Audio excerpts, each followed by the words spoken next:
Hello, y'all, it's Taker Giver, and we are back for some more Shadows over Loathing. How are y'all doing? Happy freaking Wednesday, or whatever day that it is for you.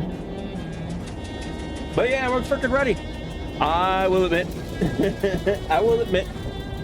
I did kind of want to play some more Persona, but I do want to play more of this too, because I want to see what's going on. And yes, I admit it, I love the dad humor. I love the dad jokes that are in this game. I won't deny it. But yeah, we're gonna go ahead and get started. I vaguely remember where we were. I know we were doing a lot of side missions that we didn't finish for the last chapter. We met the gator. We met the big gator. What else do we get? Let's see, Chutney's son. Find Congressman Chutney's son's bed at Zeta Omega. Oh, that's right. We got to do that one. Yes, I have a giant maggot for a hat. That was because I squished. That was because I squished all the giant fly maggots in a pile, and one of them decided that it was going to stay with me. It's a pretty damn good hat. I can't deny it. Oh, wrong one. Close. Inventory. It's a pretty damn good hat. Mind you, oh wait, I'm in the way. There you go. Yeah, it's a pretty damn good hat. Mind you, I have buffed it up a bit. I gave it these bottom three. So it had 1 muscle, 1 mysticality, 1 moxie. Then I gave it 3 physical armor, 1 spooky armor, and 3 maximum HP. It's a pretty damn good hat right now. So I'm okay with having a goofy bug on my head. At least until I find something better. Until I find something better.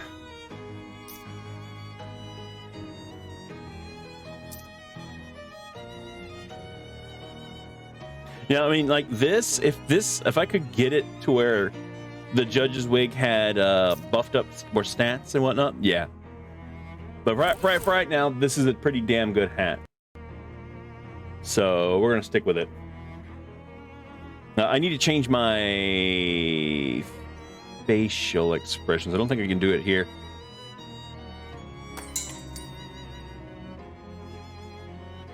All right, we need to go to SIT. Oh, hold on, I gotta fix this real quick. Hold on 1 second. There, that was bugging me. All right, we need to go to SIT.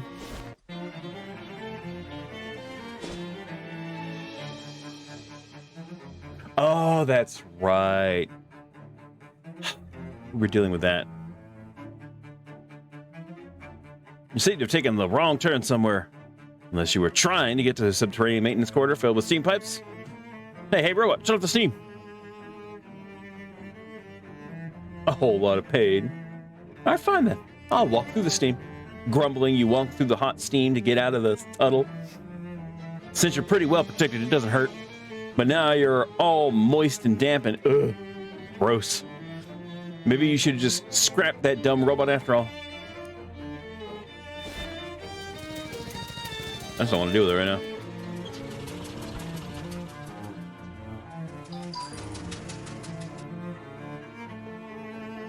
Wait, wasn't this place? Fraternity guys tending to a barbecue here. Hi, what you doing? Queuing. What? It's a cute way of saying barbecuing. Here, have one of these bad boys. A vegetable sausage? A vegetable sausage. So did you enjoy the pregame show? Yes. Yes. It made me wish, it made me miss playing Insect Glaive. But I've always been missing playing the Insect Glaive. That was the one I was the first weapon I used. It was fun. But I can't deny that I do enjoy playing with dual blades. But I do miss my Insect Glaive now and then. And I just started to figure out how to freaking use it in World. after After 50, 60 hours, I was just starting to get the hang of the insect glaive.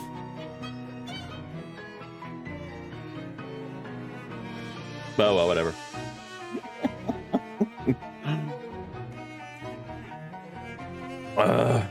Let's see.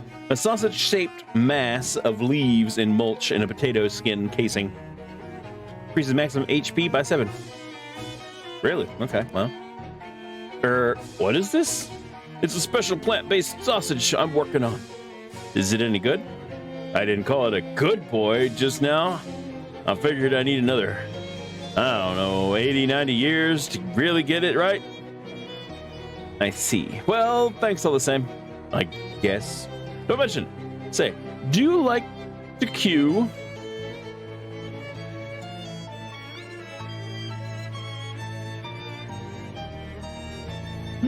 What? Yes! I love it more than anything!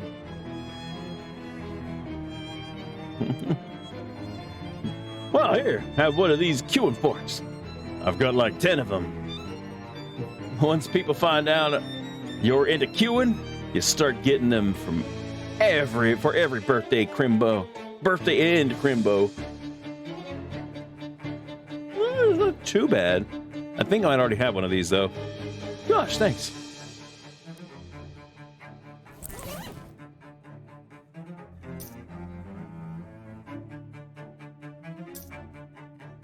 Yeah.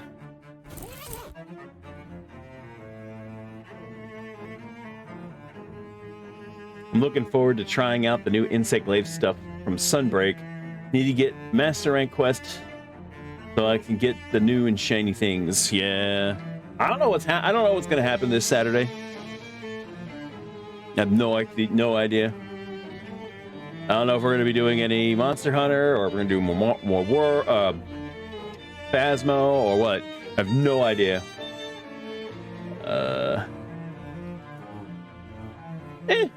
Either way, we'll see.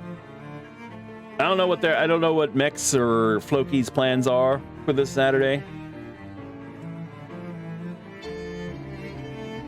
Mind you, I don't really have anything planned.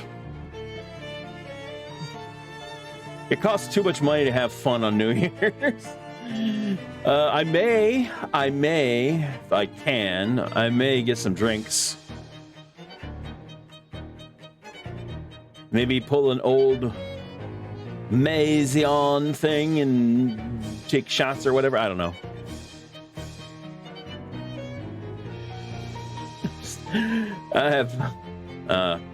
I used to love buying fireworks for New Year's. And I still would. But man, it's too damn expensive. It's too damn expensive right now. And whatever, anyway. Moving on. This guy is shivering and his teeth are chattering loudly. Ask him what's wrong.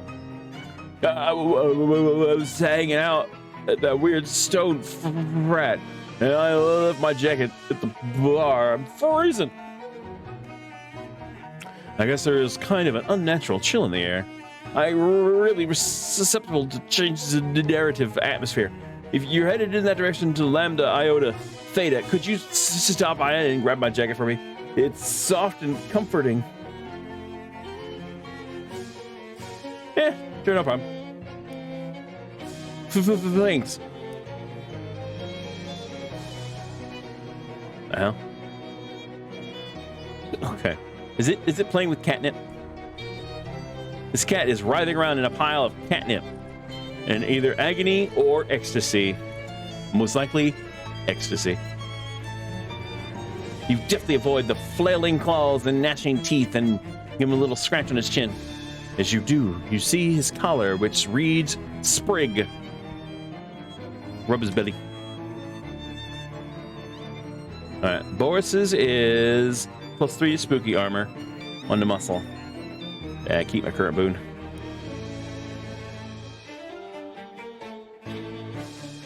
Hold on, what is... I don't know if it's me.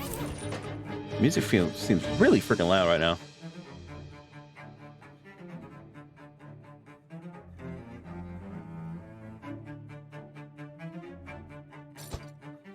All right.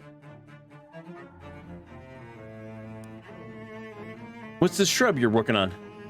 It's a new strain of super alloy. Aloe. Super alloy. Super aloe. I think I've heard of aloe. That's a medicinal thing, right? Yep. It's great for burns and rashes and so on. Here, try some. Glove of super alloy. I don't know what I want. Aloe. Gee, neat, thanks. This frat guy is tending to a row of multi-smelling plants. He looks busy. Ooh, paint it. Swell work. Real swell work. That's once, twice, 3 times a picket fence painted. Turn a tree boy back into a real one. Will should be pleased.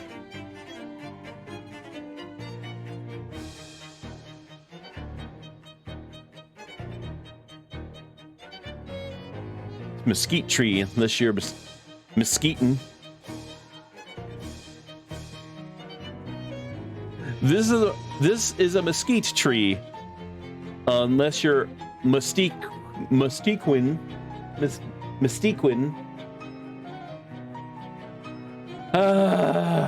Here I was saying I enjoy the dad humor. God dang it, some of it's really bad. Yeah, there's some chips of bark, leaving the tree none worse for wear, you hope.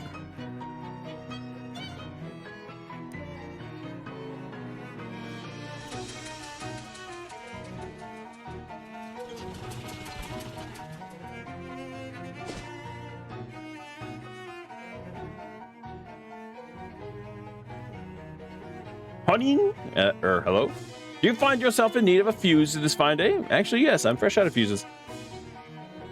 Thank you.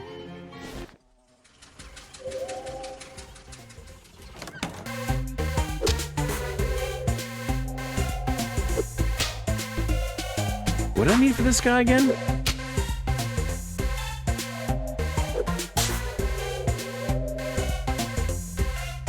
How's it going, Glordo? Oh, you know, another day, another flashback, new atrocities of war. Did you bring my treat, bro? No, not yet. I don't remember what I need from him.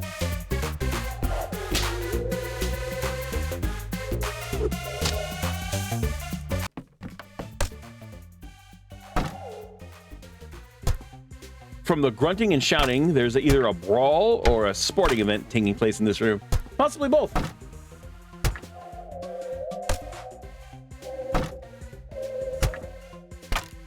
I need 5 stench armor. That shouldn't be too hard.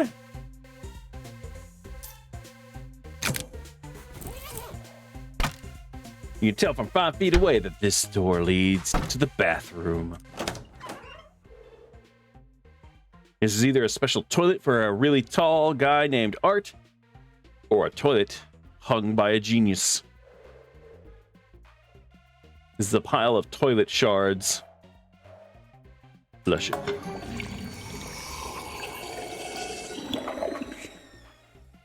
Oh, that sounded nasty.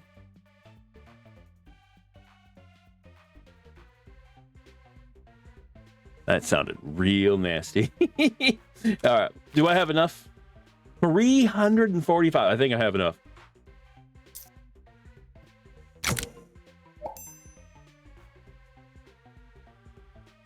All right. That's everything. That's everything on the basic skills anyway.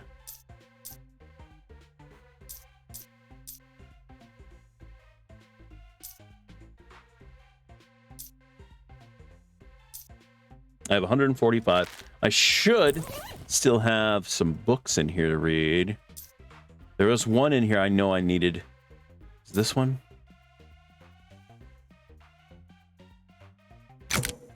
Yeah. 2 additional stint damage. Squint edit. You read the epilogue, and you're glad you did. It describes even stinkier cheese than the main book. Queso Fiostulento has been upgraded. Very stinky. Uh-oh, there's a freaking pirate. Pasta chick. Emotional damage.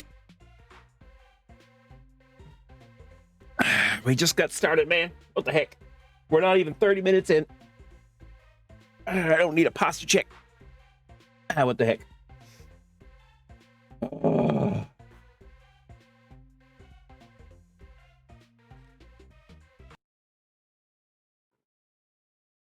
What the heck?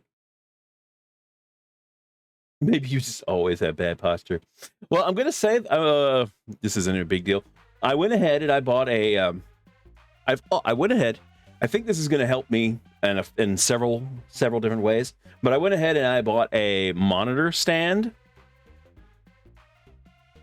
Now, mind you, I do have 3 monitors. I only bought 1. I really wish when I was looking at this. I saw a monitor bracket to hold 3 separate monitors. I don't believe. I mean, it might work for 2 of my monitors that I have. I'd have to check to see if it would work on the 3rd. I really would love to get that thing. It's just a big bracket that holds 3 monitors, and I can have them basically off the desk. I really would love to get that thing. But these are the 3 monitors I have are all 3 different 3 different monitors. And one of them, I'm pretty certain the base is built into this monitor, because it's an old monitor. But yeah, I did buy a monitor stand for the center monitor. Wasn't too bad. It's like $15-20, something like that. And it's going to raise this up a bit. And then I'm going to put my camera below. And that should help with not only with the posture, but then it'll also help whenever I look down, you'll notice that sometimes my eyes close. I hate that. I absolutely hate that. It bugs the hell out of me. So I'm hoping that when I raise up the monitor, not only will it be more eye level, but then the camera that'll be below the monitor now instead of on top should capture my face a little bit better. I'm hoping anyway. Nothing some fire and or hammers can't fix. That sounds bad. Look, I would... No. No. But I would love... Just, there's things that I would love to be able to do that we can't. Don't have the money. So, whatever. Anyway. Very stinky cheese!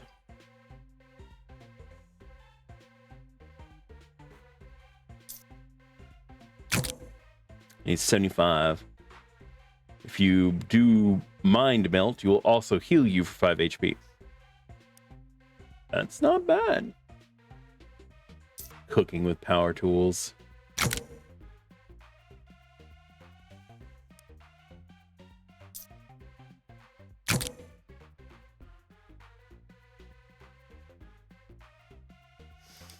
All right.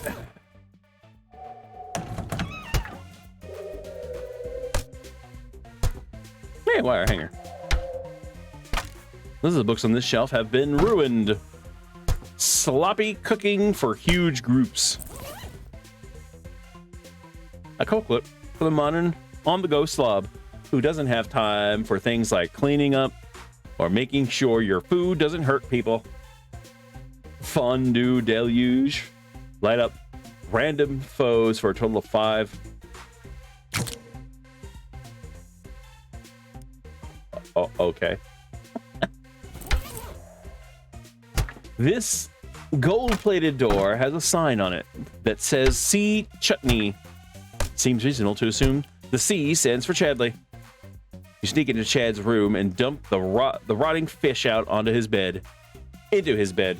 After tonight's inevitable rager, he'll stagger back to his room and pass out while even noticing them. The perfect crime. Bada bing, bada boom.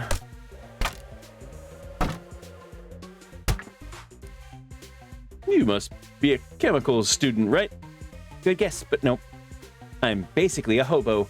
I've been renting out my services in this portable still to make ends meet.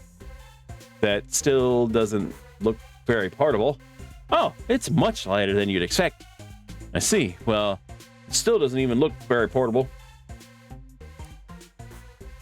You know that there's a big hobo camp over near Ocean City? I bet your skills would be really popular there. Yeah, I heard about that. I'm saving up to buy a new hat first. Okay. I want to put my best foot forward, you know. I seriously don't think they'd mind. I know, but it's for my own self-confidence. I would expect a woman who owns her own still to have issue. I wouldn't expect a woman that owns her own still to have her own still. I wouldn't expect a woman who owns her own still to have issues with self-confidence. No, I don't drink this stuff. I could use it to degrease industrial machinery. How much do you need for a hat? 87 meat. Okay, I'll cover you. Oh, wow, are you sure? Yeah, it's no problem. Thank you so much. Come see me at the camp later and I'll pay you back. Bye.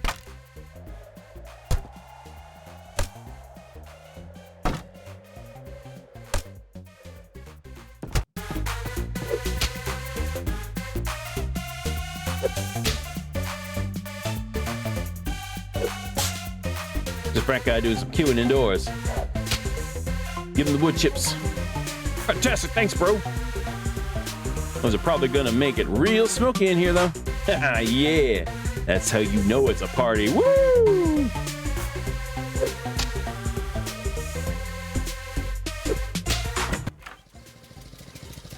Uh-huh.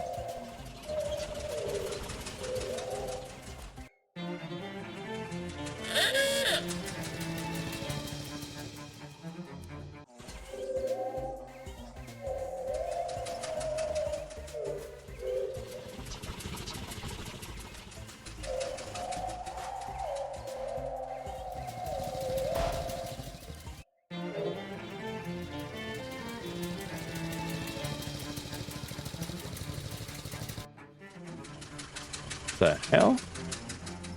This mailbox is made of foreign stone, which means it's not a federal crime to steal mail from it. Let's steal it then.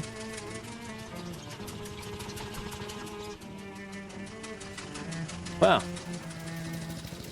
These frat guys are super into geology. This entire frat house is carved from a single huge block of stone. Really nice craftsmanship too. It must have taken forever. You're not sure whether this counts as a painting or a sculpture. Ask it. The artwork talks to you for about an hour without actually clarifying the question of its identity. You ask where it gets all its energy, and it shows it to you. Okay. Not only did they sculpt the stone bar, they even did the stone bottles and cups. That's real dedication to art. You frat guy's jacket. Oh, that's right. The guy that was cold.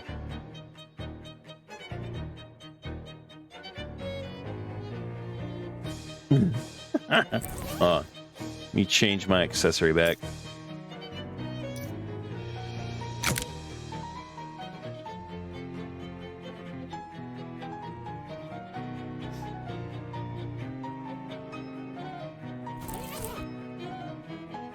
This solid stone couch looks uncomfortable, but it's still in the top 5 frat house couches.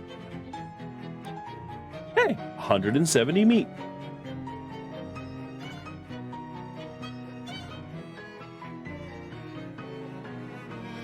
It's hard to say what this is. A fridge, maybe? Or an armoire? It doesn't open. Solid stone. Where do they keep their food and/or clothes? A bowl of stone fruit. You know, like peaches and plums. Wow, this is incredible. Not only did this fraternity chisel a whole frat house out of stone and carved furniture to match, they even went so far as to sculpt a bunch of frat boy statues. Presumably, they store them up here and haul them downstairs to fill out the space for parties. There's also some kind of weird stone thing. It looks a bit like one of those newfangled televisions you've read about, except triangular. Somebody's science project, maybe? Uh-oh.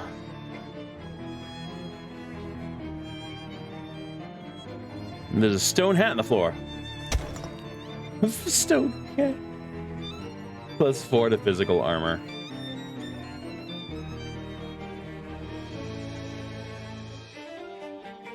If this is television, the program isn't very interesting. I don't see any way to change the channel, though.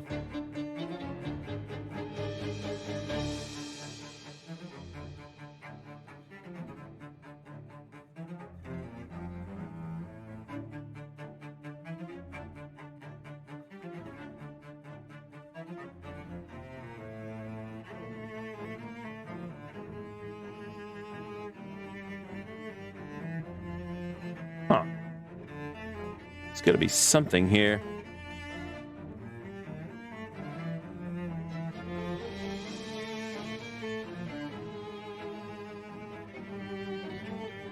It has to be this thing on the table, but it's not letting me do anything.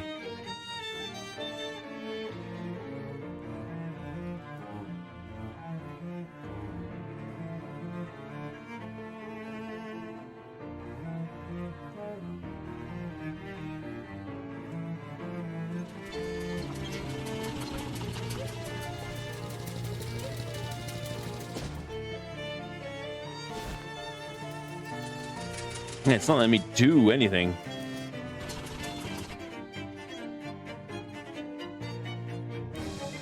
Found your jacket here. Oh, well, thanks. That's much better. No problem.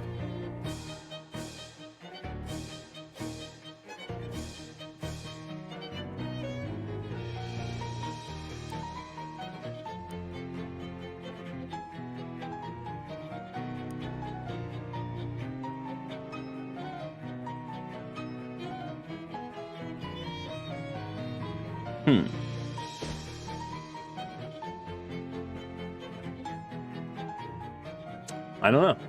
Oh, we're supposed to do there. Hang on a minute. Clarence is in a flaky state, and I need to make some adjustments. Come on, little buddy. What's the source of breakage here? Bleep bloop. Ah, is that all? Easy fix. What's wrong? I overfilled the fuel tank, and it was sloshing around in there and munging up the electrical connections. That sounds real bad. Could have been worse. This stuff isn't very conductive. Here, I siphoned off the excess. You can have it. What am I going to do with this? I don't know. I'm curious to find out. Robot fuel. So how'd it go, kid? You got news for me? Yeah, the kid's bed is full of fish. It was a lead pipe cinch, like you said.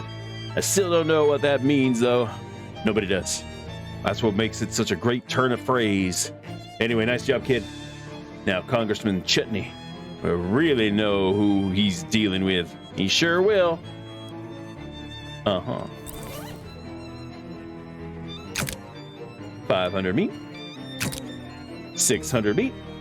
I have, how much meat? I have 1,600 meat.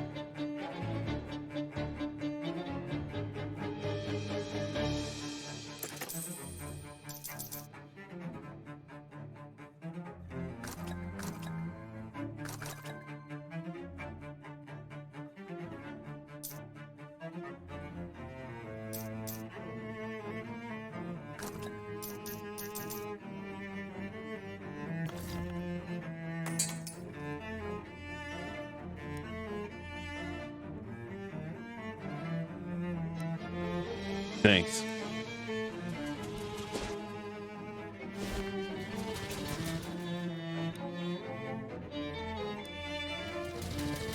Okay. Bottomless pit.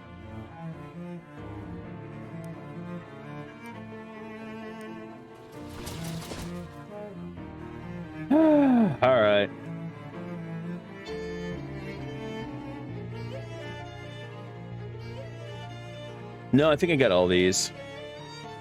You wandering into an empty classroom, find a blackboard covered with complex physics equations.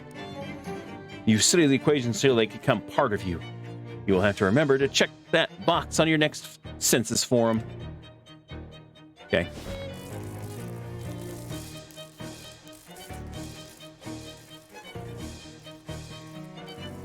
Heaps and guard. Search it. Chunk of lead, 111 and 1 oil, piece of scrap. Search. Pocket battery, gold-plated cable. Search. Prototype electro helmet. Oh, dude, that's good. Oh, that's good. Just sell it.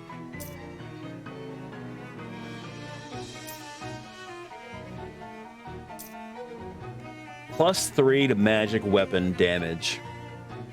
And regenerates 1 AP, 1 extra AP per round. Ah, dude, that's freaking good. I may have to switch hats.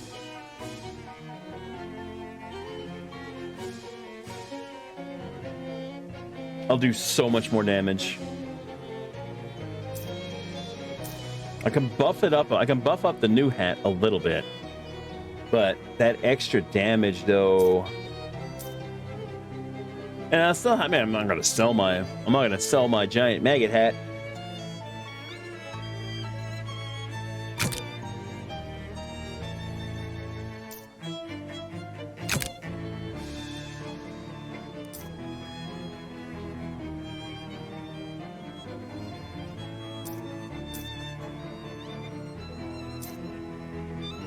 Yeah, see, technically the fine china helmet does a little bit more weapon damage, but with that extra AP per round, yes.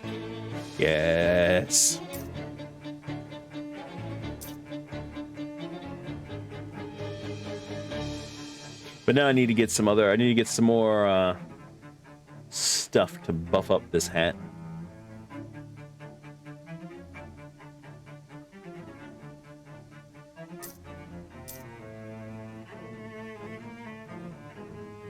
Yeah. Oh well. This will help though. That will help. Smile. Frown. Scowl. Oh no. Figure out. Come back to normal.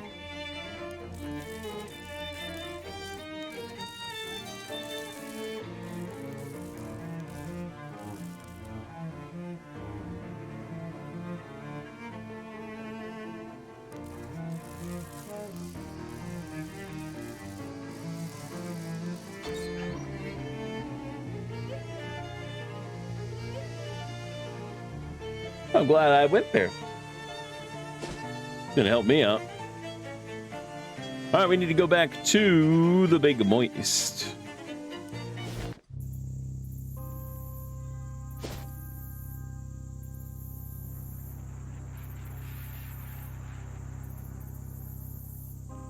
To Will's treehouse. Yeah. Thanks for the meat.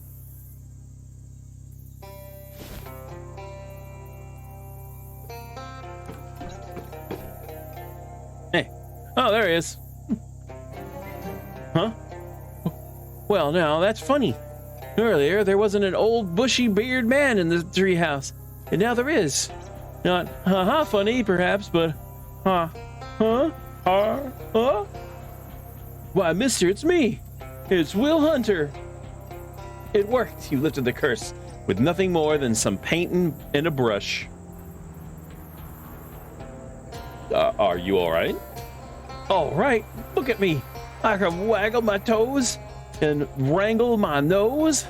I got bones and hips. I got bones in my hips and blood in my lips. I'm a boy again. I got the old flesh back, mister. Ain't never been better.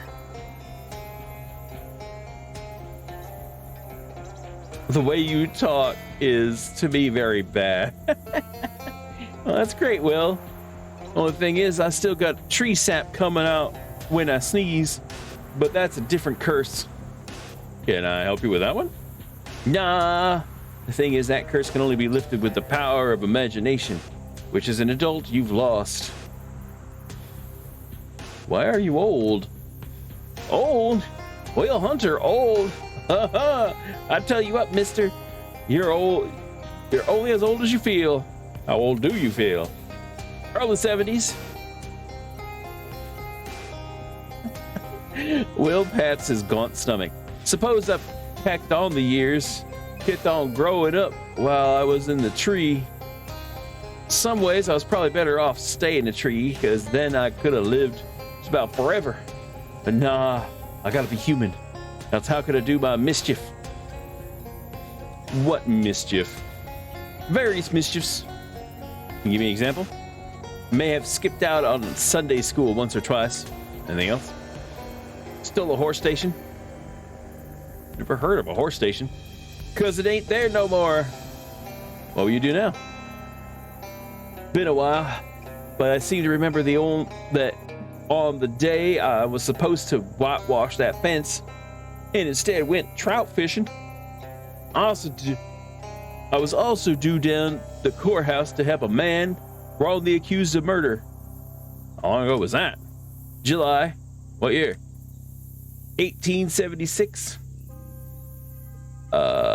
It's 1928. Yikes. Reckon I shouldn't stop for breakfast then. Let's hope no trout distracts you on your way. Why, you heard about something? Make like a tree and take your leave. Hold on now. You got me out of that tree, sir. And I, Will Hunter, won't let you go unrewarded. Okay. Warrant? That's warrant, I said. I want you to have this.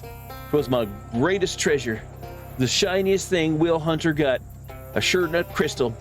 Not so shiny marble. Thanks again for painting them fences. Thought you said this was a crystal. That's what Will Hunter calls marbles.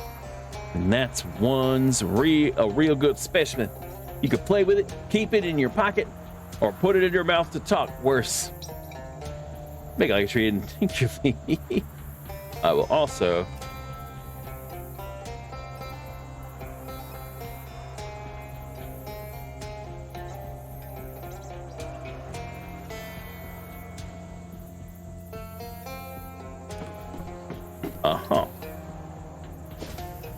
Well, that's done.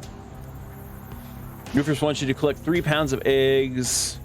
Glordo and Zeta Omega wants 3 cups of triple mint tea in exchange for a can of his special syrup. He said they got in at Goldthwaite Park Botanical Garden. John Leathers and the Big Moist wants you to gather 10 gator hides. That's right, the gator hides. Test the dubious grenades. Where is that Gatorman? I don't think it was the fortress.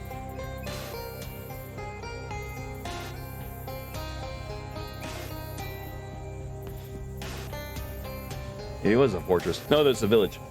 It's a village. You find an old medicine wagon. Yeah, what we got? Nice.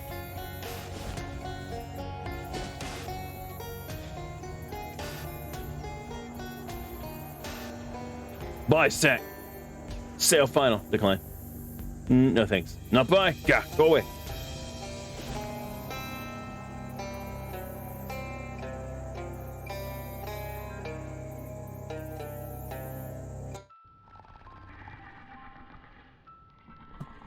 Alright, let's fight some.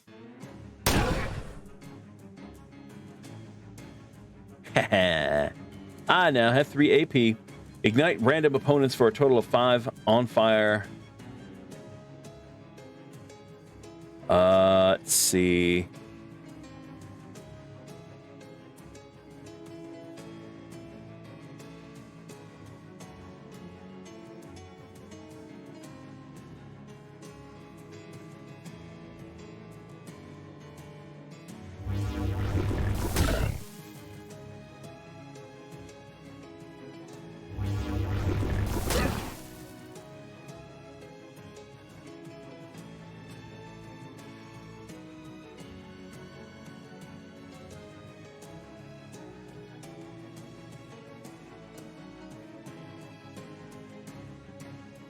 Screw it. Cook them.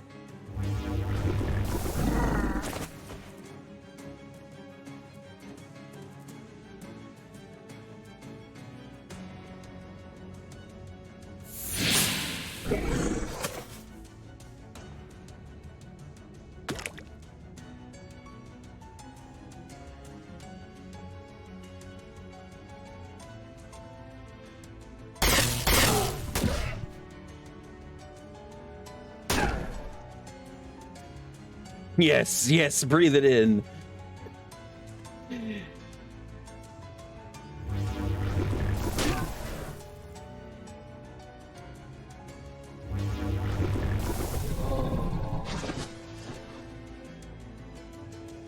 Oh, this is gonna make fighting a lot better. A lot better.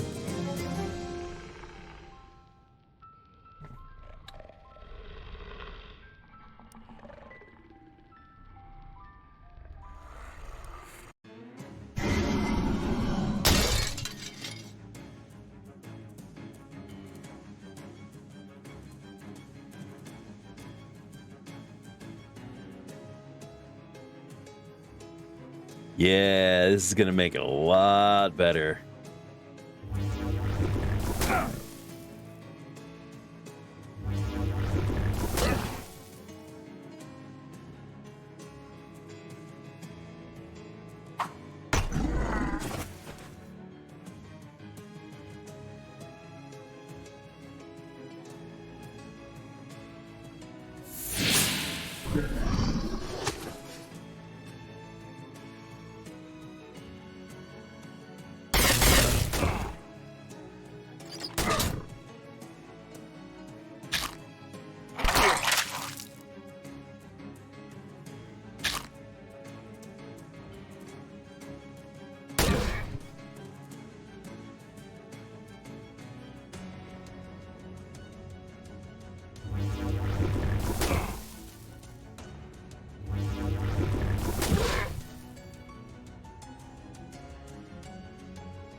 Nice. Oh, we got 2 out of that one. I think that's it.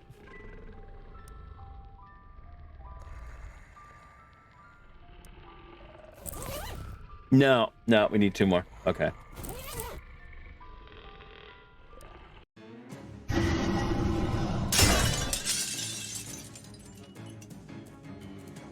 So that instantly breaks his shield that he puts up.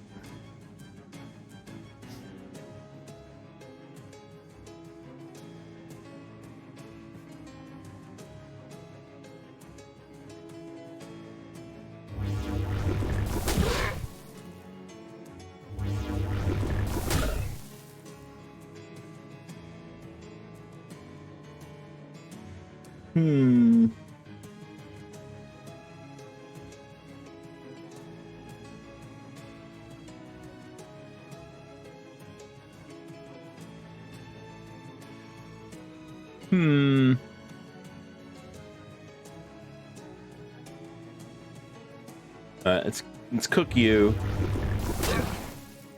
Then I'll whack or twist you.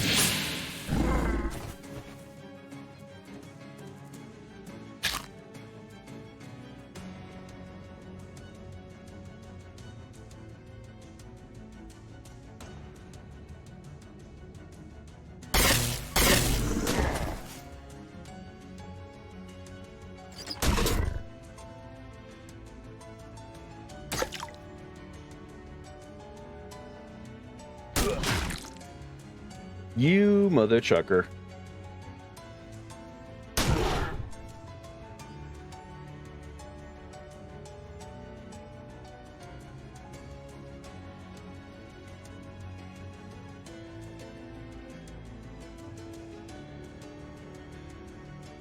I can get you.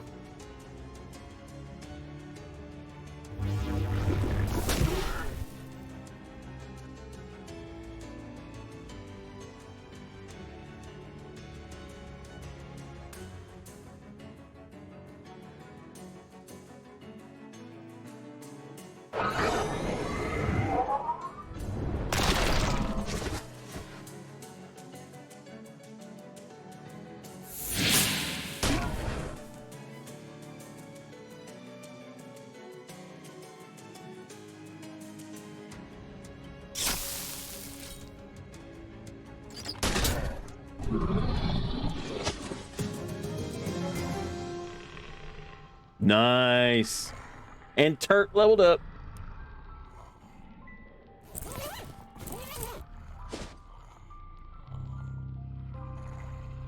All of a sudden, you hear Gatorman screaming wildly to your left. Ah! And then just as suddenly, another Gatorman starts screaming to your right. What the? And you hear him snarl behind you and turn around. Another Gatorman. Ah, yes. Then you hear someone say, behind you. So you turn around again. Another Gatorman. You're surrounded. Fight him.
Ooh, that was close. That was actually kind of close.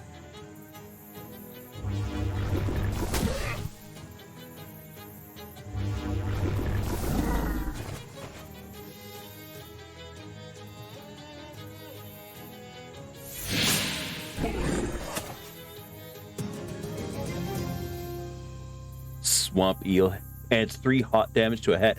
Ooh, well, we know what hat we're adding that to then. And Turt leveled up again. Good to see you again. What really made me smile is if you had 10 gator hides to make my brother a tongue. You hand over all the gator hides you collected. Beautiful. That's beautiful leather. And it'll make a beautiful tongue. I can look at any animal and tell you what sort of tongue its hide will make. You don't believe me, do you? Go on, name an animal. A whale. Is that a trick question? Never heard of a whale? I never heard of a whale. Okay.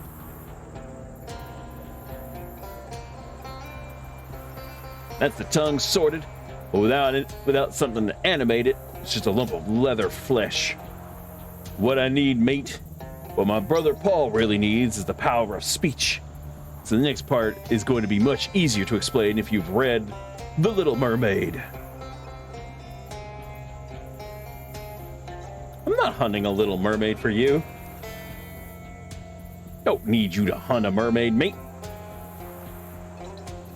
Okay. What you might not know is that the fairy tale about a little mermaid who gives up her voice is based on a real-life story of a Gatorman mermaid. Merman. Merman. Okay.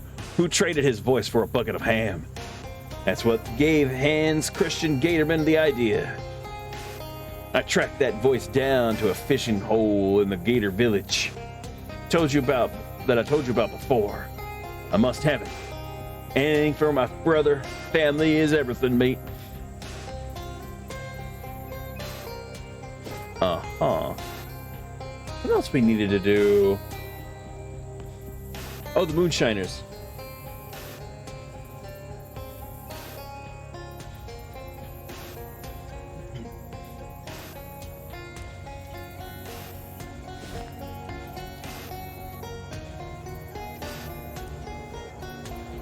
What's that?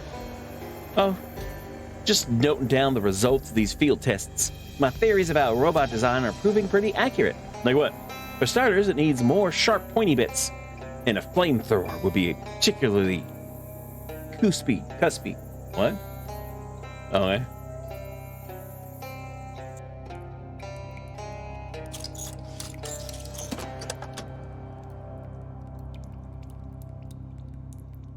Jarvis nods kindly to you, but Clem is clearly fretting about their truck. Unlock the truck. Well, dang, that's a load off my mind. Thanks, pal. Driving this time. Yeah, that's fair. Looks like you guys are going...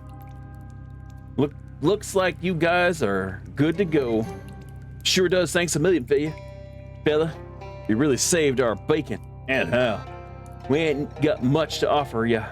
A way of reward, but feel free to grab a crate of hooch as a thank you. Case of whiskey. Thanks.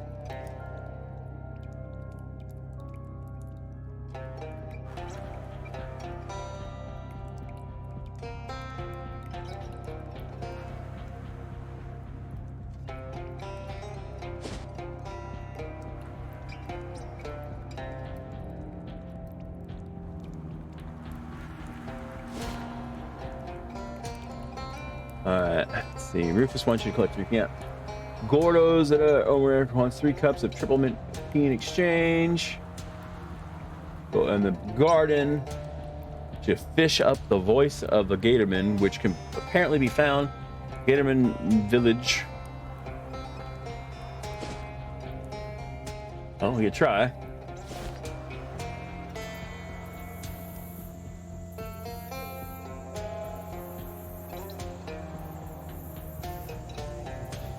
Okay, that was pretty easy. This swamp really stinks. Barf, barf. Is there a scientific reason? Well, yeah. I mean, there's a scientific explanation for everything.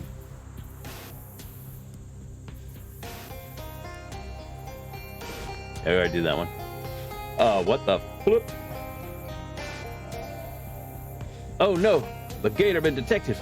You thought he was only a myth. You a Gatorman detective, I presume? Presumption accurate. Accusing hunters, crimes grievous, butchering Gatorman, killing mailman, despoiling land. Speak you, be accomplice? Or be ally Gatorman?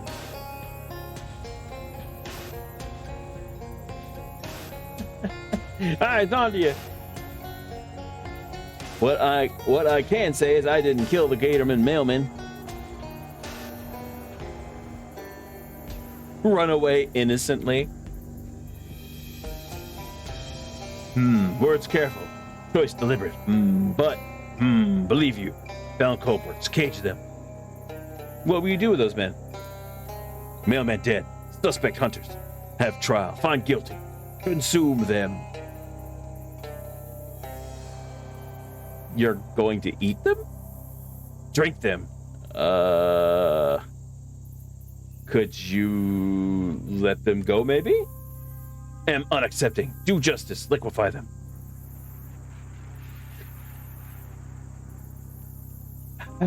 Do prison break.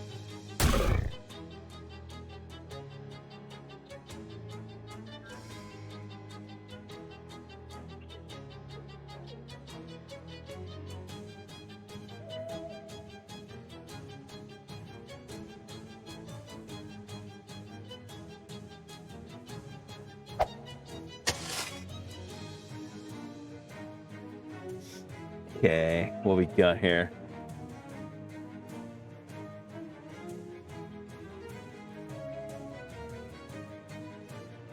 Well, I got a chant.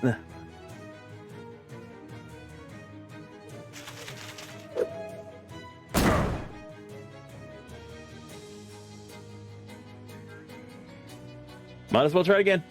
Nope. Yeah, I knew that was gonna happen. I knew it. But they're done. I finished that stupid freaking quest, though.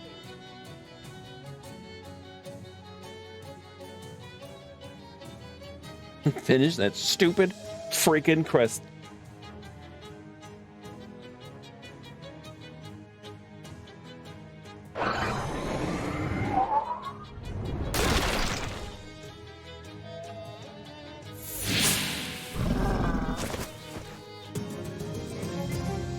Gator cage key magnifying glass.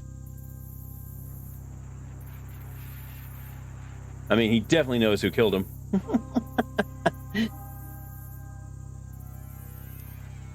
What happened here?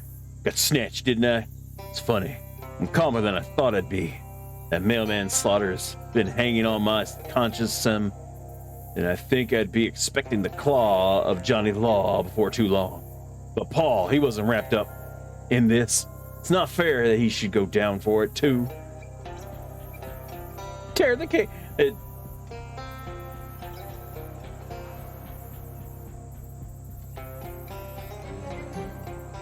Paul and Johnny's eyes widen in anticipation as you pop the lid off the grimy jar. A wisp of breath escapes from the glass. Prison and wends its way through the bars, pausing in midair and then darting up Paul's nostrils. The new breath has invigorated Paul's muscles as well. Plump and pulsating biceps prise apart the bars of the cage. John cuts short his rejoicing when Paul crouches over the body of the Gatorman and knees in mourning, his fist first noise with a tongue.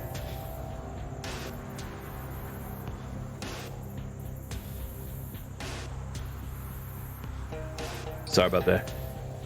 Enough of obscene murder in asymmetric service to animalistic desire. Brother, your practice of violence, that is worse than base. It is vicious. It is corrupt. It is wrong. I call it in to all aggression. I call it now. At stake is the project of life itself. Paul, what are you saying? Then Paul Leathers says 3 words so painfully profound they reduce his brother to a contrite tears. I could do that too if I wanted. John falls to his knees and weeps, moaning in anguish when he sees his reflection in the sodden swamp water. Paul, the hunting, the killing, all of it. I did it to bring back your voice. In finding my tongue, you gave away your heart. No longer can I recognize our blood in the ocean of it. You have spilled.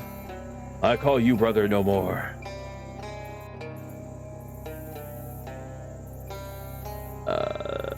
Say nothing. At Paul's urging, John tosses his knife into the swamp. In repudiation of violence, the Gatorman is so moved, he tosses in his magnifying glass in solidarity. Grab the items before they sink.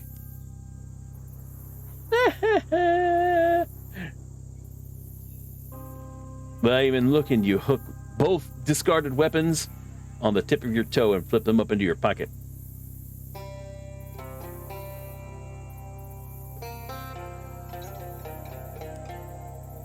Paul eloquently negotiates a resolution to the mailman murder. John will go with the Gatorman to face trial, but the death penalty will not be levied against him. This can't be good. This can't be goodbye, brother. I don't wish it. Know that if I see you again, it will be for the last time. I will use the last of my life to build a ladder to heaven of my own, so that I may protect the dinosaurs from men like you. I also will be doing that. Say thank you to nobody in particular. Okay. Good stuff, everyone.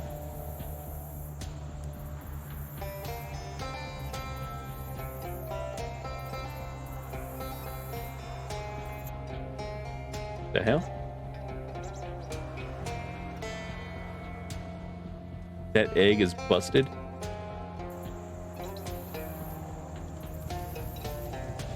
Yeah, what's this?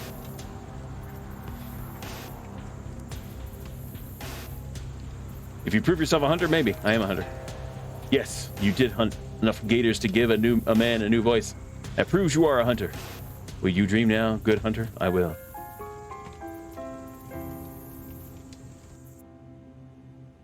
The heck?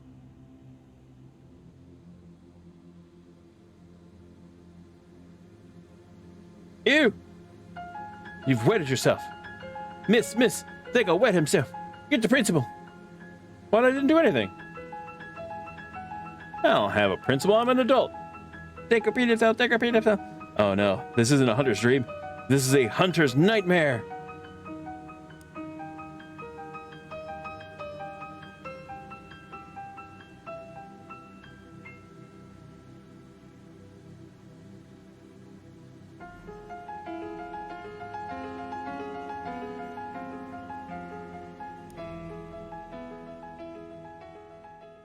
That was weird. Hunter's Mark. +2 to melee weapon attacks. Interesting.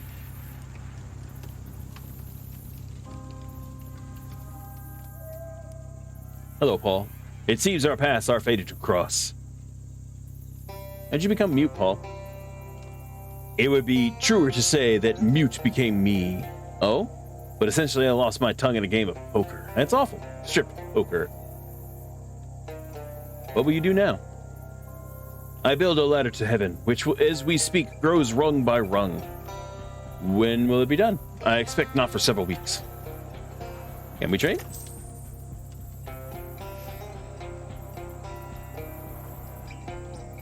Hey, Zach. How you doing, man?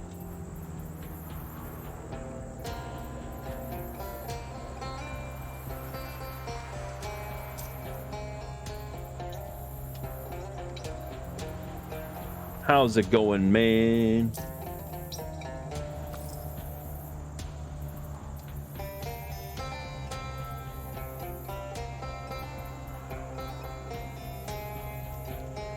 Little Johnny the dough baby. Just sell it. Yeah, just sell it. Long day. That's right. You said that you weren't going to be able to stream today. Time for chill. Nice. I'm just gonna say I'm tired as I'm tired. It was yeah. I had to wake up early, get to a client. Fun.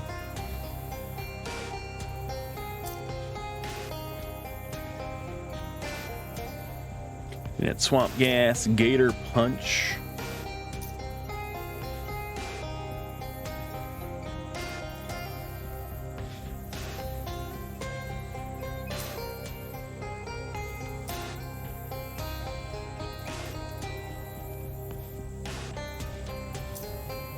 Increases your physical armor.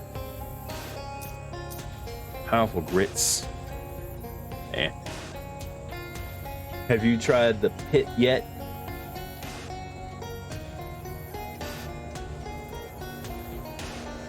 What? The pit? What you talking about?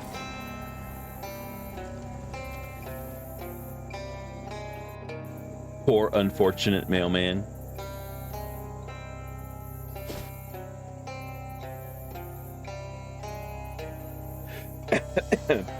Oh, it's an expedition. Okay.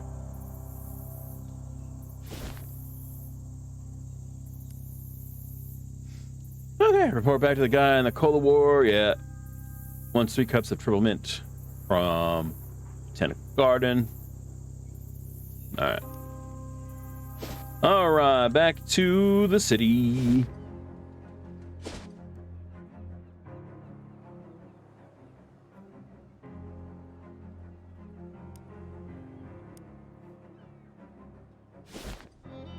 Nice. Thanks for the help. Gold Wave Part looking ship shape.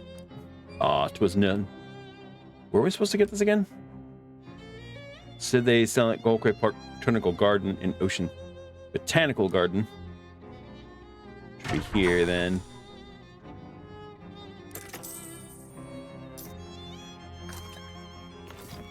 Now, did you just want 1?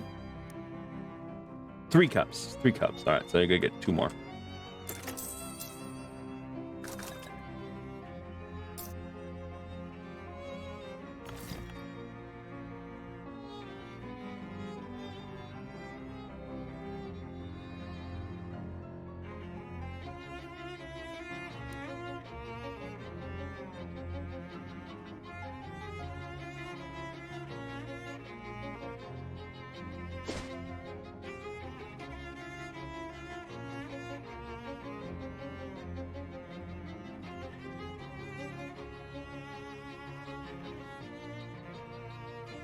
We go to the hobo camp. Oh, that's fine.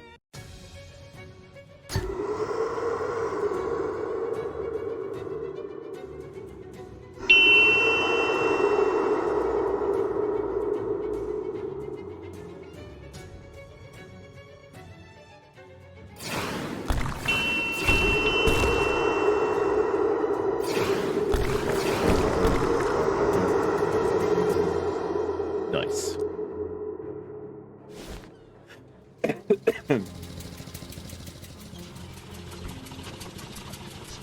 And it says, nice lady, but she only likes salesmen. Ah, well, not super useful to a non-hobo, but at least you got some translation practice.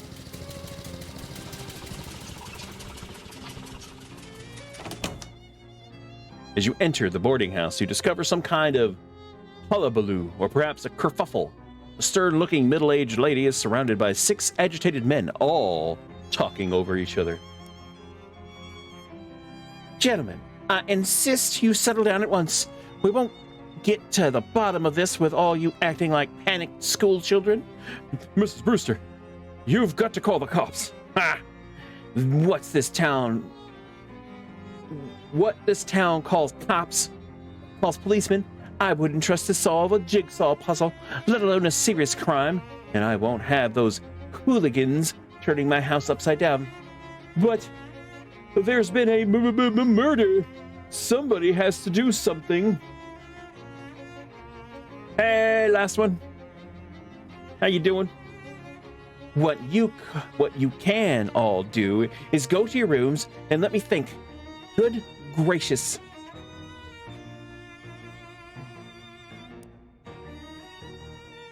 Excuse me? Mrs. Brewster sighs, exasperated. I'm sorry, I don't have any vacancies. Or, well, I suppose I do, but I can't let you have the room until this whole mess has been sorted out. One of those men said something about a murder. Yes, it's absolutely ghastly. One of my lodgers was murdered, and in the night, nobody heard or saw anything. I'm practically at my wit's end. Maybe I can help. My name's dadjoke. I am kind of an independent investigator sort of thing. Oh, like the Belgian fellow in the mystery novels? What? Sure? Well, that's marvelous. If you can solve this mystery, I can pay you quite reasonably. Okay, it's a deal. Thank goodness. What can you tell me about the victim? He was a traveling salesman. All my lodgers are traveling salesmen. What did he sell? Oh, they come and go so frequently, I'm afraid I haven't the foggiest idea. Well, how did he die? I'm not sure. The body is missing. Look, you better just go and have a look for yourself. He was in 3C. I locked the door so no one would mess around in there. Doing all right, last. I am tired, though. I will tell you that. I am definitely tired. Reach inside. A shadow hot dog.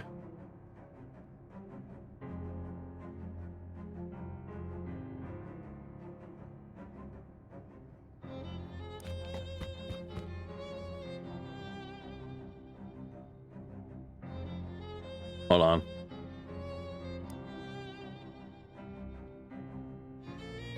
I was trying to see if I can get in there. Oh, well, whatever.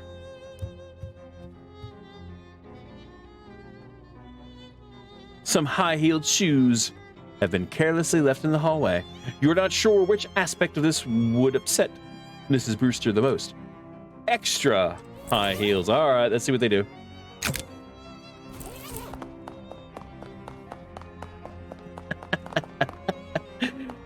What the hell?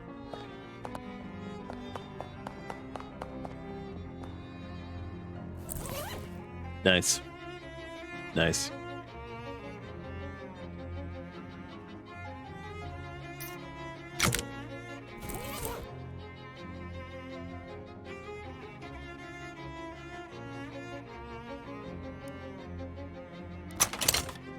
We'll lock the door and put the key in the secret pocket you use for things that won't ever need to be referred to again.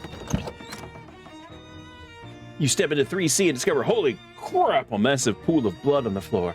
And like Miss Brewster said, there's nobody in sight.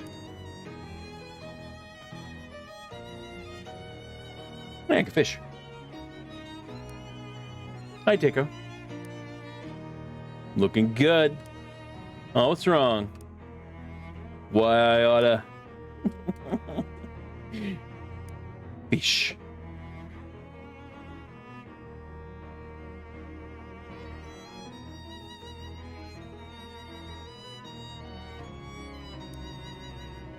You roll up the rug and whoa, what the heck? There's a crazy occult diagram underneath it. The lines and glyphs appear to be burned onto the floor. You can see little blobs of melted candle wax at the points of the dodecagram, and it even smells faintly of weird incense. Was this some kind of ritual killing?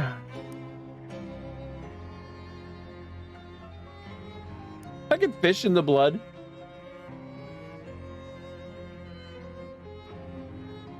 Huh, nothing. Must be shallower than it looks.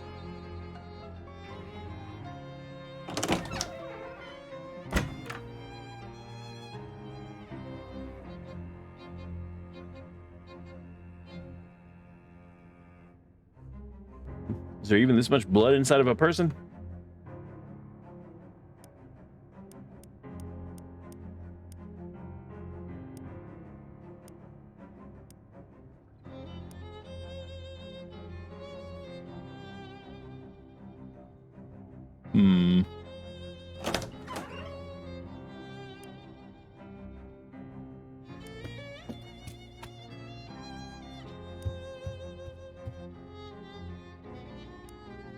Well, Miss Brewster, I've had a look in room 3C. Find anything? A huge pool of blood. It's really gross. Find anything else? Yes, actually, an occult ritual circle. What? Oh my goodness. You think it was some kind of black magic sacrifice? I'm afraid it looks that way, yes, ma'am. Well, I've always felt a lodger's religion was none of my business. No business of mine, but I won't stand for this one bit. Are any of your lodgers involved with the occult? Do you know? I do recall one of them specializes in selling occult supplies and paraphernalia, but I'm afraid I don't remember which one. You'll have to ask around. Goody.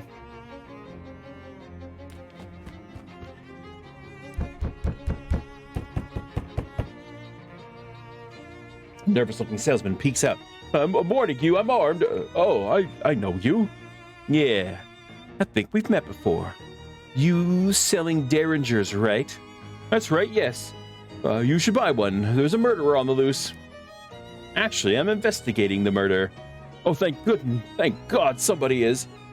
What do you know about the other salesman here? I know that there's a guy who sells occult stuff. Hey, Mex. I give him a wide berth, though. All I know about him is that he doesn't live in the room below the sunglasses salesman. He doesn't live in the room below the sunglasses salesman. I see. Hold on. How you doing, man?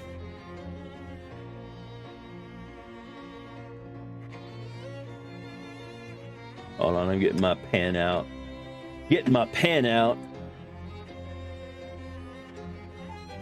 Not below sunglasses.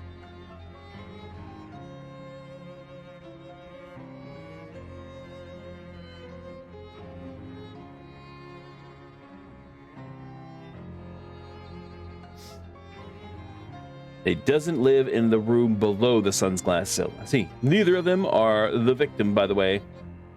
Okay, thank you.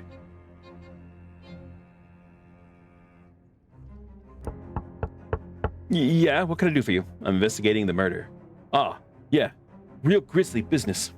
Do you know the other salesmen that live here?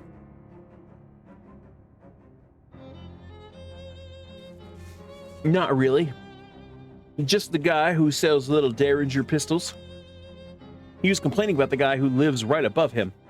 That's the trinkets and baubles guy, because he keeps making a racket dropping stuff on the floor at night, and that probably doesn't help you much, though. Okay, so I think the guy that died was the trinkets then. Wait. No.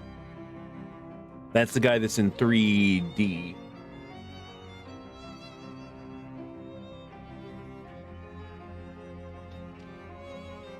Alright, so trinkets guy.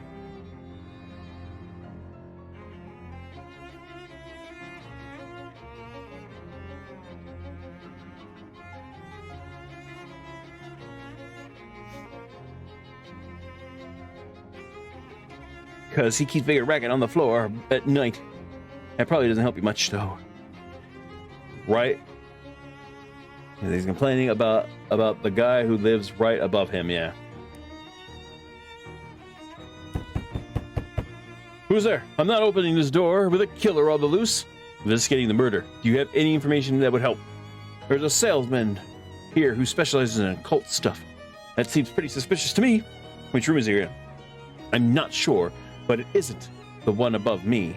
He doesn't live at the same end of the hall as the victim either.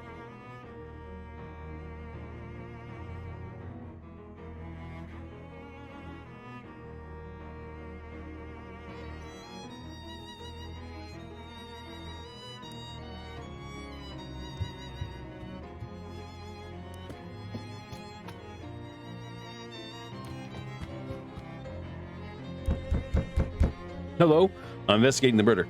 How well do you know the other salesman here? I don't know any of these guys, although I think there's a guy who sells brushes, who's neighbors with a guy who sells pants.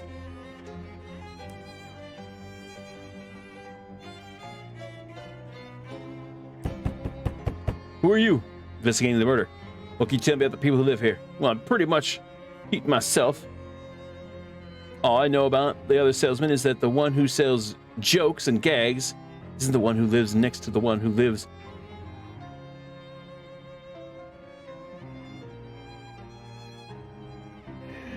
All I know about.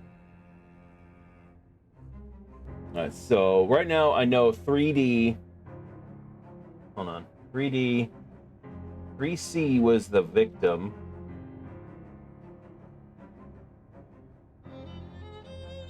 3, and this is 3B.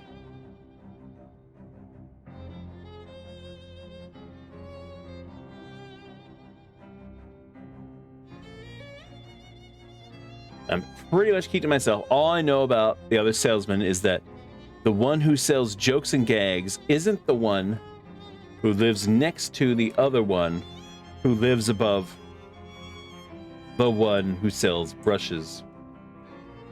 Nothing. Yeah, something I can... Oh, hey, we meet again.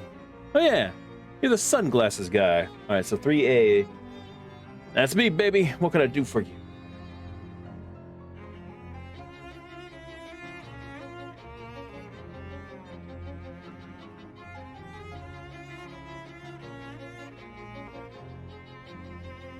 All right, so it's not going to be 2A then.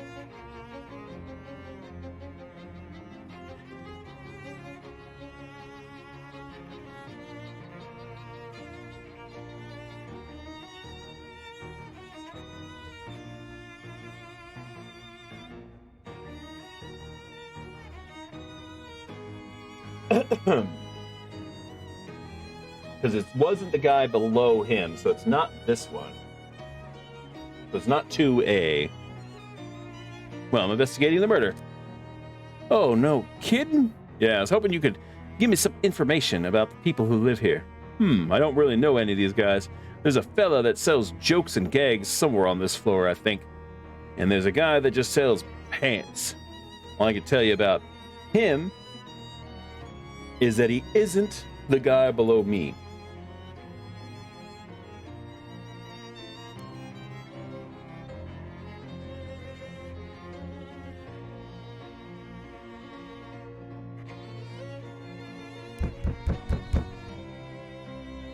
And smells who sells jokes and gags isn't the one who lives next to the one who lives above the one who sells brushes.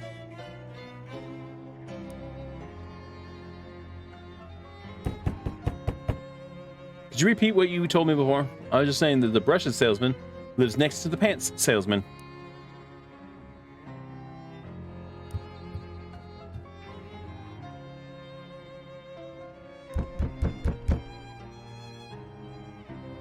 All I know is that the occult salesman doesn't live in the room below the sunglasses salesman. And they're both still alive.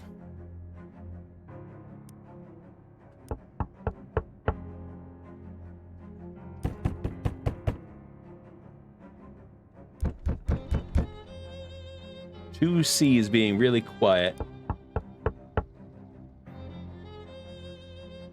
All I know is that the guy who sells derringers lives right underneath the guy who sells trinkets.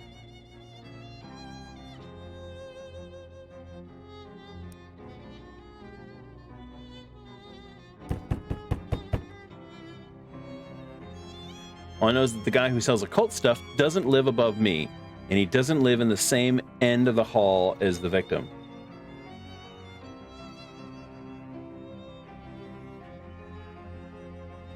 I think I'm overthinking this thing. I'm getting real suspicious about 2C since 2C won't freaking talk.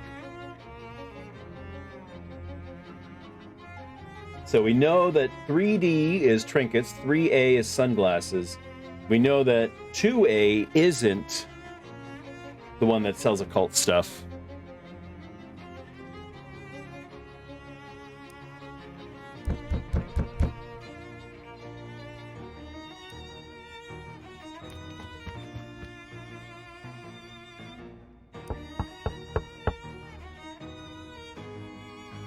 Just that the brushes salesman lives next to the pants salesman.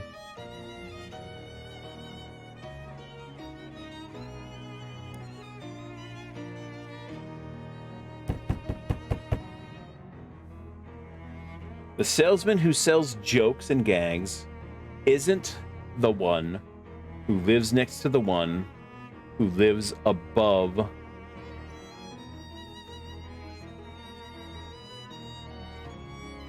All right, so the dude that sells brushes is on the second floor, period. The dude that sells brushes is somewhere on the second floor.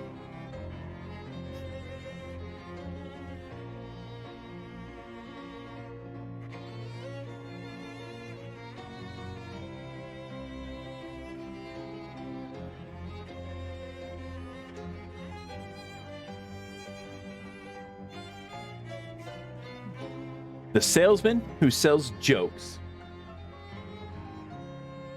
2023 glasses for the new year. The only glasses I have are sunglasses, so I'd have to see if I could find anything. All I have is sunglasses, sir. I'm thinking about getting some drinks for New Year's. Also, what's your plans for Saturday, sir? Do you have any plans for that day, for New Year's Eve? Cat, will you stop? Stop. Sit down. All right, the salesman who sells jokes and gags isn't the one who lives next to the one who lives above the one who sells brushes. The salesman who sells jokes and gags isn't the one who lives next to the one who lives above the one who sells brushes. This does not help me. In the evening, I'll be getting lit. Well, I mean, kind of figured that much, but still.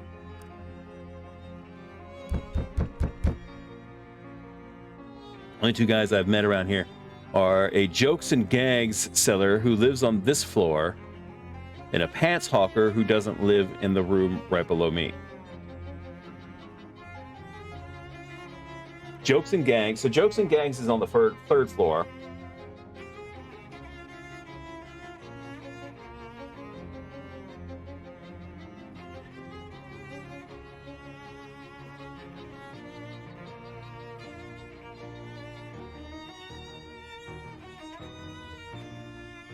And then the pants hawker who doesn't live in the room right below me. So either the pants hawker is on the second floor,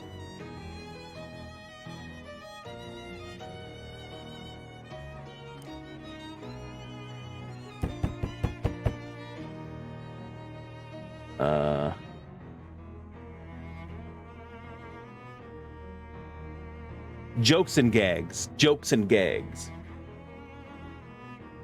The salesman who sells jokes and gags isn't the one who lives next to the one who lives above the one who sells brushes.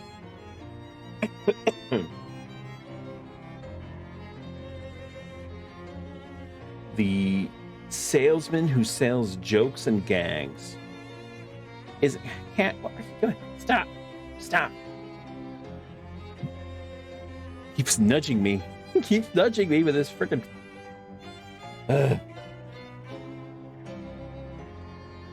The salesman who sells jokes and gags, which we know is on the 3rd floor, isn't the one who lives next to the one who lives above the one who sells brushes. Why can't they just tell me what they do? Why can't they just say, oh, I sell pants, I sell brushes? Why do they have to be...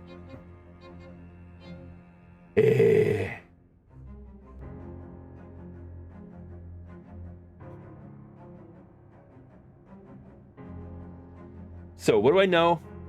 We know that 3D is trinkets.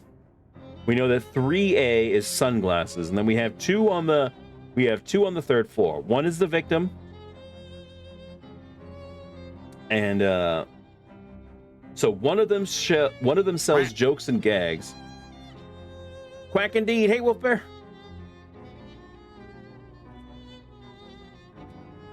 So 3D is trinkets, 3A is sunglasses. One of the other two sells jokes and gags and is also the victim, or could be the victim. So what else do we know about the 3rd floor? This dude doesn't want to answer. All I know is that the occult salesman doesn't live in the room below. The occult salesman doesn't live in the room below the sunglasses salesman, and they're both still alive.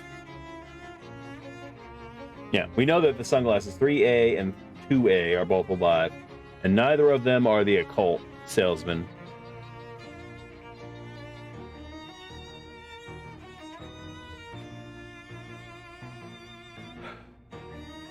Occult salesman doesn't live in the room below the sunglasses salesman, which we know. We don't know what the 2A does, though. This guy won't answer. All I know is the guy who sells derringers lives right underneath the guy who sells trinkets, which we know. We don't know what you sell, because no one wants to tell me specifically what they do.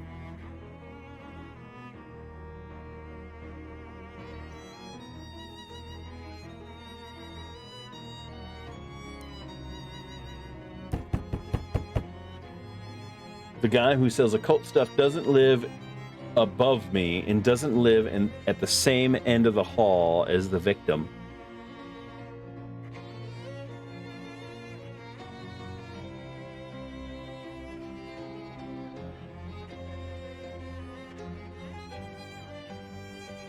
All I know is that the guy who sells occult stuff doesn't live above me, and he doesn't live at the end of the same hall.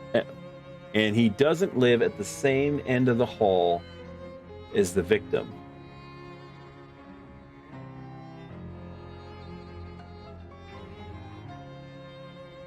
So it could either be... It could be 3B, maybe?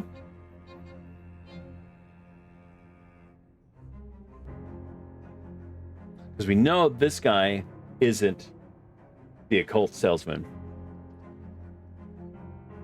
All I know is that the guy who sells occult stuff doesn't live above me, and he doesn't live at the same end of the hall as the victim. It's either 3B or 2C.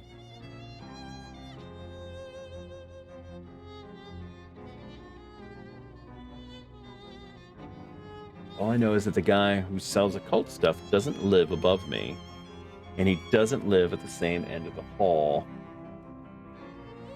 Oh.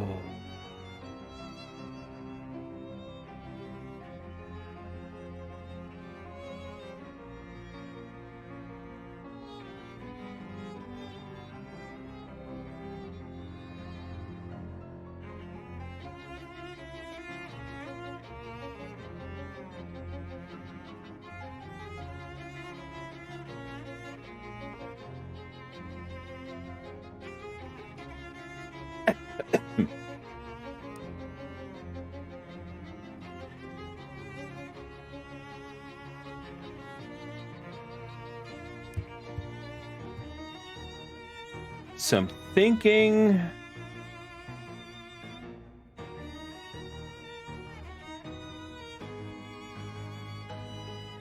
It's not this guy. This is the sunglasses salesman.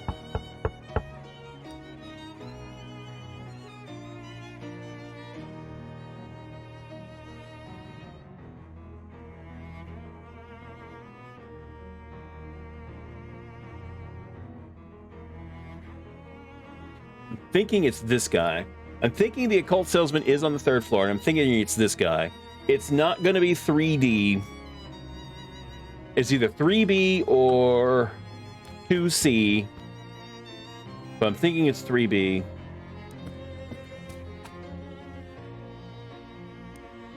Excuse me, Mrs. Brewster. Who lives in 2C? They didn't answer and the door's locked. That's because 2C is my room. Oh, okay. Well, answer that question. Answer that question. Uh-oh. Well, can I have a look inside? Certainly not. That's private. You can't possibly imagine. I would kill one of my lodgers. That would be terrible for business. As you have a point there. Hi, Miss Brewster. Have you solved the case, yes? I figured out who the occultist is. Maybe if we confront him with it, he'll either confess or give us some usable information. Are you certain you know which he is? I won't have you accusing the wrong fellow. I'm pretty sure.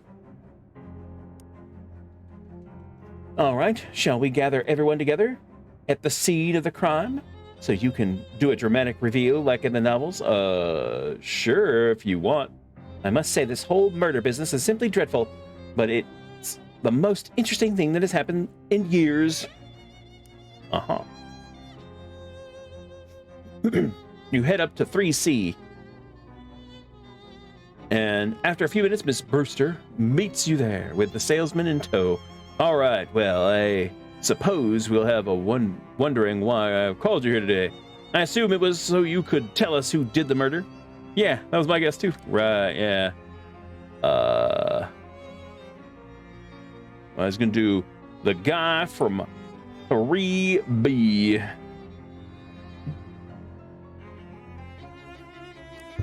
Oop. The guy in 3B. Oh, well. This is why they didn't show his face. He's got a... What? No, I mean, yes, I do sell occult supplies, but that isn't even one of my circles. Are you actually accusing me of murder? No, I'm pretty sure you didn't kill anybody.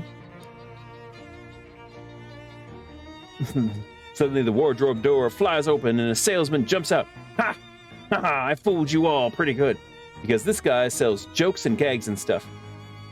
That's right. How do you like my new giant fake rubber pool of blood? Isn't it a scream? Yeah. Yeah, it's pretty good.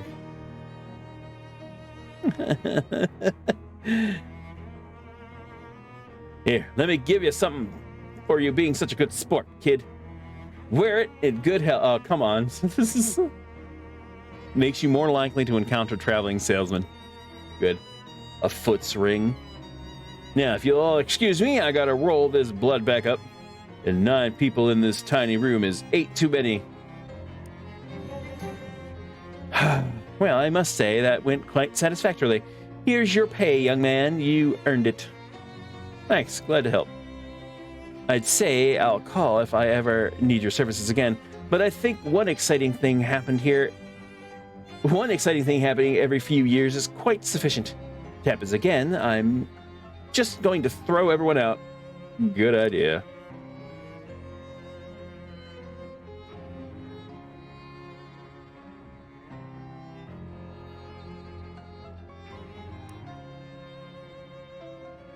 Can I use your bathroom before I go? I've been here kind of a long time, and yes, all right, here's the bath. Yay!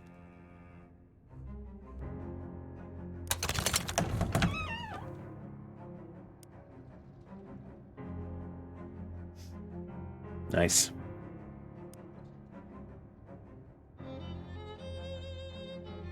Let's get some fishing done.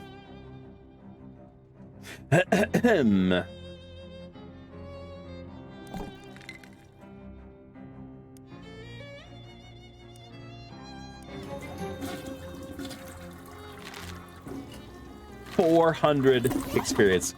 Where's my books?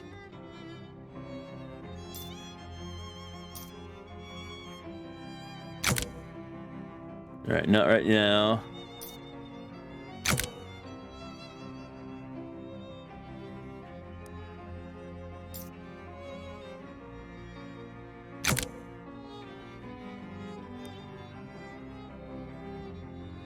It's a lot of film.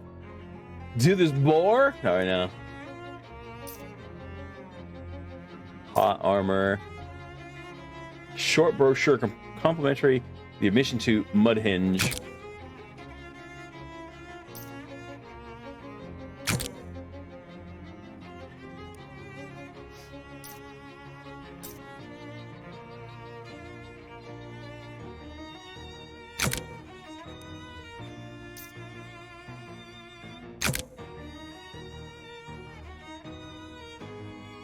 Oh, okay.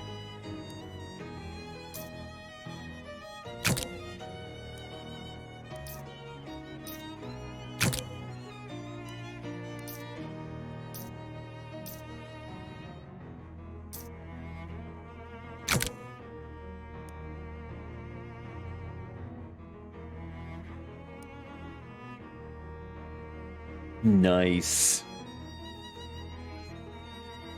20% to meat drops. You can further enhance your meaty expertise.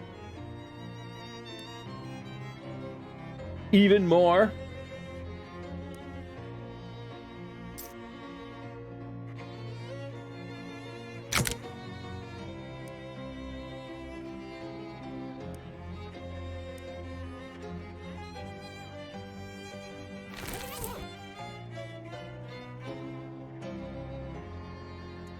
Okay, then.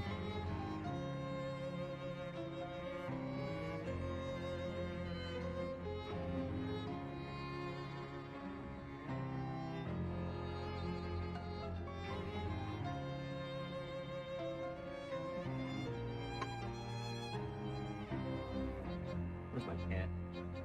Where is my cat? There you are. Get. Come on, get. Let's move a chair.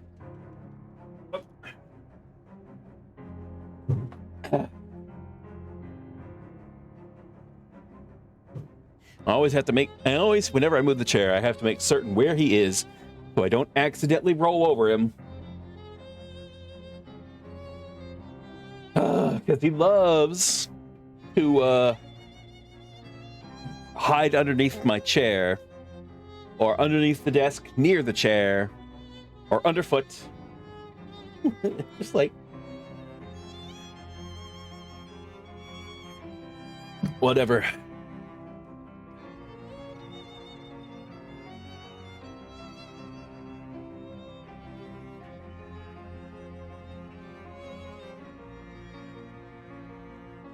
The cheese wizard. Yes, I am a cheese wizard. And yes, it is very fitting. I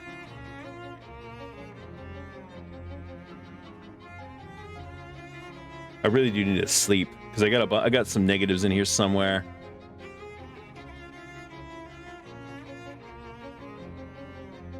I think most of them have been taken care of.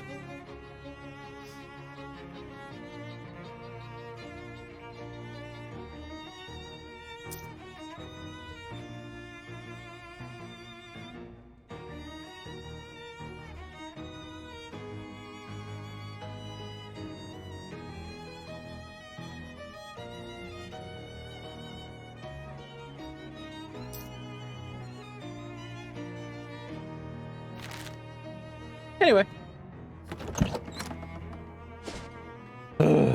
That's taken care of. Hobo camp.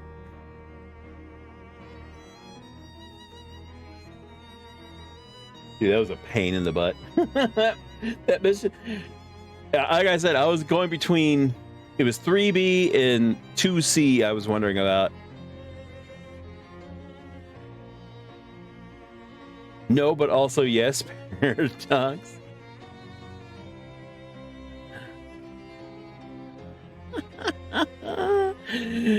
No, but yes, a paradox. Oh, I want to see what happens. I want to see what happens. Doing it. Ah, well, thank you. All the same. Toodaloo.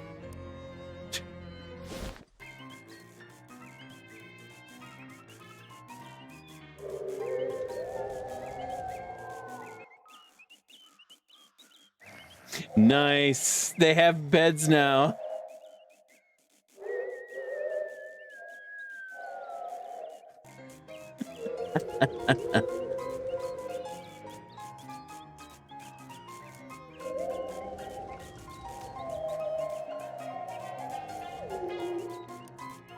Oh, hey, my messenger friend. I never caught your name.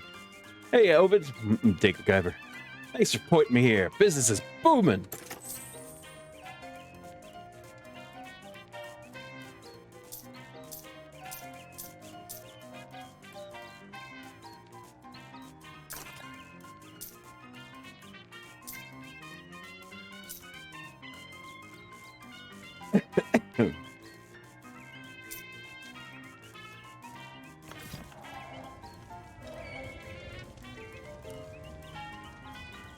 Look like I can't.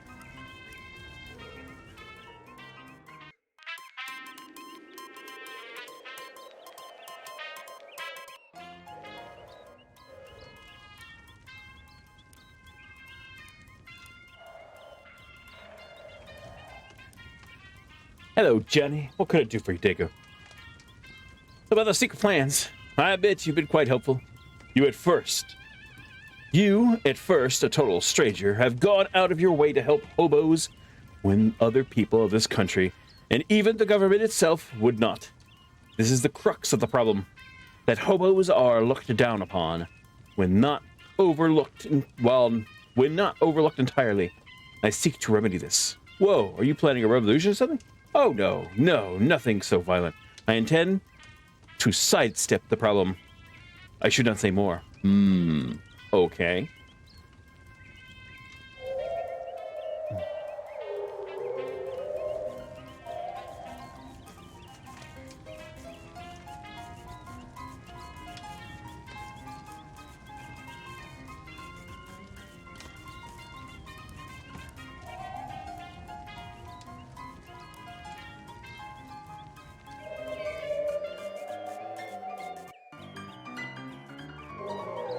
Oh, hey.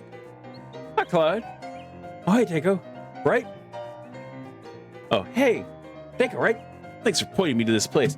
It's pretty great. It was real friendly, like. Nice. So, you aren't missing the solitude of the swamp? Nope. Turns out that's less important to me than just being able to sit still and not do much. I've been helping out by growing herbs for the kitchen here. Know any hobo code you could teach me? Sure, I picked up a couple signs. Here's one for keep off the grass. Thanks. Hello again. Got any quests? Well, you're playing right now. It's pretty great. Stick with that. You got it. Know any hobo code? Sure thing. This one here means arpeggio. These two pointy ones are crescendo and decrescendo. And this one's a treble clef. Wow, lucky they happened to find a piano out in the camp. Oh, I brought this baby with me. On foot? How? Well, it took a few trips. There you are. Hello again. Nice hat. Hi. Thanks so much for helping me before. I didn't even get your name. I'm Calendula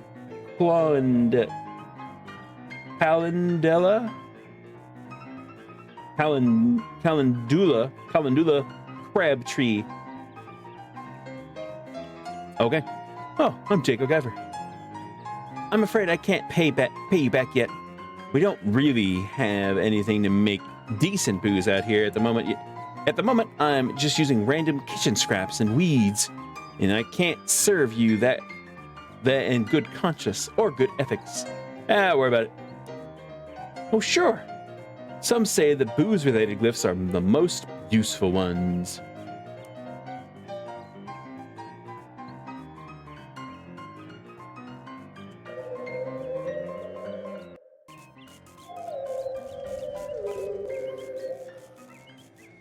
What's my hobo code at right now?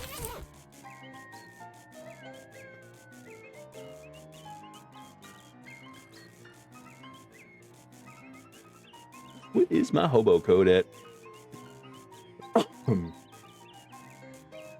1 hour of hunting monsters later, and I still don't have a wyvern gem. Yep. I know what you're talking. I know what you mean, man. Good luck with that.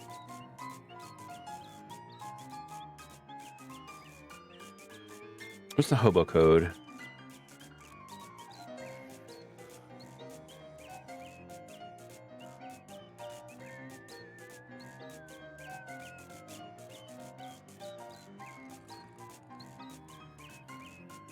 One to range power attack, muscle, hobo glyphs. Here it is.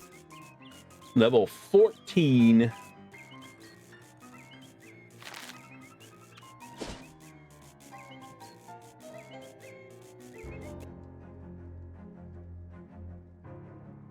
Hi, hello. Huh, hi, what's up? Are you truded on territory of Glocklinsen? Am I? We're just working on getting a couple of weapon upgrades to rank 6. Then once I have that, I want to upgrade it all. Nice. Am I? I don't know what a Glocklin is. We are Glocklins. We both. We are the toughest of all street gangs in Ocean City. But what think you about that? I don't feel particularly threatened. What? This is totally incorrect. I like your xylophones, though. What? Xylophones? These are glockenspiels that we have. Oh, Glocklin. I get it. A mugging, eh? How about if you mug each other? Okay. Well, I haven't even really started yet. This will our first mug be, so it be practice. So you will me your wallet give. Okay. And you give me your wallet give. God damn it. The two goblins exchange wallets and shake hands. We have on our first day 2 bugs made. We must be the boss. Telepod. Okay, alrighty.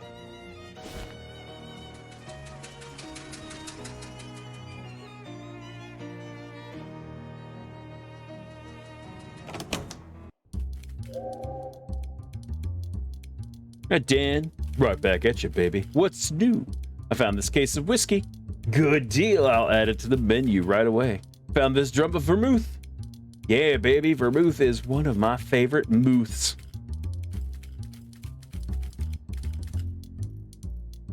Muscle, Moxie, muscle and Moxie. Mysticality and Moxie. Nice.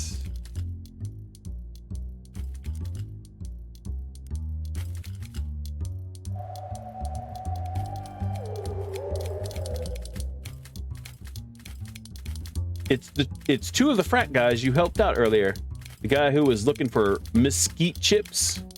The other guy who lost his jacket. Oh, heck yeah, bro. You got problems beating the cold. Queuing is the hobby for you. Wait, did I say hobby? I meant lifestyle. Standing next to a warm, comforting fire does sound pretty good. Right, bro? Plus, while you're standing there, you could be queuing up some burgers or weenies or whatever. Win-win. Gosh.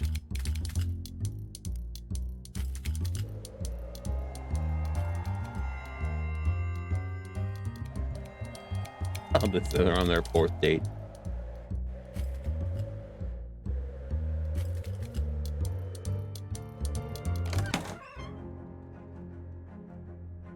Really?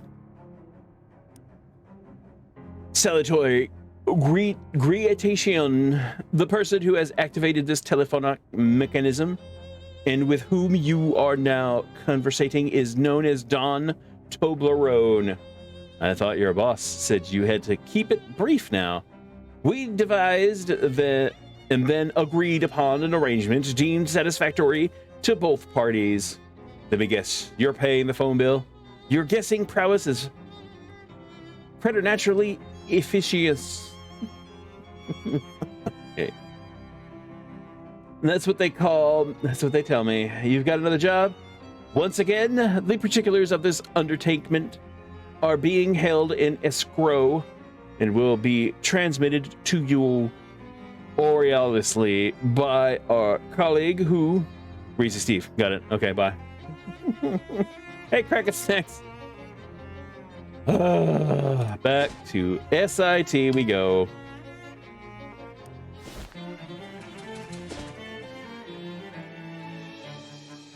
Hey, who are you? Okay. You hear cheering and chanting coming from a ramshackle, abandoned-looking frat house. You wander inside to see what's going on.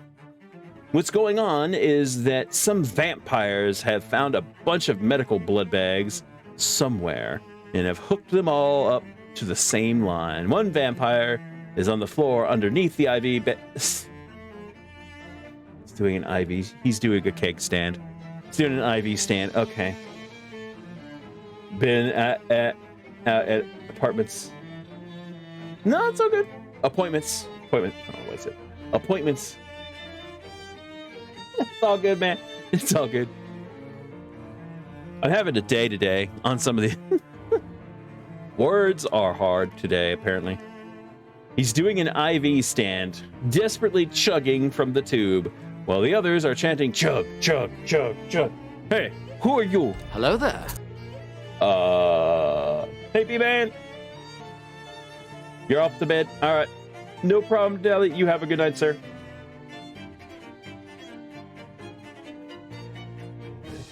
Words are hard. You were not invited. We have a party crasher in our midst. The other vampires give you a menacing glare, except for the one on the floor who is still busy trying not to drown. I want to hypnotize him. I don't know. I just find this funny. You waggle your fingers at them hypnotically. You are getting sleepy. Are you attempting to hypnotize us? Well, yeah, sleepy. That will not work on us. Are you sure? I'm pretty good. Just relax a little. No, see, we're not susceptible to sleepy. Cut it out. You're embarrassing yourself. Look, I've totally got this. I've done it a bunch of times. I believe you, but knock it off. Look, I'm determined to prove it to you. Hold on a sec. I'm gonna go get my good pocket watch. I'll be right back. The vampires roll their eyes and sigh heavily as you leave. Yay! I still beat them. What's up with the grim look, Steve? Got a serious job for you this time, kid. And it ain't gonna be easy. For the last two jobs, you do with a challenge. That's an attitude that'll take you far, kid. Maybe right off a cliff, though. What's the job? There's this vampire, a real mean SOB, that got one of our capos really steamed.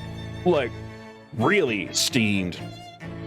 As in literally steamed the guy to death. What? It's one of those mist-type vampires, you know?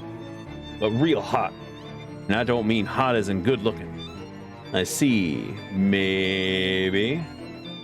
B-Man was a top blurper. B-Man was a top freaking blurper! Heck yeah, B-Man! Congrats. The fight was in the steam tunnels under SIT. We managed to seal the thing in there, but someone's got to go take care of it for good. That's where I come in, huh? That's the long and short of it, kid. Here's the combination to the door, but don't go in there half-cocked. He hands you a folded slip of paper and a sack of rotting vegetables. How are these supposed to help? They're not. I just want you to throw them away for me. Or hell, keep them. I don't care. Well, swell.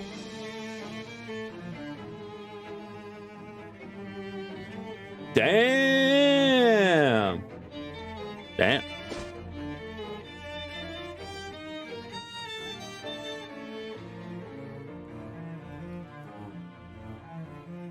Memorize it. Move it along.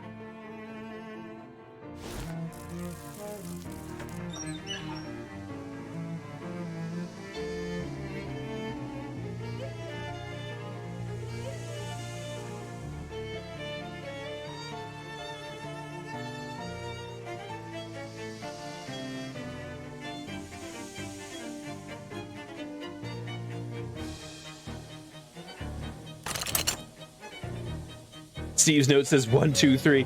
Jeez, these guys. You dial in the combo and the lock clicks open. Let's head inside.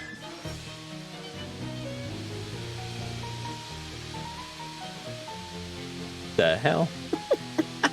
This old disintegration boiler is currently being powered by a bunch of burning garbage. Vampires seem to be enjoying the hot steam. If you could replace the water of the boiler with holy water. Always fun to make Zach up. This is true. B-Man, Dago, Dalinar, Najman, and JP in that order. Nice. I'm the. I'll take it. I'll take the silver trophy. The silver. Yeah, I'll take the silver trophy.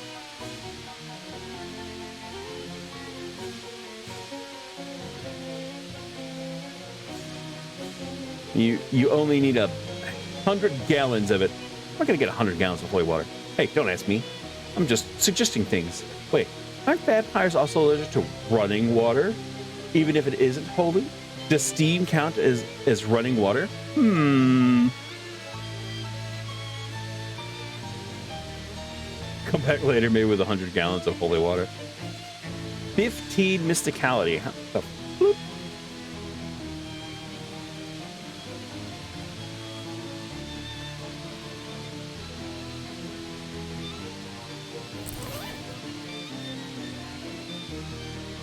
Oh, and the flip. I mean, I'm missing 2 right now.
What pair of pants am I wearing right now?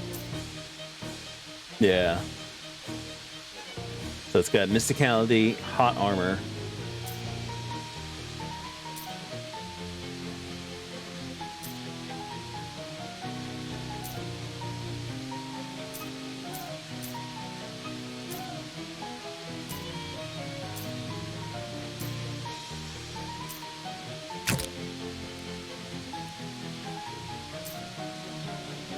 Mysticality, physical armor, hot armor, sleeves armor.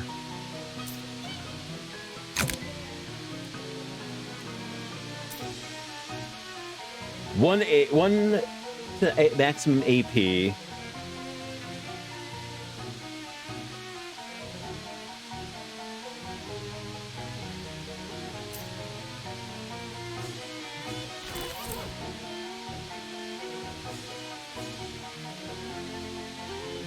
Mysticality, 2 magic attack.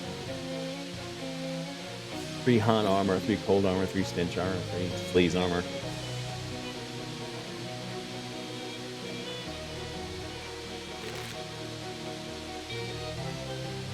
I don't know how I'm gonna get more mysticality at this point.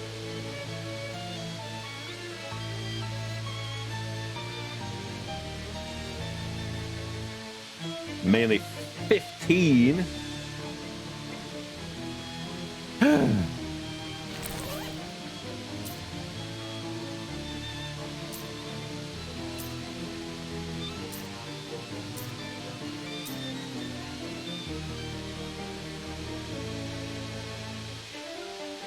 Damn.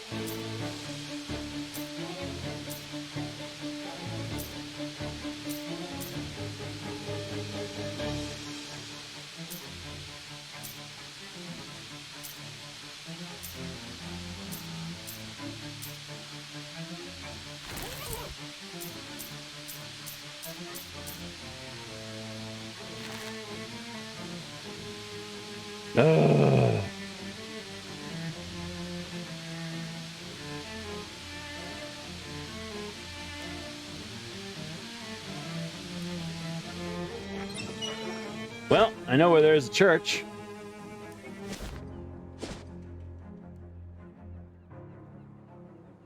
Hang on a sec. I'm going on an adventure mode. I need to pick up a few things. Sure. She returns a few minutes later with a rectangle of white plastic poking up out of her shirt pocket. Is that a pocket protector? Yep. Got a holster for my slide rule too. They're gonna have a word. They're gonna have a word for you, for what you are in about 30 years, and it's gonna be nerd. Nerd. 30 years after that, we're gonna be ruling the world. So watch your step, buddy.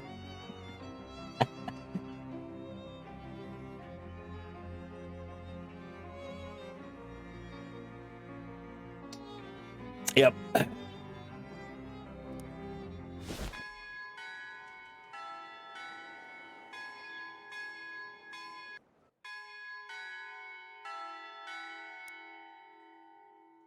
Asking about holy water. Speaking of help, Father, I've got some vampires to deal with, and I was wondering if you could spare some holy water. Certainly. Our font is right over there. Please help yourself. Well, the thing is, I need a whole lot of it. Enough to fill an industrial boiler. So, like, about 100 gallons. My goodness me. Well, if you could provide the water, I can bless it for you. I can also do ice, if that's more convenient. I believe it would work out, too. About 15 cubic feet. 100 gallons of water or 15 cubic feet of ice. Guess I'll get started looking.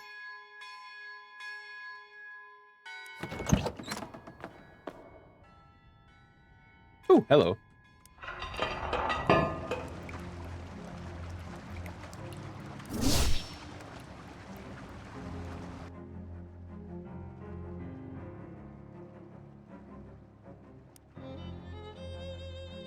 Blah.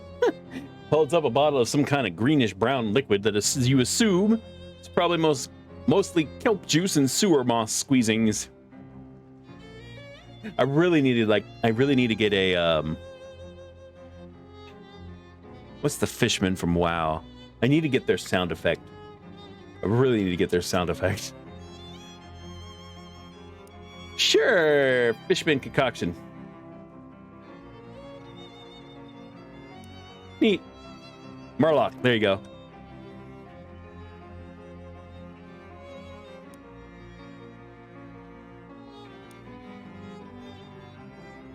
The player next to you puts some fishman eggs on the table. The warrior picks up the pebbles and nails and hands them. He's throwing a handful of pebbles and rusty nails on the table. It's both very simple and very vague. The player next to you puts some fishman eggs on the table. The croupier picks up pebbles and nails and hands them to the player, who shakes them up and scatters them across the table.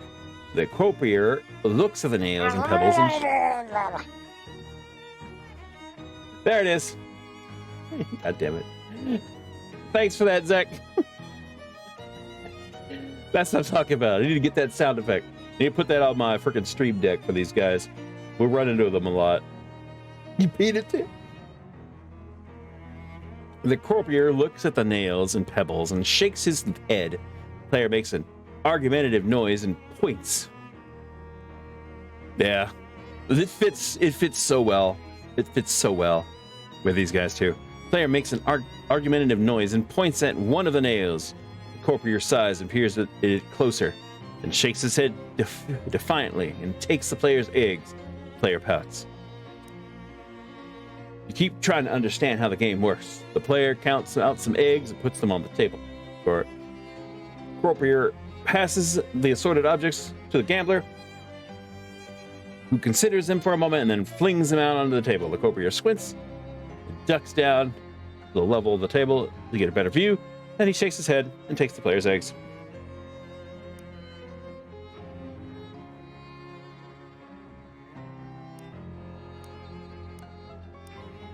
Oh, wait. Marks the table. Dealer hands the pebbles nails the player, who kisses them and then sends them flying onto the table.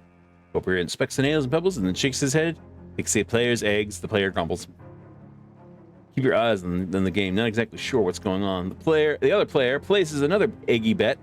The dealer hands the pebbles and nails to the player, who kisses them and then sends them flying onto the table. The Courtier peers at the nails and pebbles and then nods. The player thinks for a moment and picks up a nail and tosses it onto the table again. When it comes to a stop...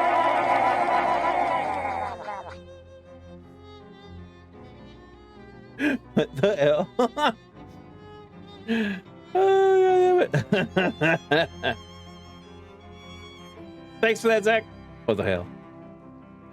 The Courtier appears and tosses it onto the table again. When it comes to stop, the Courtier shrugs, makes a small gesture. The player makes a glub noise and takes his eggs back.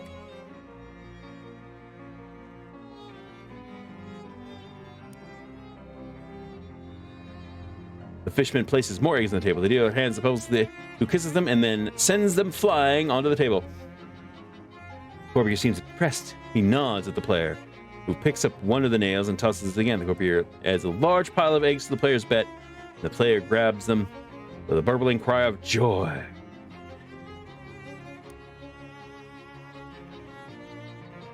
He puts some meat on the table, and the Courtier blinks at it, but doesn't object. He picks up the nails and pebbles and hands them to you. You shake them up and then drop them on the table. They bounce and roll a little, but quickly come to a rest. The Courtier looks at them and nods at you. You carefully consider the arrangement of pebbles and nails and then choose a nail to retoss. When the nail comes to rest, the Courtier looks impressed. He adds a pile of fisherman eggs to your meat and pushes them back towards you. You won, apparently. Spiffy.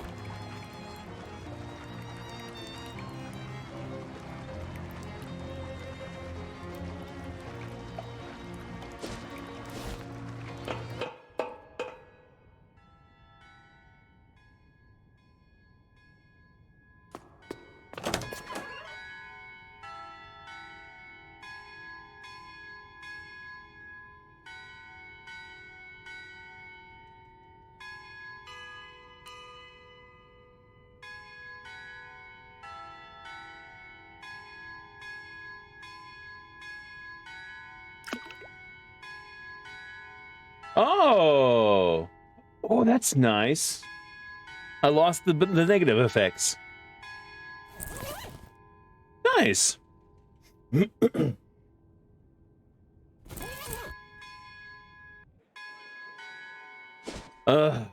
I gonna do? Oh, I know. The fridge factory. Hey, boss. My trusted lieutenant, Lucy Nickel? Close enough. What's up? We got the proceeds from the last shipment of found parts we sold. After overhead and taxes and all, this is your cut. 5 meat. You pay taxes? I mean, we pay taxes? Gotta keep up appearances. Don't want the feds breathing down our necks, right? Okay, yeah, that sounds pretty gross. Okay. Yay, 5 meat. Yay!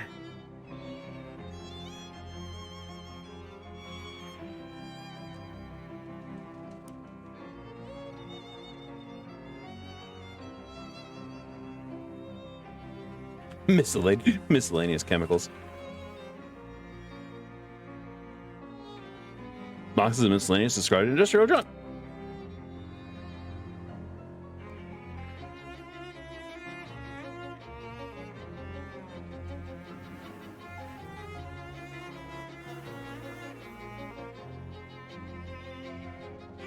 Hmm. Damn it. It's gotten more powerful. Nice.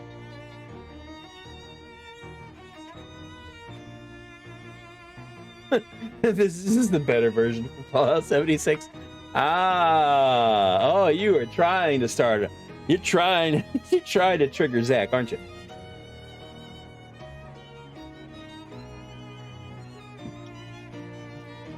Wow.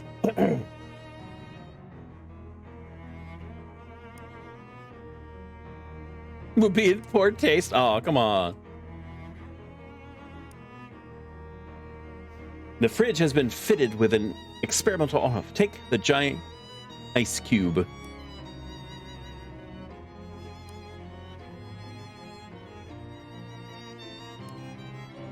Would be in poor taste. Come on, game. Let me fish in the remains of the dude.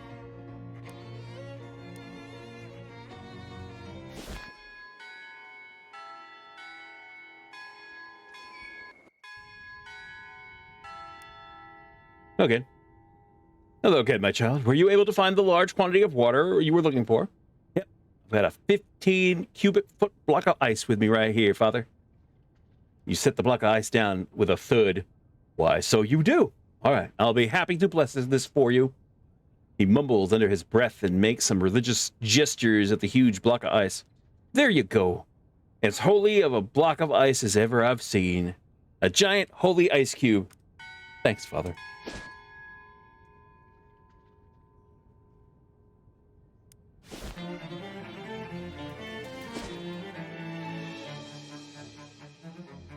Holy ice cube, Batman. Holy giant ice cube, yes.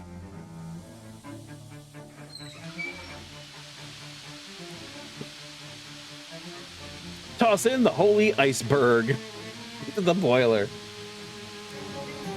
You heave the giant ice cube into the boiler, and the steam immediately becomes sort of nicer, whiter, and just a little bit sparkly, like a cloud that an angel would sit on while playing a harp.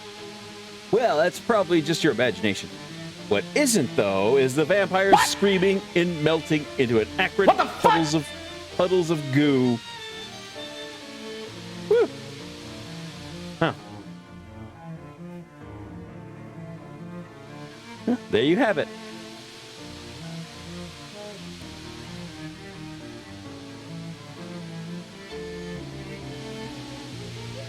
A handful of steam. All right, then.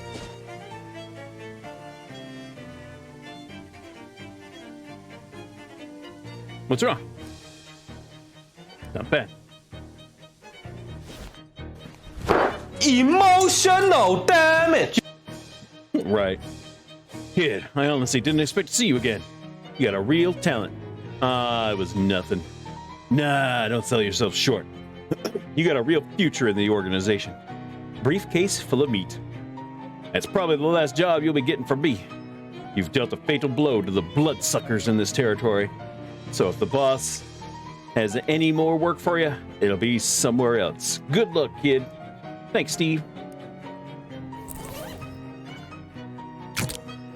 700 meat. God darn.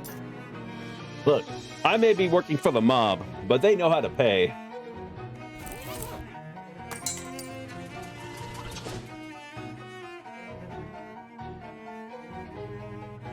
Money don't jiggle jiggle, it folds. I'd like to see you wiggle wiggle, for sure, and make me wanna dribble dribble. You know, riding in my Fiat, you really have to see it.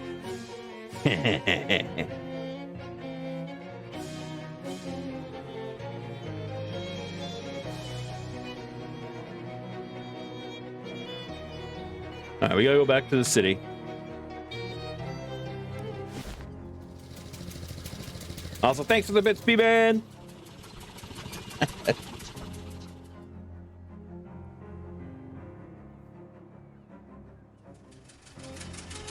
What I need? Hold on. Oh, damn it. I was just there too. Zeta, Omega, Omicron. Hold on, we gotta go back real quick.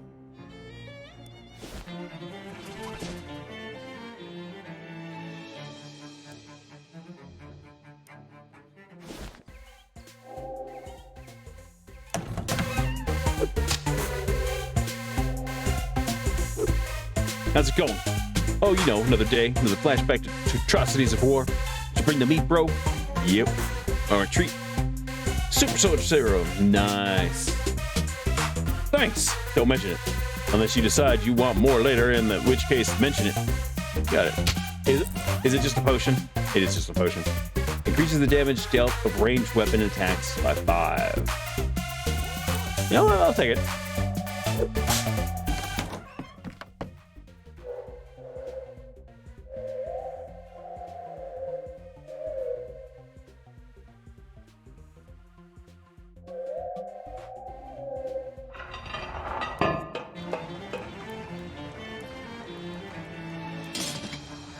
Nice. Glowing mushrooms.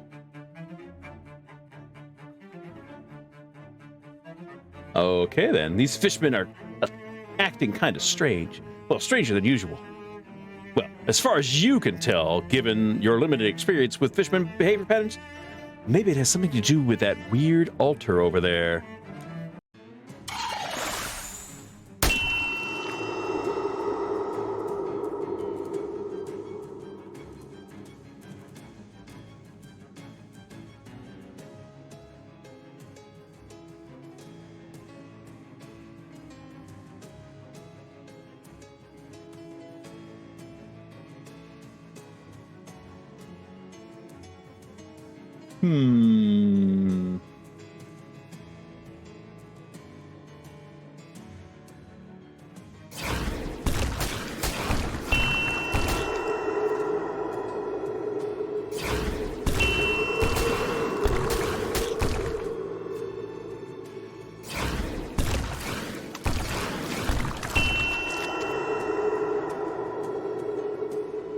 Well, no more freaking help for you there, guy.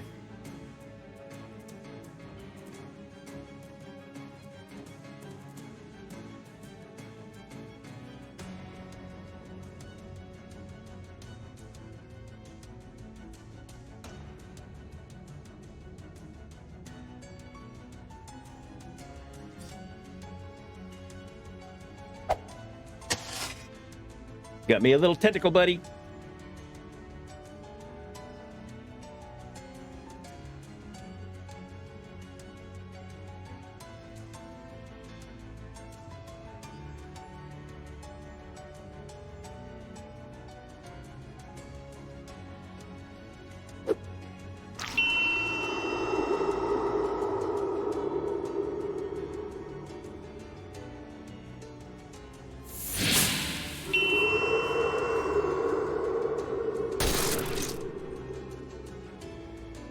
Go get him, little tentacle buddy.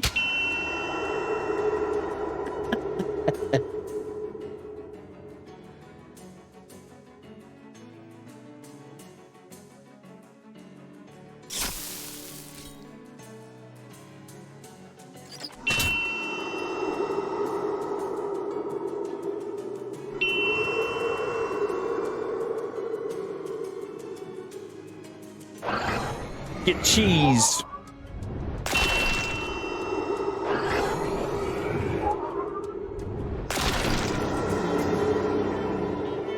Wow, you won. That's one triangle that won't be bothering any more fishmen.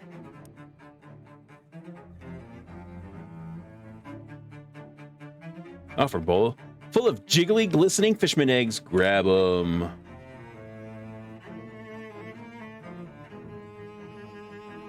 Okay then.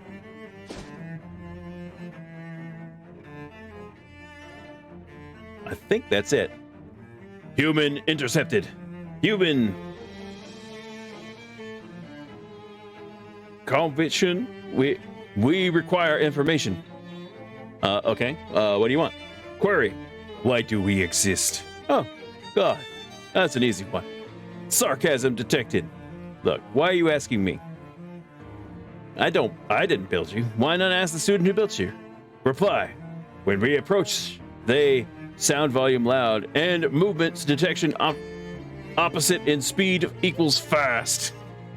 Ah, well, I guess if the baking soda volcano I made in 8th grade started asking me existential questions, I'd be a little unnerved as well. Your purpose is calculation. Your purpose is essentially calculation. Your robot brains process information much faster than our human brains. Evaluation. Obvious. Human intelligence equal low. Hey, hotshot, you asked me. If you're so smart, why don't you go calculate your own existence? Evaluation. Fine.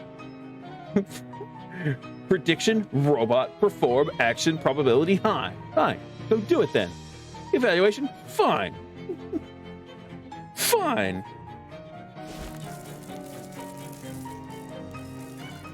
Oh, hello again. I got the eggs. Oh, great. Let me just process these and... Oh, whoops. I misplaced the decimal. I only needed 0.3 pounds of eggs. Well, now we got plenty of this goop. You can keep the extra eggs. Hooray. Yeah, let me write down where to find the fish mother's nest. River page. You'll also need this. Municipal contraption. Okay. And now we just slather you with this foul-smelling jelly. Come back and see me if you need it reapplied. Double hooray.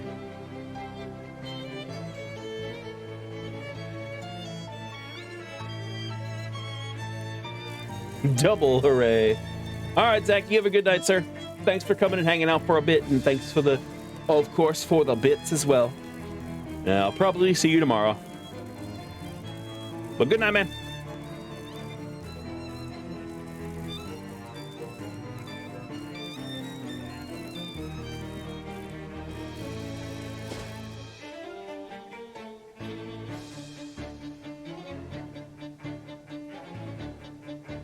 You wander an empty classroom, find a blackboard covered with complex physical equations. Erase them. You got the heaviest eraser you can find and reduce all other physics equations to physics and smears. That should save the janitorial staff some time.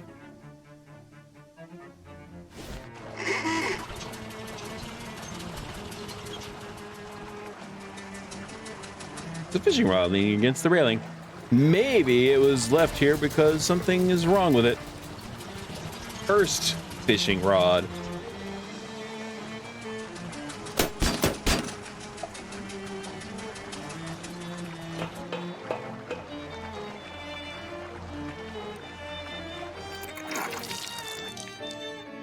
You emerge from the disgusting hole into a slightly less disgusting cave.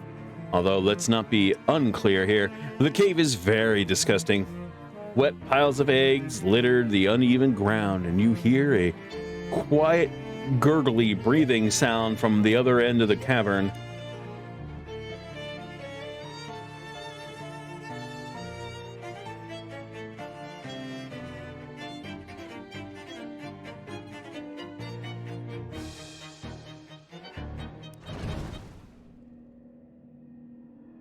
The fuck?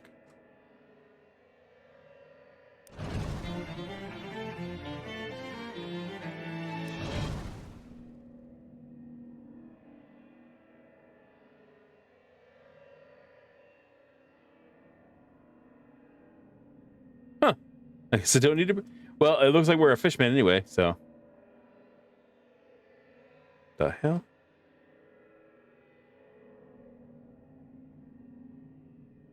A throbbing ring of negative energy around... a throbbing ring of negative energy around a chalice-shaped object. It might be a chalice.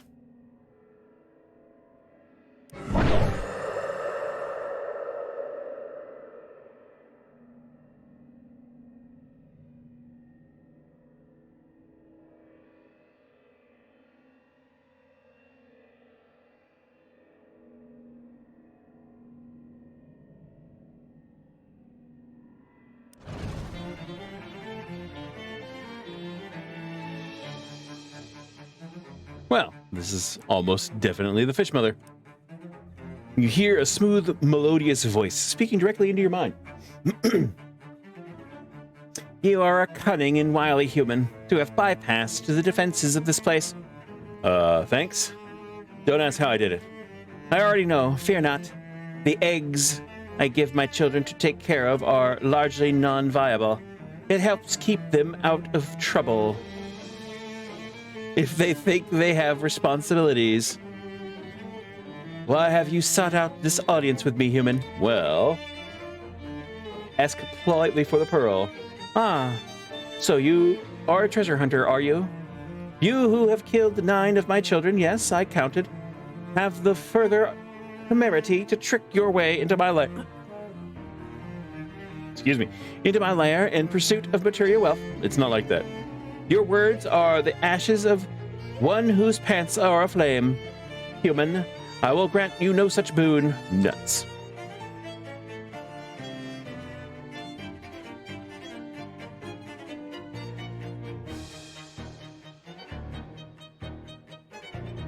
Eggs, slimy eggs.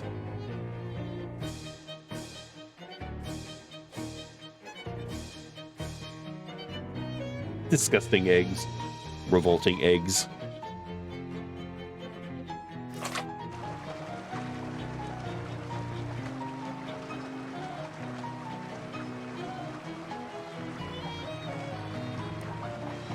I'm hiding behind the next pilling to the left. Come say hello. Oh, sounds like.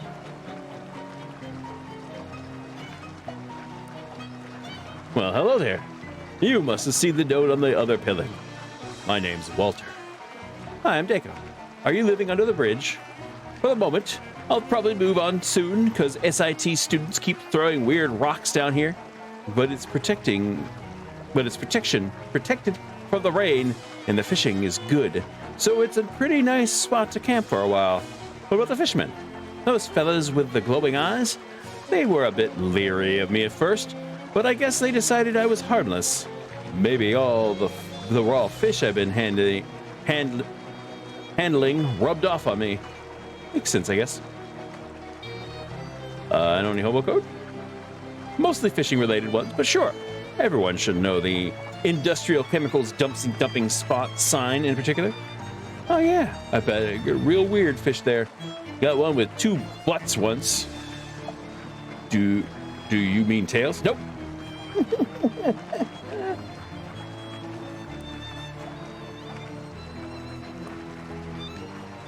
Expert fishery. So, do you know a lot about fishing? I guess I picked up a trick or two. You looking for some pointers? Sure, that'd be great. So far, I've figured out that you hold on to the long, stiff part of the pole. Wow. And dangle the sharp wire thingy into the water. Wow. There's a sentence that stopped being a double entendre real fast. Here, let's expand that knowledge a bit. Thanks. If you're thinking of moving anyway, there's a hobo camp on the outskirts of Ocean City. They could probably use someone with your fishing acumen. I just use regular tackle, but that still sounds like a pretty good deal. I'll head out there directly. Just the tip.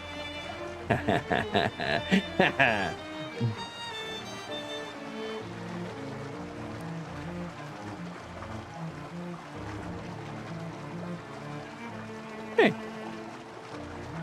Oh, there's boots right there. There's boots. There's the boots. What about the boots?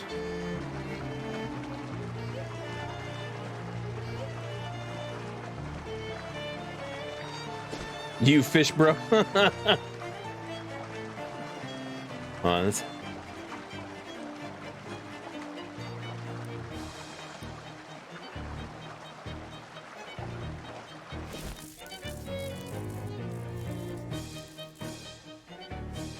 I'm still working on the pro. Do the extra fisherman eggs. Well, I can cook them for you in a pinch of lye and some muric acid, and they're totally edible. I don't want to know how you know that. He whips the glistening eggs together with some chemicals and fries them up over a Bunsen burner for you. Even ever been to the ocean at low tide? Imagine frying this. Oh. Ever been to the ocean at low tide? Imagine trying that smell. Okay. Thanks.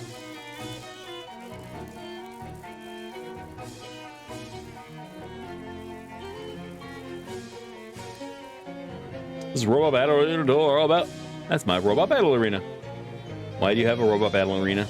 The fact that you even asked that question makes me think you'd never understand the answer. How many robots are in there? They're capable of self-assembly and replication, so it's hard to say. And it's also critical that you never accidentally leave the door open. Gotcha.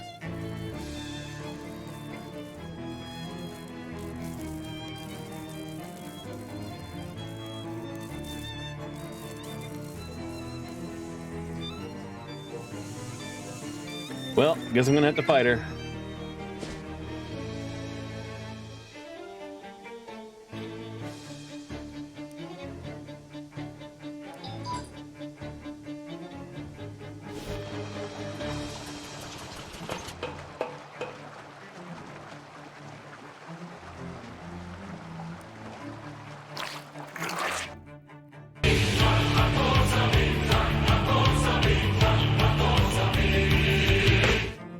Tacos!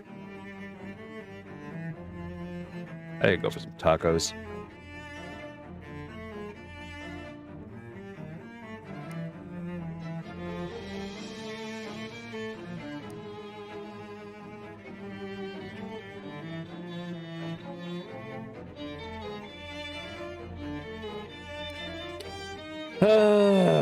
Fighter for it. Oh, wait, no. Damn it.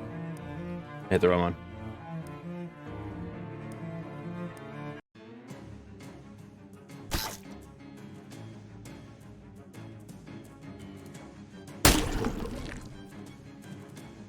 All right, well, what's Mama's stats?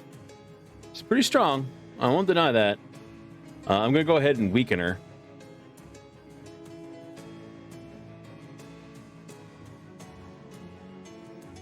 That'll help out a lot. Now,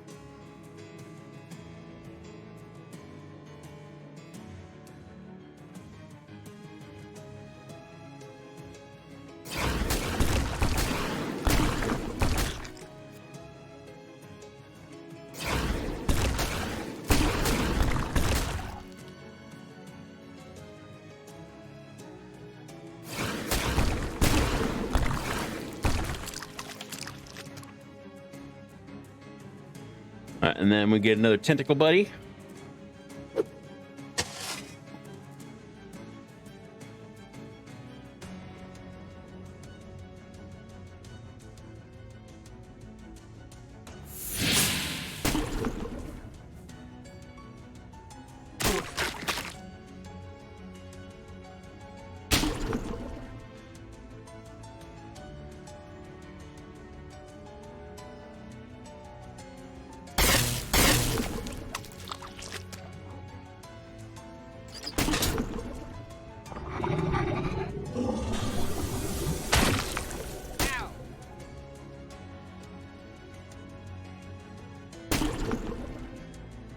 Well, okay then.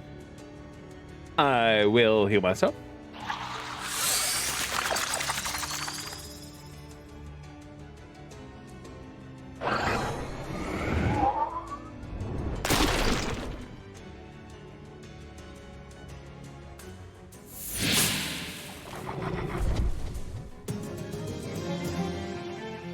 Fish Mother's Pearl. Excellent.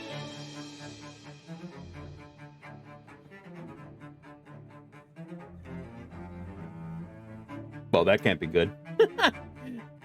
That can't be good.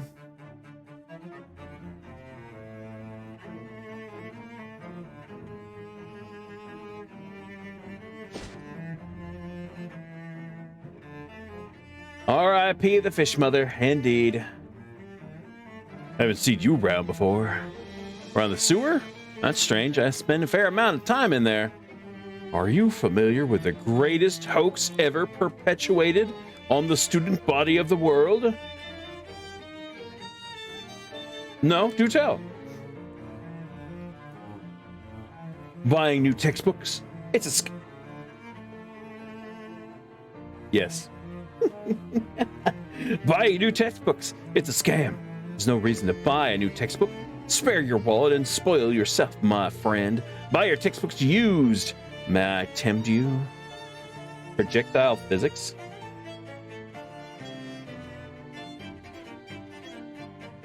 That still seems very expensive. Right. And they want you to buy it new.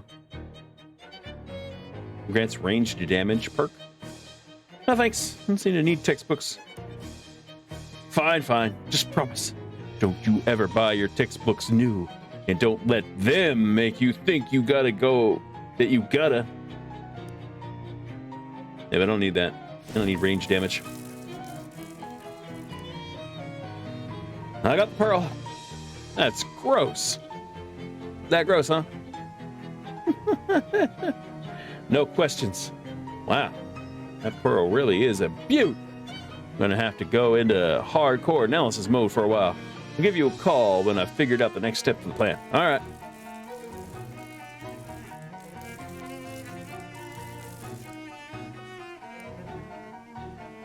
Polar War yet? All right. We're finally finished with the majority of our oh, wait, too far. Oh, how's the grenade project coming? I threw all 6 and 4 of them blew up in my face. 4 out of 6 isn't too bad. They could sell them. In exchange for your research, I gave you a discount from now on. How much of a discount? 200 beat in total savings across all future purchases. Here. This seems less like a discount and more like a flat reward. I just don't like doing arithmetic. Right.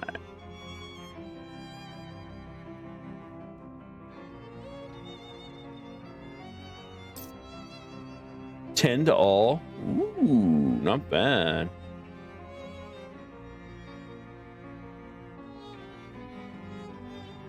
Not bad indeed.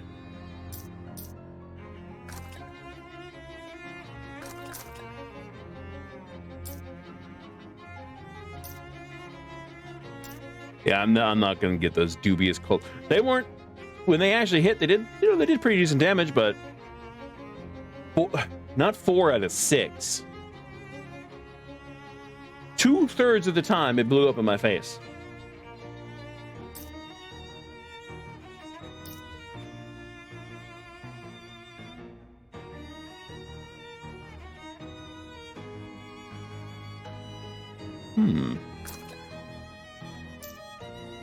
Government issued sardines.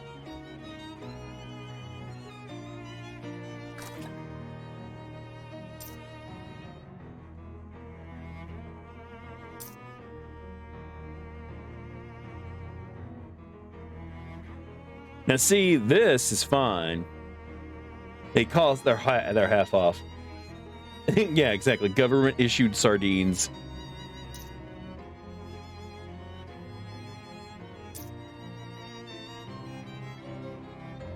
Sounds tasty.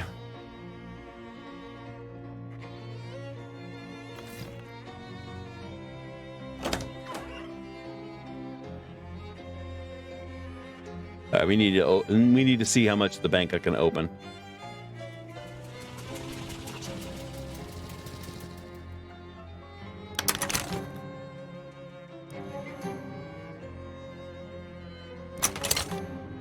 Nice. Open the door, baby.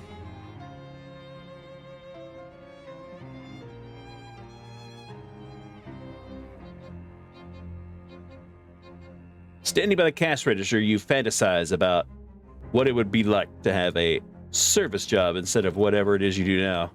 Freelance, uncursing. Oh, that's right. Open the register. Hit some buttons. 1? Okay. This miraculous little lamp has burned for 20 years and counting, giving a single solitary vigil to the dying of the bank. This plaque has gone green with age. Today, we celebrate our opening of Securibus Building and Loan at Plunkett Street in Ocean City. There is no visible means of opening this monstrous vault door. Ow. Okay. Punch it. Ouch. Shoot it. Tie the vault to a car and drive down the street.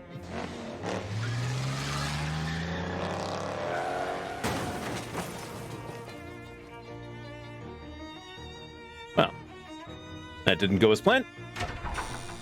There's the car. Oops.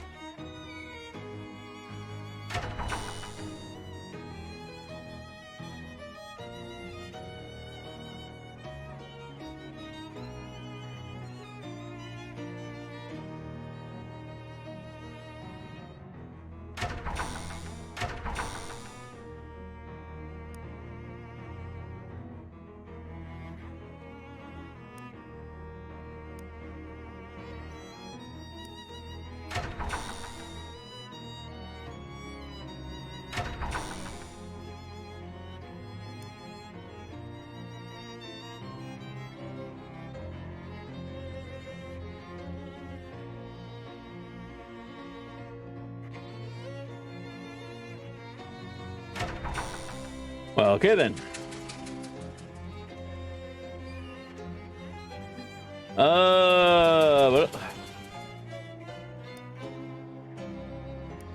And we're done. We're done with all of our side quests for now.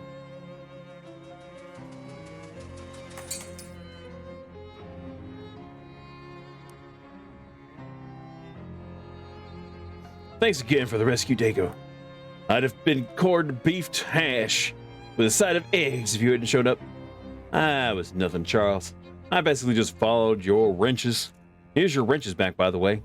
Nice. Knew these babies would come in handy for something someday. Don't you use them for, like, wrenching? Well, the 7/8, yeah. The 255, 256, not so much. Getcha. Anything else I can help you with? Nothing right now.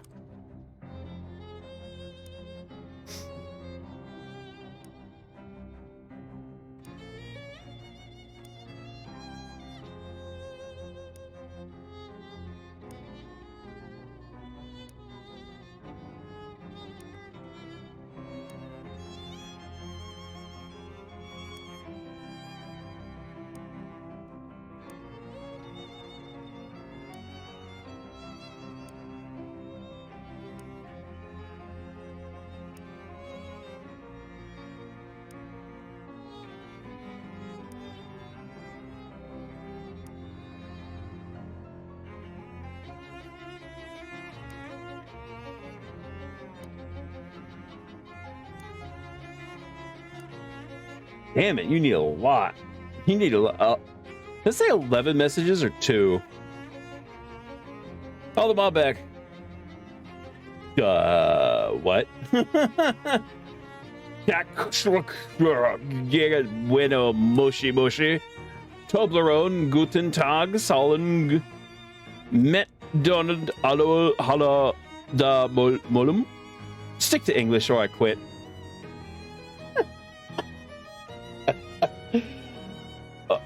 Okay. Your resistance to international forms of communication may prove to have a hindrance effect on you in the future. Our organization possesses ambitions of operating worldwide. Worldwide-wise. I'll jump off that bridge when I get to it. What do you need? An incomplex reactionism.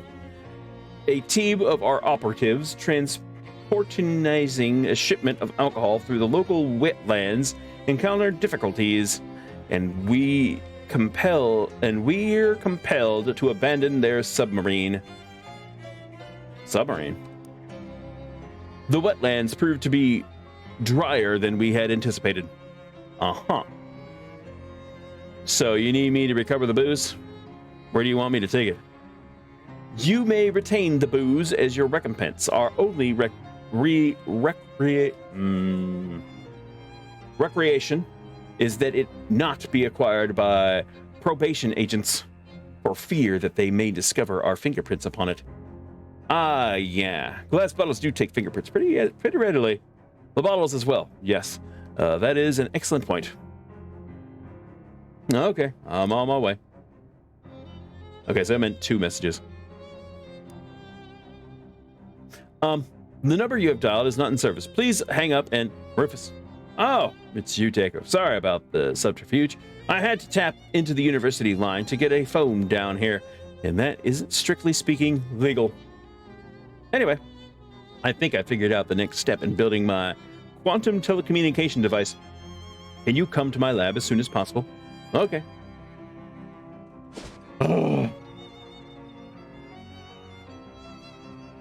I want to see this. I want to see this submarine. Mob submarine. Literally is a mob submarine. Well, that's something you don't see every day. A big haunch of raw meat hanging from a tree branch in the middle of a swamp. Or at least I don't see that every day. Maybe you spend more time in swamps than I do. Anyway, not wanting to let a perfectly good haunch go to waste, you approach it, and with a cartoonish sproing, you and Simone find yourself trapped in a big net. Hanging from the tree. Well, dang it. Lose. Tear yourself loose. Fortunately, the net is rather shoddily constructed. It's just made of vines. And heck, if you're going to let some stupid vines get the better of you. After a short struggle, you manage to tear the net open, and you and Simone drop free and escape with the goods. Okay.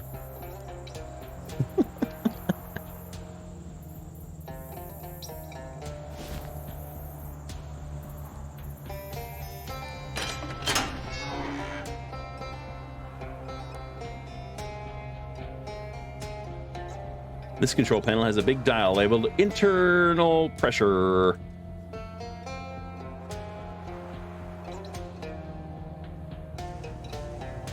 Somebody must have been used their extra steam to do their laundry. Mildewy sailor's hat. Torpedoed included.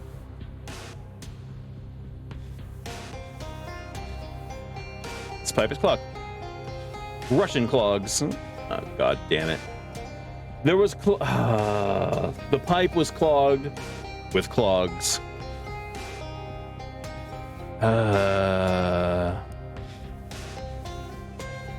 44?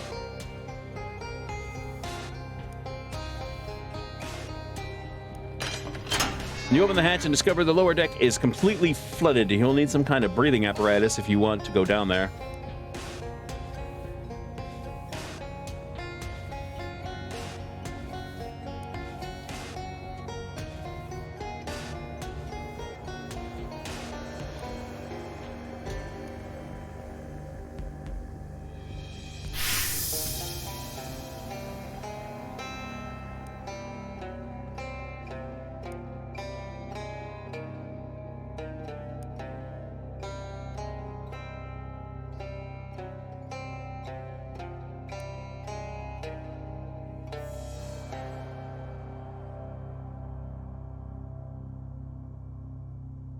Did I,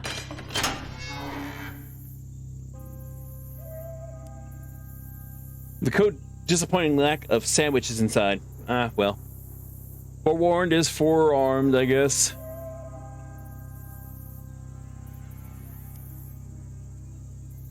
You strain your eyes, but the chart is either slightly too far away, the submarine is slightly too dark, or some combination. Years of study have taught you how to deliberately damage your eyes in order to learn things. Those years of study finally pay off as the chart reveals itself. Torpedo 2 pressure 19 psi.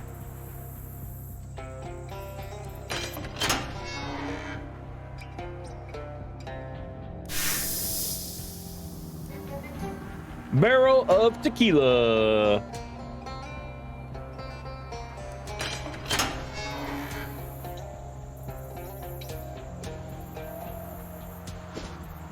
Right then.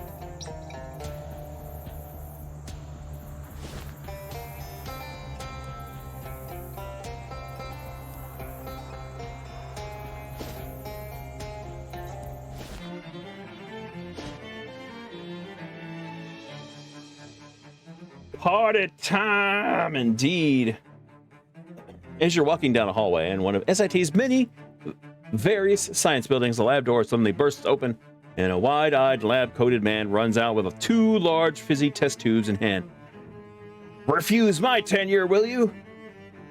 Those fools, I'll destroy them. I'll destroy them all. Don't try to stop me. Stop you from doing what exactly? I've created the perfect monster formula. All I have to do is mix these two chemicals, and an unstoppable legion of beasts will devour this entire building and everyone in it. Give him some advice. Hang on a sec. Why'd they deny your tenure? Well, they said I haven't published enough original research. The fools! I have created life, which sounds like a pretty hefty research project. Have you considered, writing down your findings and publishing them? I guess I could do that. I guess.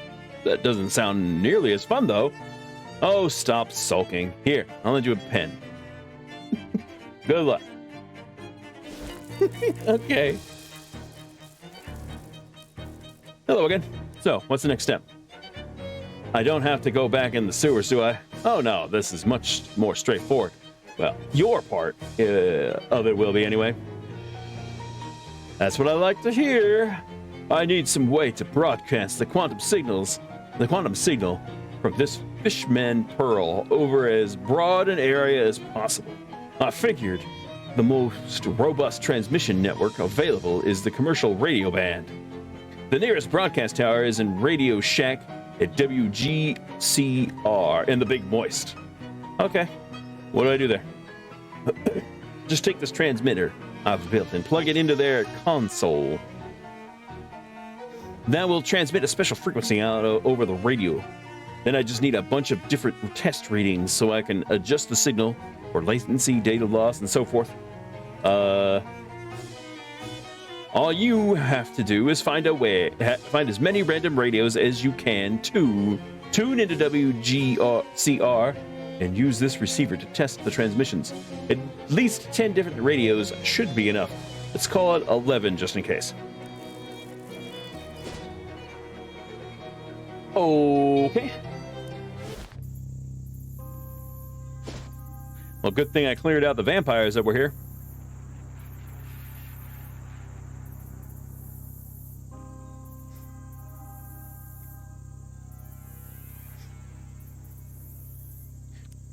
He gave me 20 meat. Okay, I'll take the 20 meat. Also, how am I doing on experience? I can... Did I get a new book, by the way? I did get a new book.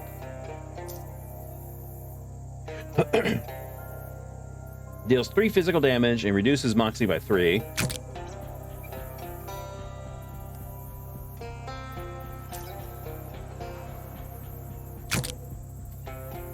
If you do, Fondue will set enemies on fire for an additional 1. Voila!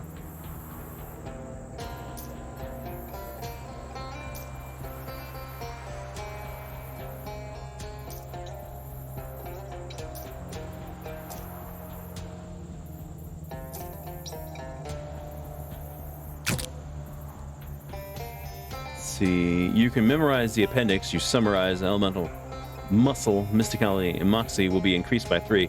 Memorize!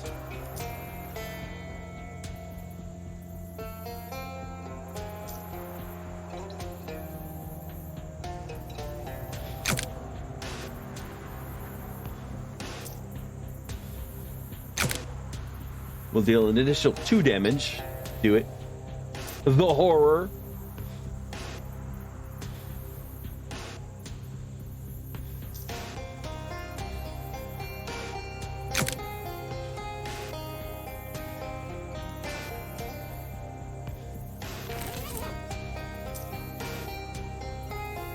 Deal 5 physical damage. Reduce Moxie by 5. Heck yeah. Heck yeah.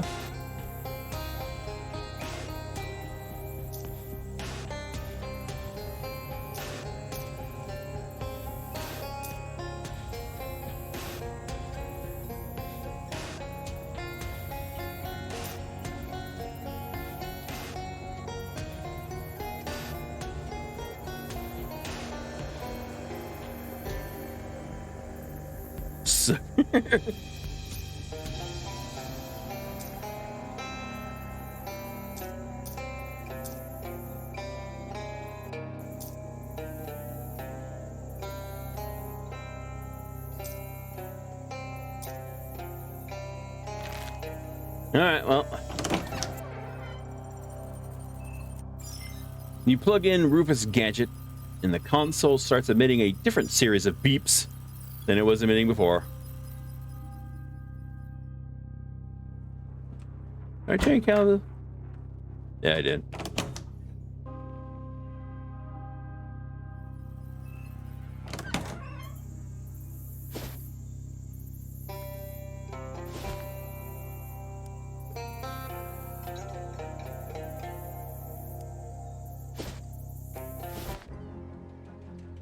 Oh, all right. Call the mob back. Hallo en formale groten an min nam is Don Toblerone. In ik spreek on de telephone. English. Dutch is nearly English. Endeavor to not be so culturally unsophisticated. It will impede your personal growth. Anyway, your submarine booze is safe. Bravo! You are certain to enjoyify it. It is our newest vintage. Your next assignment will be to renovate an elderly and formerly abandoned radiophonic transmission station. Renovate it? Renovated as such as it is no longer contains any vampires. We are apprehensive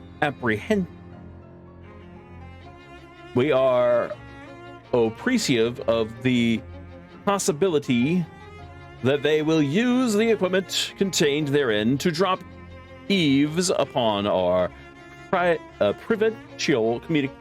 This dude. Well, I certainly wouldn't wish that on anyone. But whatever, I know that the place you mean. I already cleared the vampires out of there. A fortuitous revelation.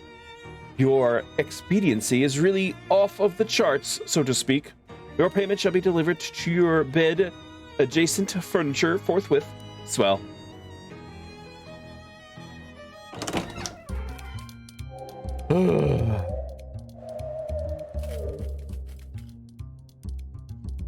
You back, baby? I am. I found a case of tequila. Gracias, muchacho. What does that one do? Muscle and mysticality. Okay. Okay.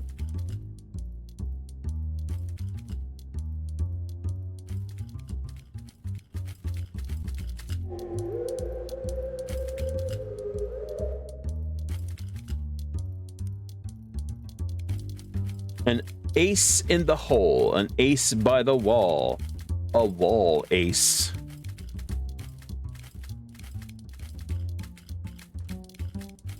Your uncle's house has many doors. Some of them have people near them.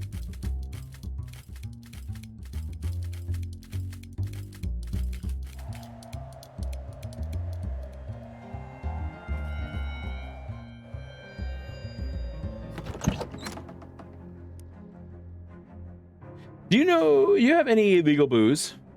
Just so happens I do. Would you like some of it? Yes, please.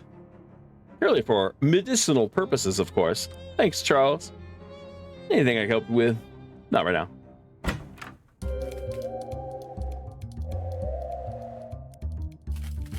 Found a case of gin. This'll gin up some more business for sure. What does the gin do? One to mysticality. Ah, okay. So he did give me some hints. When the hen's away, who watches the Eggmen?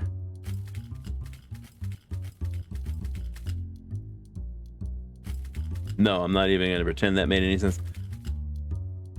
It's a wild wind that wends no woad. When the hen's away, who watches the eggmen?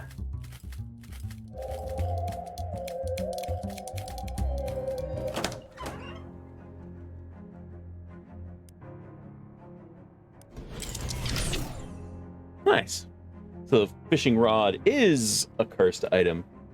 Fishing rod curse now swims in the very depths of the machine, daring any astral fisherman to come down and get it.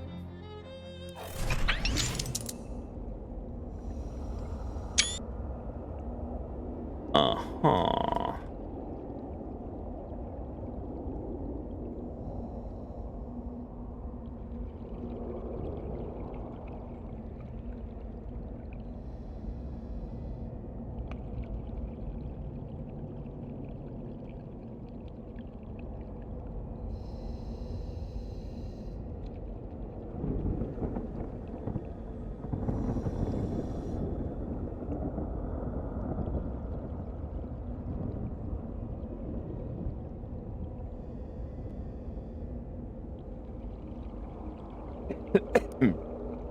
I make excuse me. I make mischief.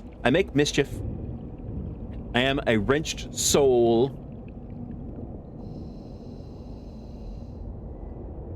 Chaos is Fisher Stick's only goal. Well, almost only. See, I am very lonely, and to you I won't lie. Tonight I'd like to die by your hook and then be cooked.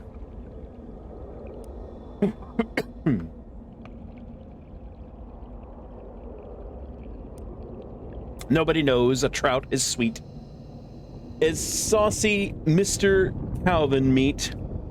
I like to kiss the other trout on the tails or thereabouts.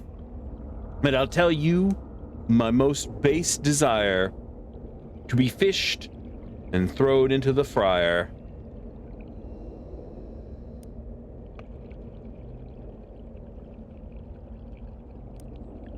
Nobody sees and nobody woes. Poor old invisible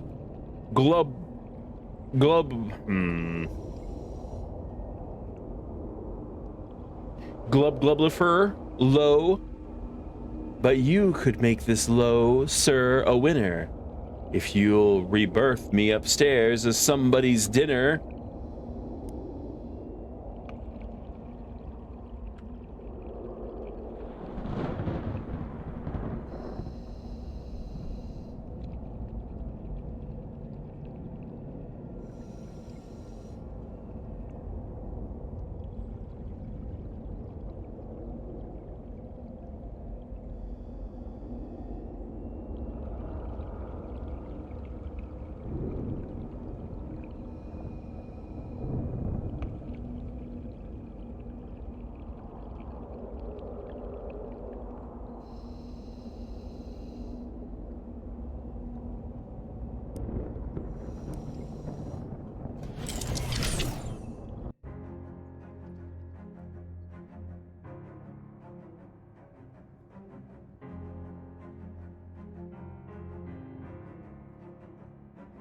Wait, who's he? You know. You just know deep in your gut. Okay, your mind tingles. The fishing rod's curse has caught another fish today. And you get the feeling the more fish you help him catch, the happier he'll be. Hey, Tayshurin.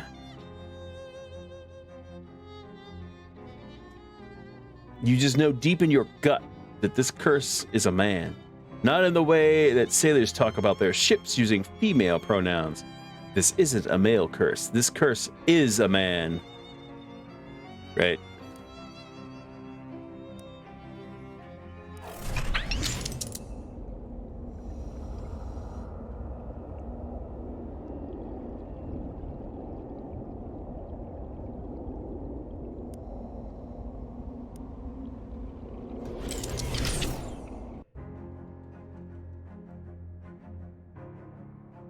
Fish caught in the fish, the happier he'll be.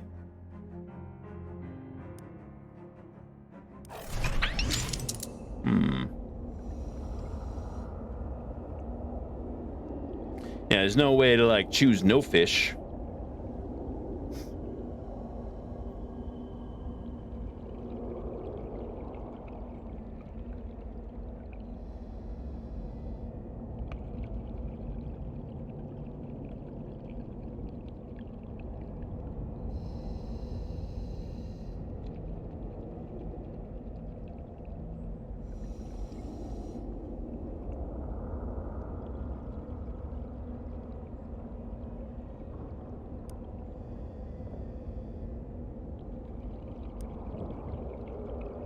We went through all this.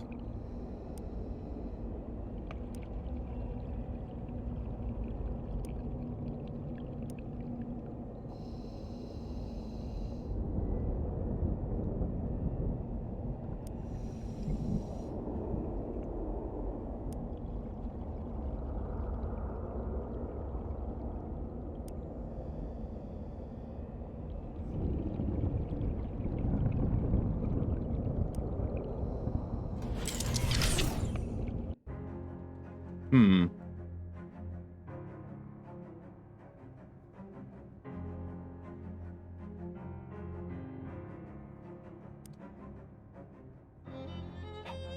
The heck?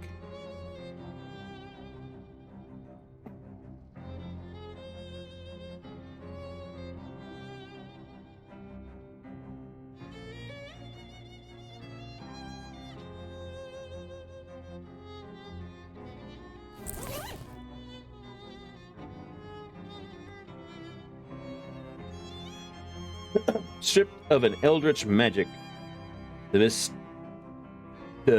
mysteric, the once cursed fishing rod is now perfectly banal. Actually, it looks pretty lousy, which doesn't matter much because the line was dismissed along with the curse. Hmm.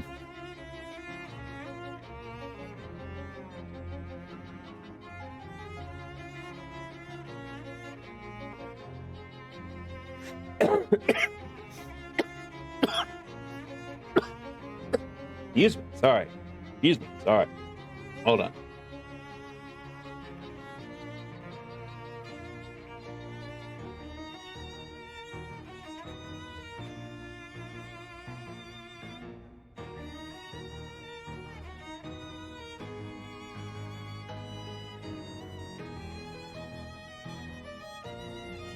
All right.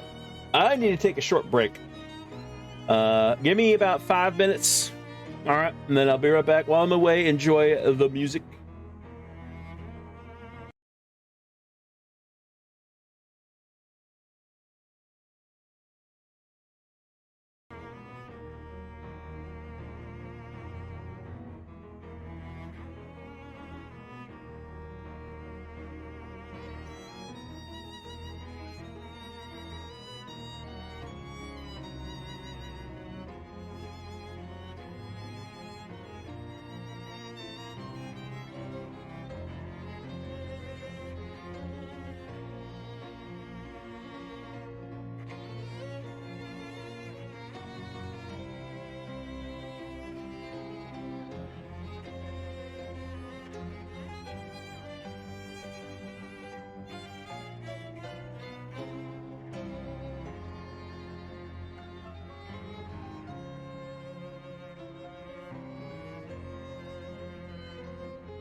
All right, I'm back.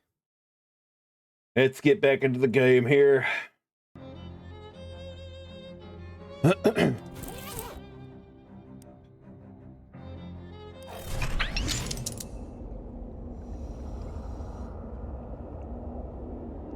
Have I... Gotta be something here. I keep thinking... Ah, this is new. Oh, hold on, we're not in the game.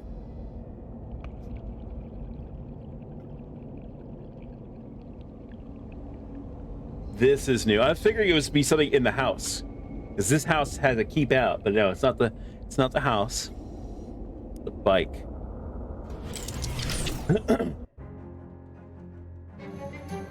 There we go. When the curse got its teeth in that bicycle, it screamed, but only for a moment, and then silence. Limp silence. The insatiable eldritch hunger for fish that once animated the curse is gone. The fishing rod remains behind, just as a stick and a hook. Too weak to catch anything that lives. But another curse kicked to the curb. Probably just throw this thing in the trash then.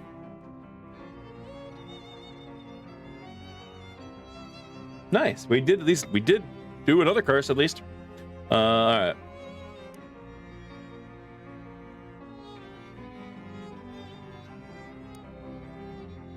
A radio.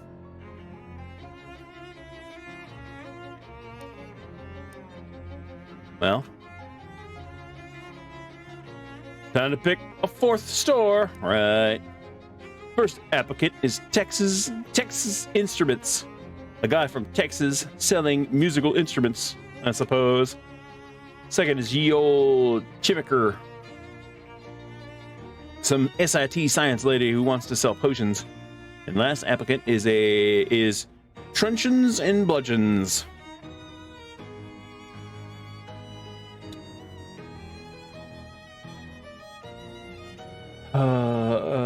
Let's do the potion store. Potion store would be nice. Either way, hey, it's that rug from the boarding house. Miss Brewster must have had it sent to you as an additional gesture of gratitude, or because she hates the way it looks and thinks it's cursed. Either way, score!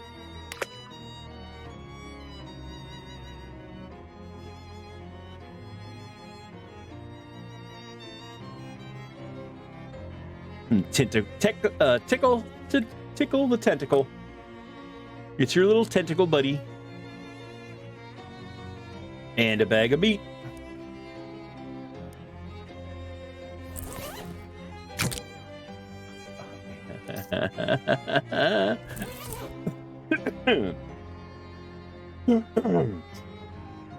Yep, like I said, so far the mob hasn't been too bad. Mob's pretty good. But they've paid well. Oh, have they paid well. All right, let's sleep.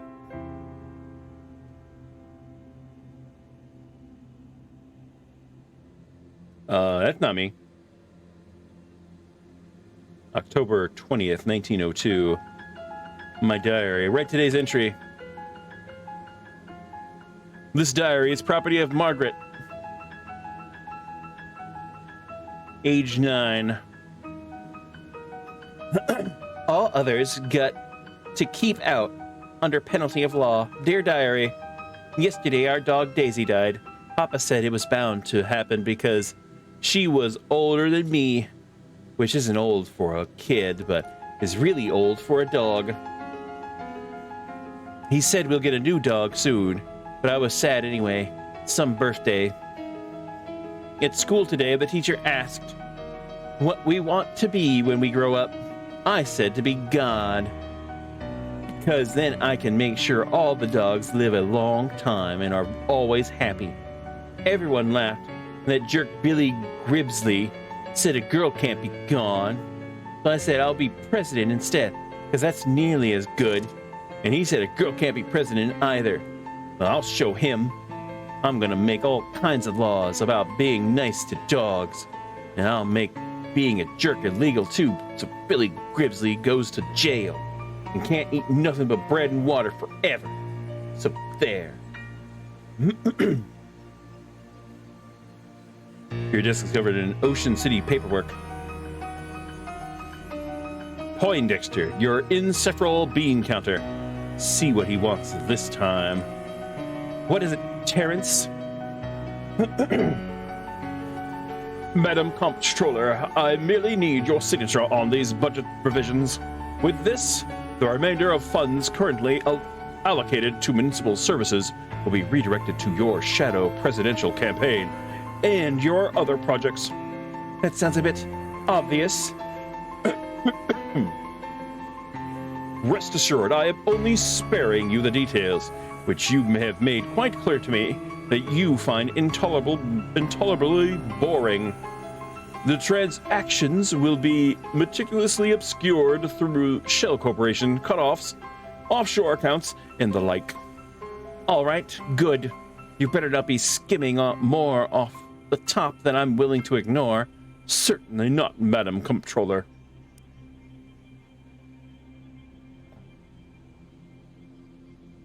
One of your PR lackeys, carefully trained to be just unafraid of you enough to tell you what not to say in public.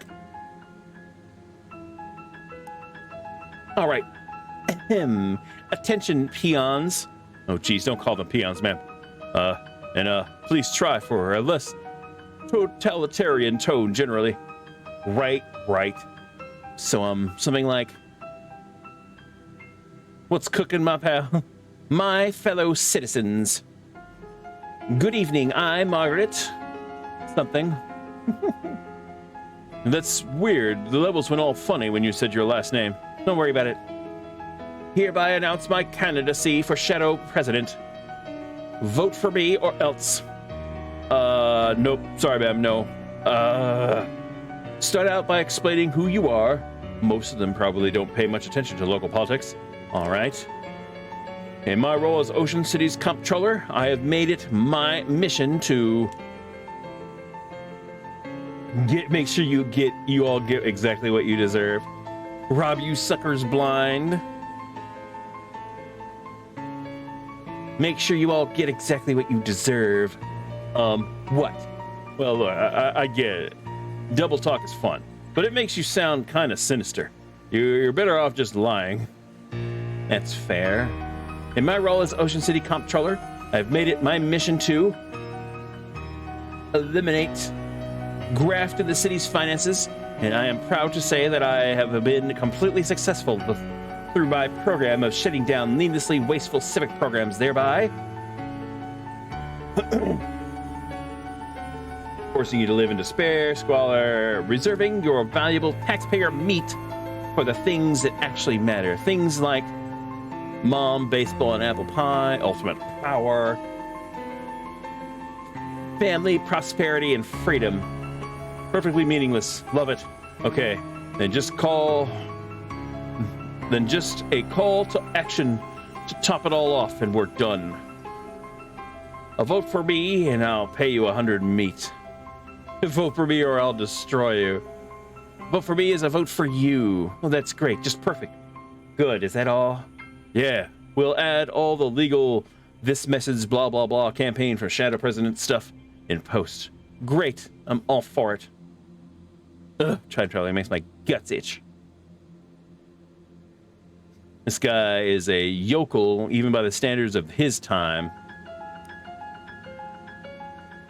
Mayor Burby, I presume. Yes. Who are you? I'm here to speak to you about the Crystal Dream Valley Dam project. I want you to make the dam bigger, much bigger, and much more powerful. Here are some revised plans. A dam this large would flood the valley and displace hundreds of people. Besides, the dam as planned will provide a perfectly adequate amount of power. Why would you need to make it bigger? How about a handshake agreement?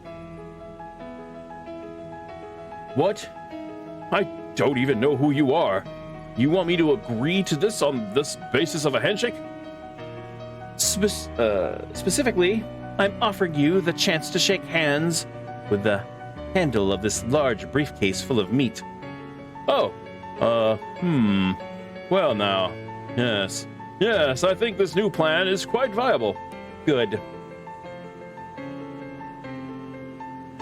This disc is carved from a single block of tedium, a raw element from form of boring work. There's a sheep in my office. What the hell? It turns out that a lot of presidents' time is spent on ceremonial bullcrap that nobody actually cares about. Case in point, hardening the Thanksgiving turkey. None of your aides know what a turkey looks like, apparently. Bah. Harden the damn thing anyway.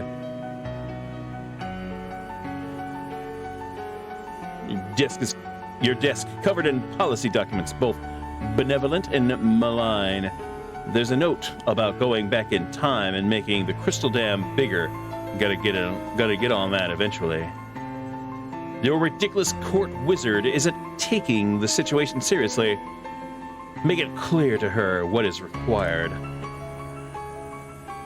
Give me a progress report on the SIT thing. Have you taken care of the problem yet? Oh, it's so dreary and unfestive there. All that math and science. It isn't holly or jolly. Screw your damn theme. Your entire job is dealing with the magical issues. I won't have you have that do-gooding interloper messing around in the library. There's too much at stake.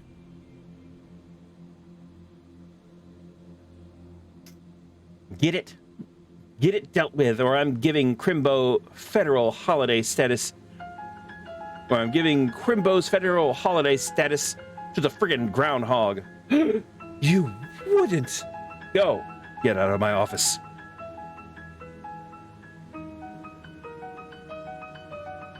Some dumb jock kid you have to give a presidential fitness award to. Hey kid, how's it going? Hi? Brilliant. All right. By the power invested in me as the shadow president, here's an award for being able to climb a rope faster than most other kids, which is definitely important. And this is a great use of my time. Thanks. Do I give a speech? Whatever, I'm out of here. This miserable beast, deal with him.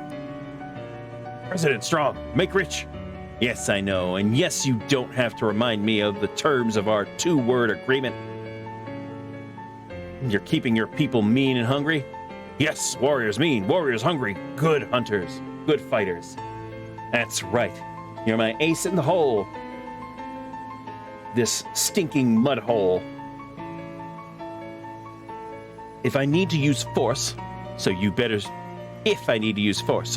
stay on top of things if you want your make rich. Keep everyone worshiping at the Gator Shrine too. But for God's sakes, don't mess with the stuff in the basement.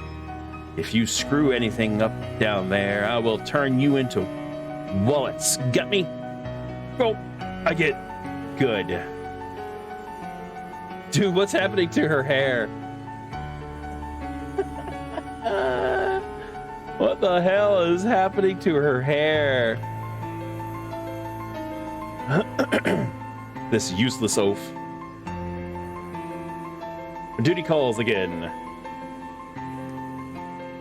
More damn paperwork. Nobody told me being president is all paperwork and talking to idiots. Sorry, ma'am, but the unwashed mess has gotta be kept in line while we amass power. Yeah, fine. I hereby sign this order declaring July 12th the National Bread and Circuses Day. All citizens get a complimentary dinner roll and a free turn on the nearest suitable trapeze. Ma'am, I ain't sure that... Who cares? Let Coolidge deal with it. What's he even for? Anyway. This is all beneath me. Hellstorm, what does he want? All right, Hellstorm, let's hear your report. Everything's fine and dandy, ma'am. I don't rightly understand what this shadow energy stuff is exactly, or why you want so all darn much of it. but the converters are spraying it out slicker and greased muss out a Gatling gun. God damn it. With plenty of slag left over to press into those weird monsters you like. Finally, some good news. So you meet the project deadline? Yep. Though we'll need to expand the oil drilling operation some more. Need you to sign this permit so we can expand into lots 210 through 240. Sure, whatever. Wait, 210 to 240? Not a problem. My family's farm is 223. Well, ma'am, if you're your weird black juice, we gotta get the regular black juice out of the ground first. All right, fine. Sorry, Grandpa.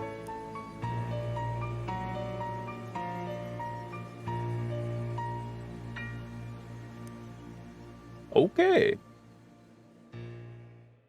Okay.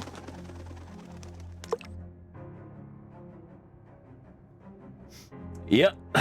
Getting weird. Getting weird.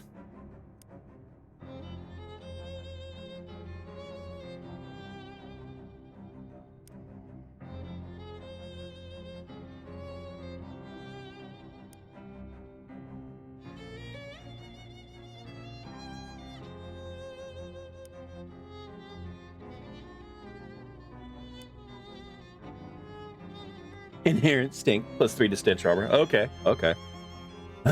I'll take it.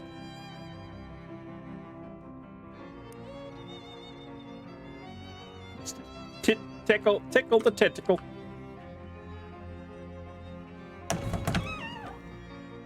We got a sickle from a signal. Wait. We got a signal from a sickle. You know, the farming tool thing? It's over in Gray County. Somewhere. Mostly nothing but farms there. But there's a store that's been open since forever. The owner's name is Jasper. He knows Murray. He'll probably help you out, but here's a map. Gray County's placemat. Is this a dinner placemat? It literally has a map of the county on it. In the county, right in the middle of it. Oh. Just impressed that you found a way to ignore me on actual map. I'm just impressed that you found a way to give me an actual map while still also giving me a thing that isn't a map.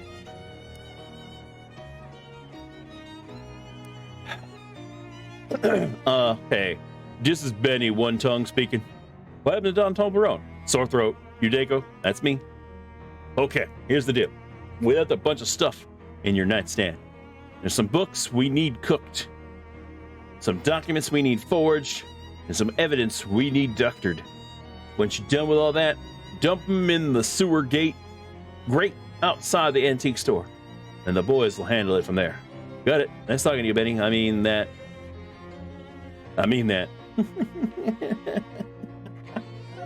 It's true. Got it. Nice talking to you, Benny. I mean that. Sure thing.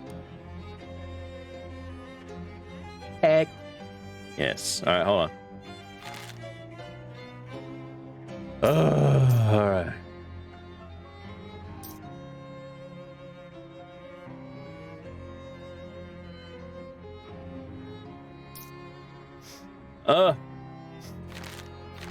So nice. So nice to have a normal conversation. 286 meat. Let's order me a drink.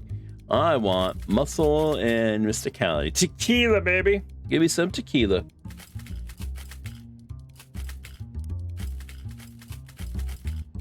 Ooh. Oh. Oh, I'll do the cola then. Tequila with cola. Oh no. I don't know if I'd like that. Probably. I probably would, but I don't know. Tequila and cola sounds great. Bottoms up.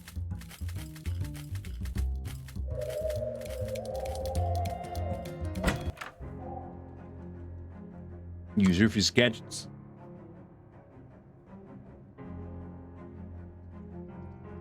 Alrighty then.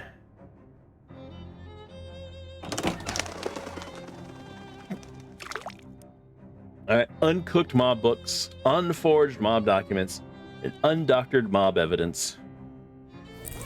How do I do any of this? It's bleeding ink. It needs medical attention immediately.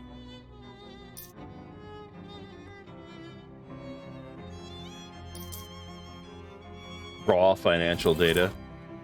Can I cook it?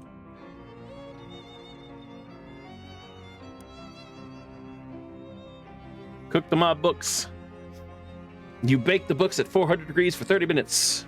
Got cooked mob books. Nice.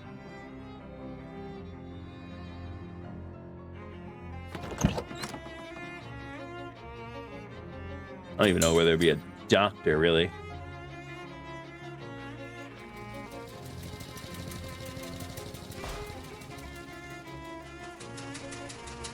Oh, that's right. I keep forgetting I need to go over here. I need things to look at.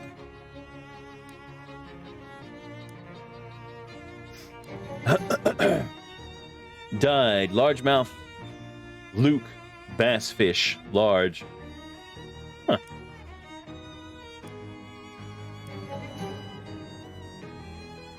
Near the date of the Geltz Prize. Apparently, it's an award for extraordinary achievement in interdisciplinary science. In 1788, it was awarded to 4 professors, SIT professors, Gregory Howie, Jeffrey, and Milkwood, building some kind of antenna for listening to cosmic radiation. The presentation in subsequent celebration was emceed by Dean Wormwood.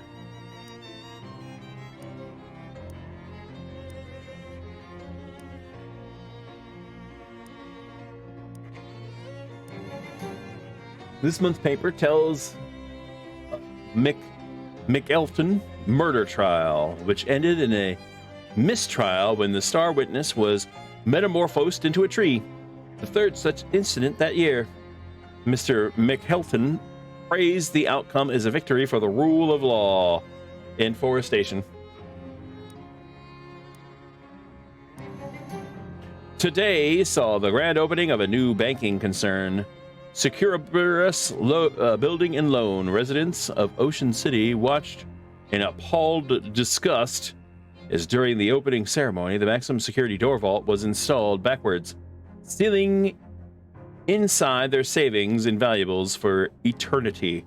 The bank's chairman reassured worried customers the mistake would not affect operation. What happened next? 10 minutes later, the bank was closed permanently. This doesn't affect my confidence in me.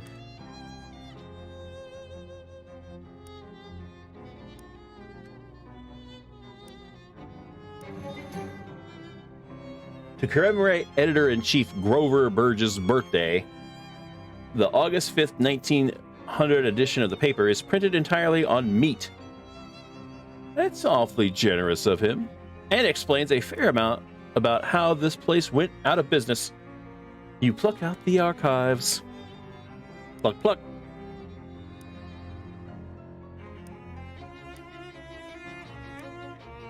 All right then.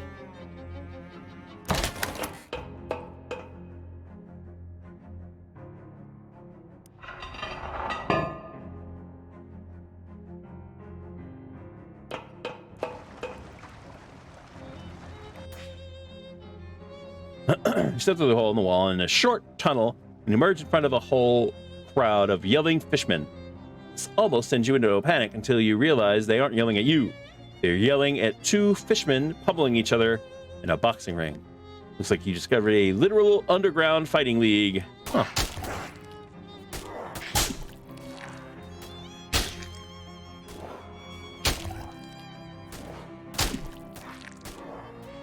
This guy almost looks human, apart from the gill flaps and the big fishy lips.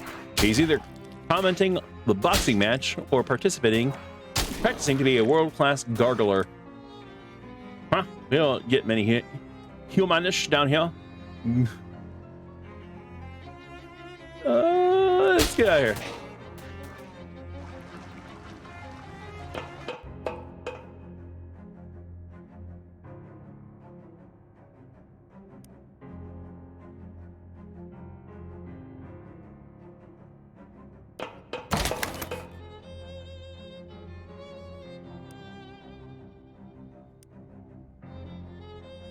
All right then. Wait, hold on. What was that?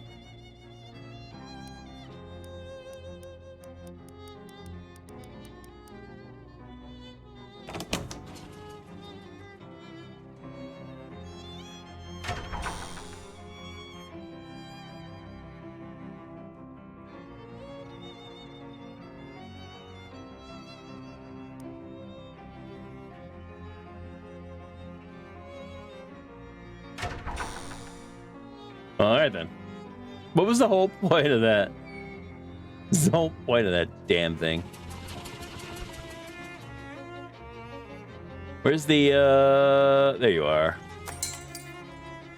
She's just oh this place is okay. Hi, I'm Deco. Is this your shop?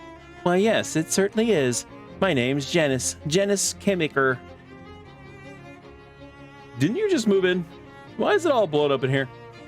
Well, I always say it isn't really chemistry if you don't blow up every... if you don't blow everything up and catch your hair on fire a couple times. So, like, to get it out of the way early. So I like to get it out of the way early. Nice. Nice.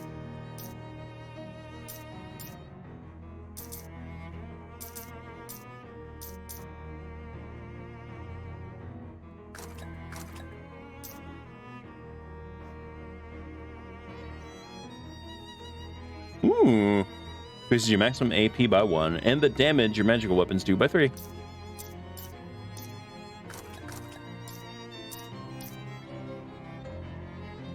Ooh, get a couple of those. All right.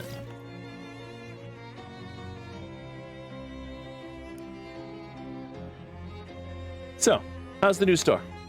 It's okay so far. In an ideal world, I'd have some crayons or colored pencils for you to play with. Huh? I'm not a child. I just like to draw too. Some of my favorite artists are adults. Could your customers use this pencil? Oh, yes. She takes the pencil and pays you for it.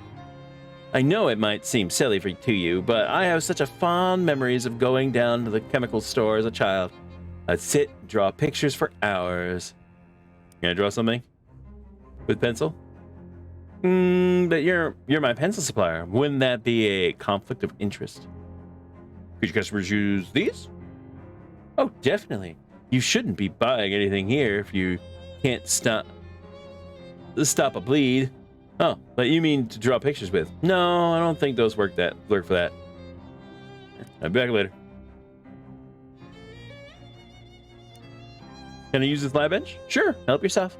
Just be careful not to blow up anything. I reserve the right to do all the blowing up of stuff in here myself. What do we got?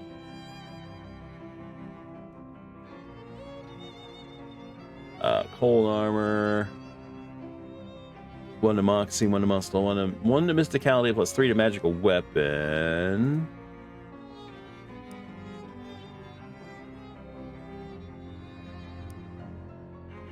Stench armor, sleaze armor, hold armor, physical armor, plus 2 to maximum AP.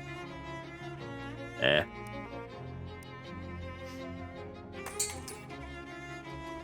Alright then.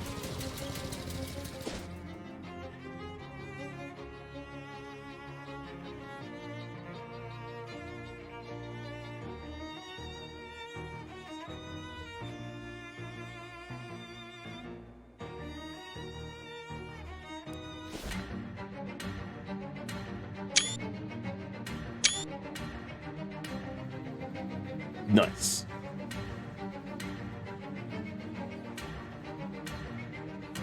That is up.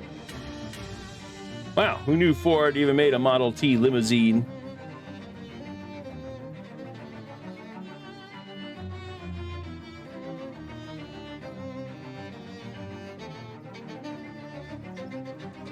This old man is fiddling intently with some kind of clockwork thingamajig. Excuse me.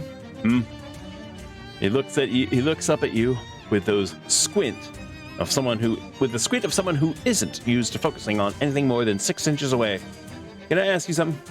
I don't get a lot of conversation practice, young man, but last I knew, it was standard to lead off with an introduction. Oh, sorry. My name's Dago. Wendlin Luguti. Logoti. Okay. What's your question?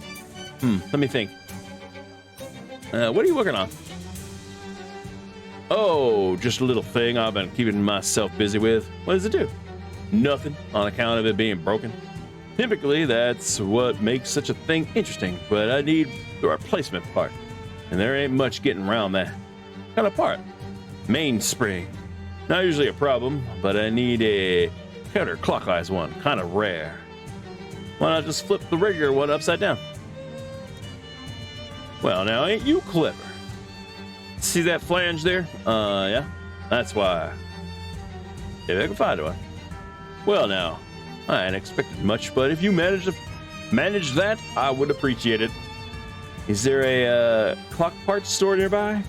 I used to buy parts off of a doll maker named Gilmore, but that rat Hailstorm bought out his mortgage and foreclosed on him. Ran the fella off without even a by your leave. At least I assume that's what happened. No idea where he went. House is still there, but it's a real spooky now. Spooky? What happened? Well, nothing really. Just when you're there, when there was a fella there acting like talking dolls are normal. They seemed normal. When he ain't there, they don't. Anyway, it's down the road a spell. If you feel like having a look-see. Remember, what I need is a counterclockwise mainspring. CC mainspring. CC mainspring. Okay, I'll go look. Who's that Hailstorm guy you mentioned? The fat cat oil baron. What's been going around buying up every patch of dirt big enough to drill a well into. I didn't want to talk about him. He'll get his soon enough. What do you mean? Don't mention nothing. Just an old man talking old man crap.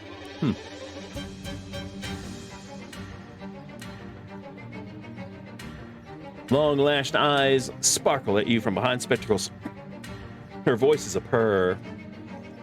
Hey there, sweet thing. I'm Iola Kinmundi. Excuse me. Nice to meet you. I'm Dago Guyver. Care to do a lady a little favor, Dago? What? God damn it. What kind of favor are you looking for? I'm desperately thirsty, but I need something specific. A glass of milk. Milk? I was coughing and now I'm hiccuping. This is really annoying.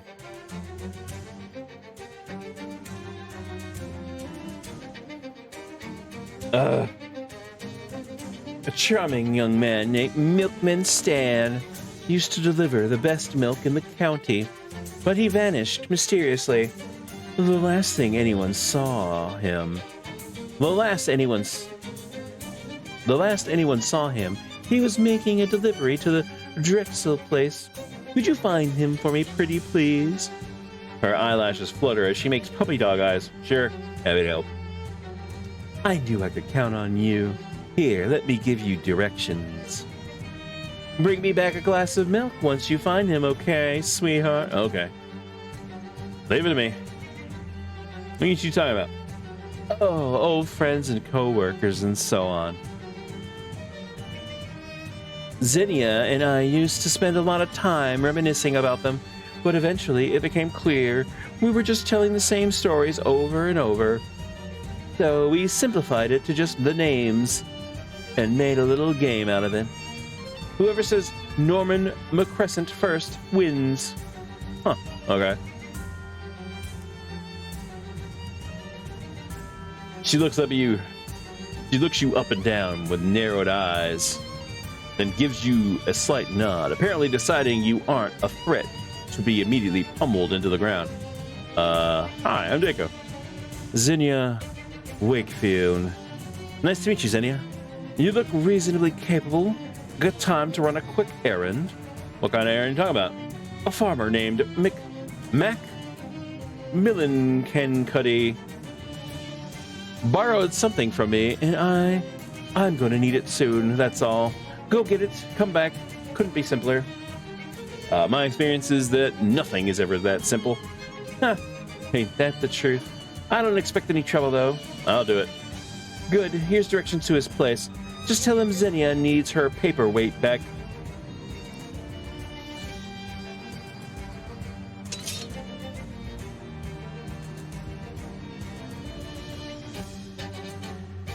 Wait, what did it say? Do not let appearances deceive you. Okay.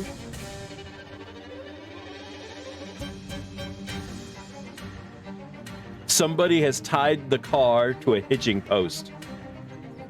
Oh my god.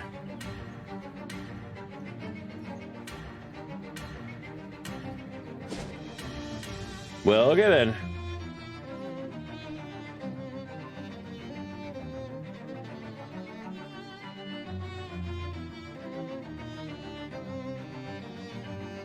Well, I guess we'll go here first. Because it's right there. The farmer outside the barn hands you a broom. If you're fixing to be staying under my roof, you'll work for the privilege. Stables eat sweeping. Last time they were cleaned, the president was... Well, I ain't sure we had a president back then.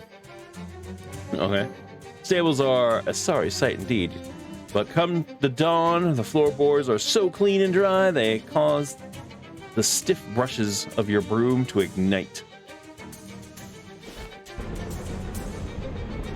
Good lord.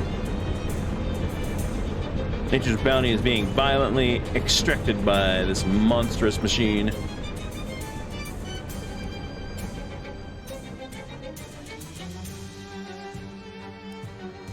Dorothy keeps giving me socks with holes in them. She can't possibly be trying to humiliate me deliberately, but it's far too consistent to be random by random chance.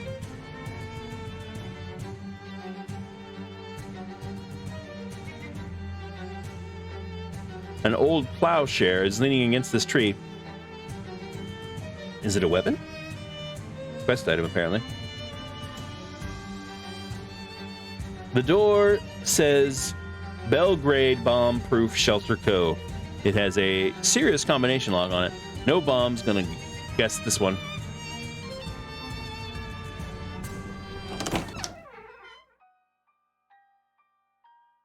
Goody. Just 9 reps. There's a loose page diary. Edith's violin is too loud for me to relax at night. But if I take it away, she screeches horribly. I wonder if I can find her a smaller one.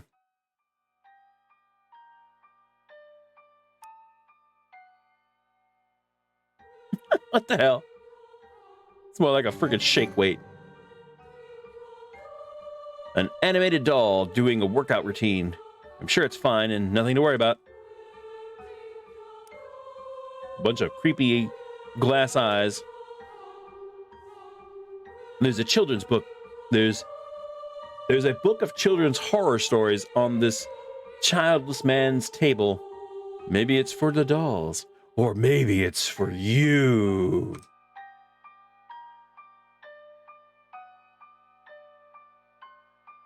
Yes, thanks, Tyshirt. Thanks, Tyshirt. Yes, yes. Stories in the grand tradition of traumatizing children with age-inappropriate horrors. This book was banned at school when you were a kid. The principal didn't think stories about dentists eating patients' teeth were appropriate for children, which is funny because it's exactly what ended up happening to him. And then you did have to hear about it.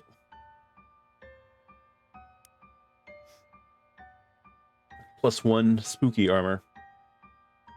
The first story is too gruesome for words. Literally, it's a full color illustration of alligators squeezing into a school bus to the exhaust and eating all passengers. Chilling, and all the more so because it could really happen. Do you dare to read further? Oh, I dare. The second story concerns a group of children who trade baseball cards at school. It's all fun and games until the baseball players pictured the cards come to kill the children.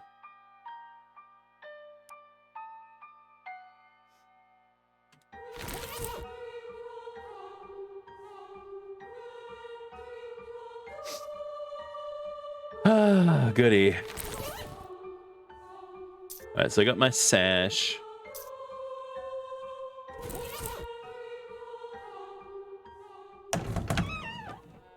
Oh, it's getting 8 hours of sleep.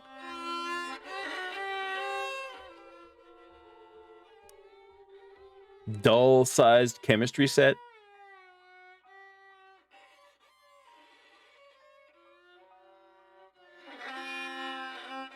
A diary page. Must correct Velma's mechanism so she'll squeeze the toothpaste from the end of the tube instead of the middle. I'm losing a fortune in wasted paste.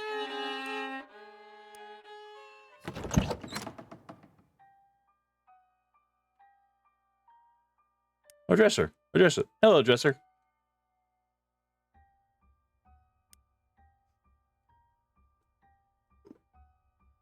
Something's defective with Ruth. She's doing twice as much of everything as she ought to be.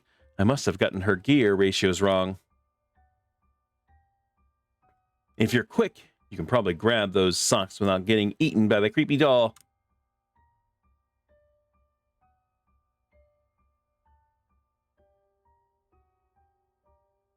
You grab the socks and feel like a real sock dulger. Okay. Counterclockwise mainspring. There we go.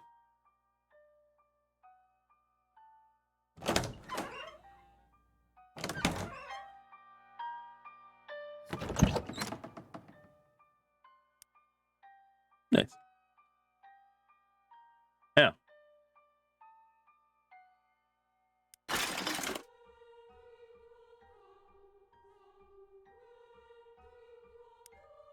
I'm stuck in a rut. Every day is the same routine. Eat breakfast, get dressed, brush my teeth, exercise, work on my novel, go to bed, over and over. Always the same. I thought the dolls would help, but they've only made things worse. I feel like I might go crazy. In fact, that sounds like a pretty good idea. I think I'll start it right now.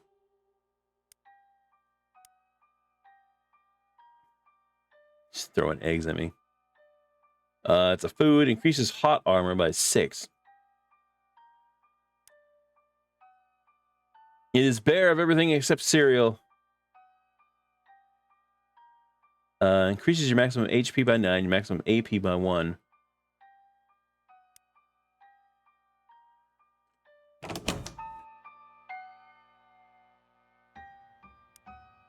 I don't feel well. I think Gladys put something in my coffee. Not just eggs, like she always does accidentally. I believe this was purposeful. Perhaps I shouldn't have based their mechanisms on that strange old doll I found. Grace. I wonder where she went. You tune the radio, the suit goes up by 2. Okay.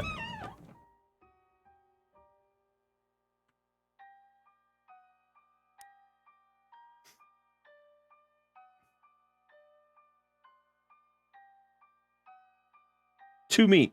Nasty goo.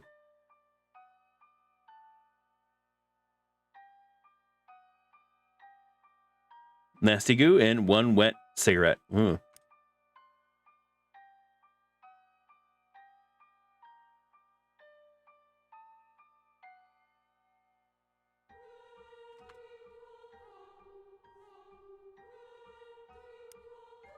Abigail loosened the pins on my doorbell. Oh, barbell.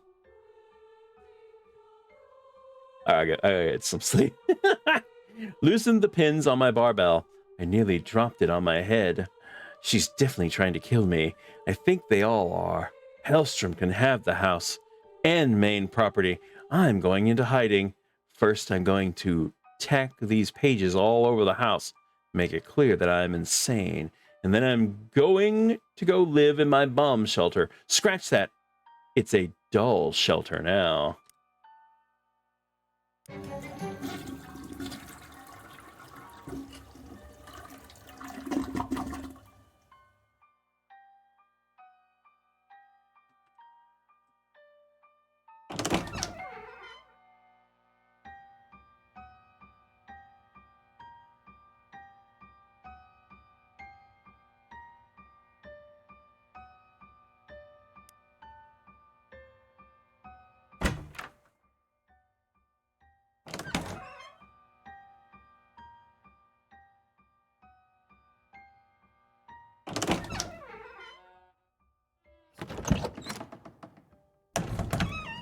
9, 8. Hold on. Hold on. All right. 9.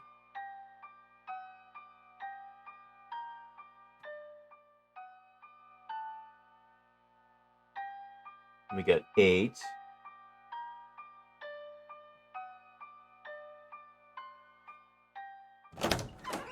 Then 8.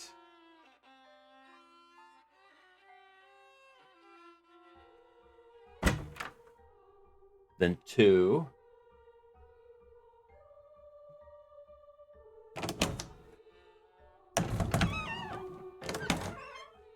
And 4.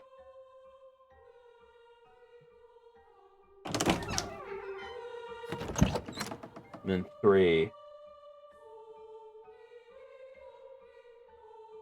And the problem is, what combination is this going to be? If anything, it'd probably be 9, 8. Hold on. 9, 8, 2, maybe?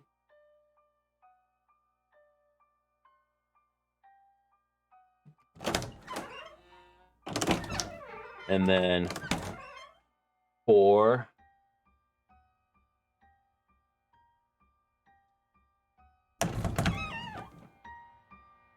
Then 8. I think that was 3 here, wasn't it? 3.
All right.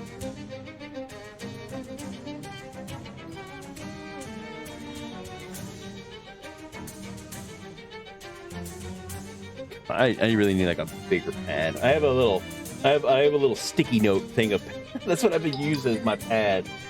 All right. So this is the first one we see, which is socks, which assuming that's going to be 2.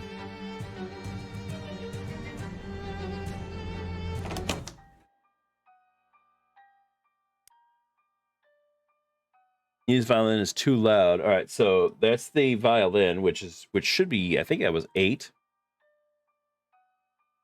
It's the second page we run into.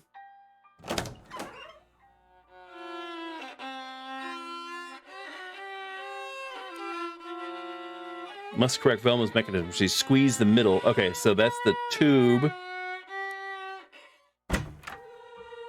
That's the tube of paste. That's 3.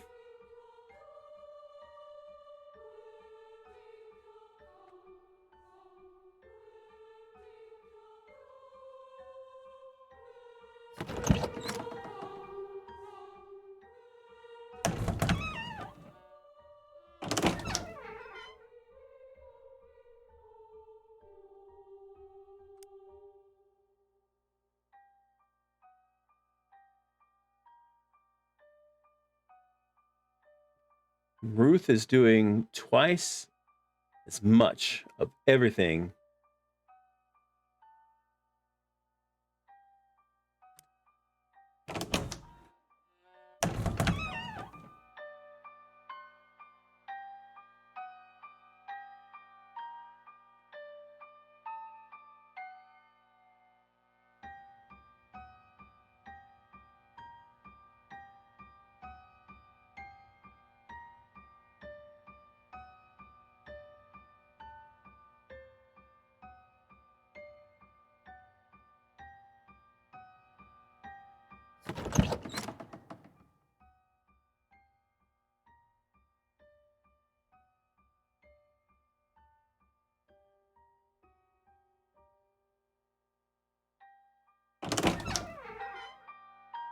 All right, I know that's not her.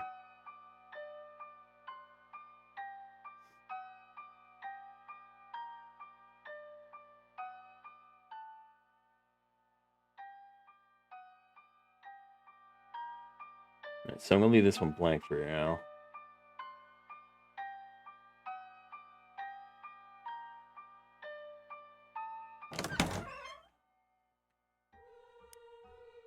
Stuck in a rut. Every day is the same routine. Eat breakfast, get dressed, brush my teeth, exercise.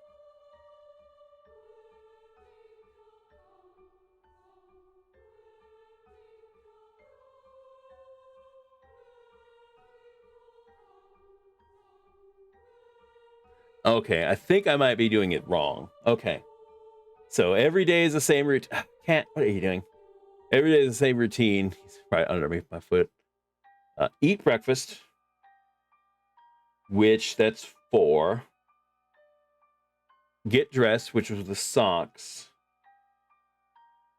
That was 2.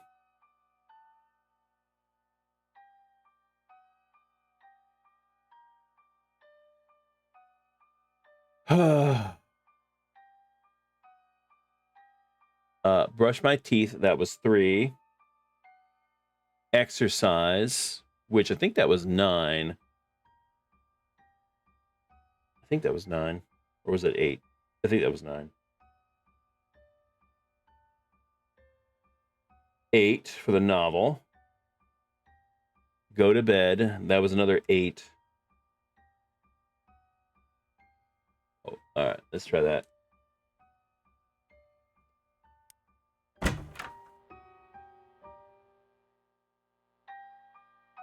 Yep.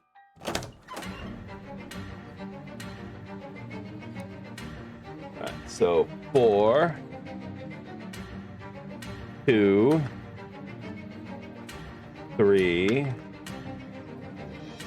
9, 8, 8.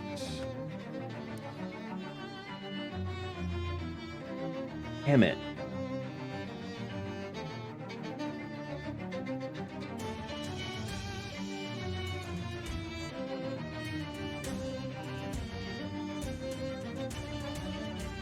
Come on.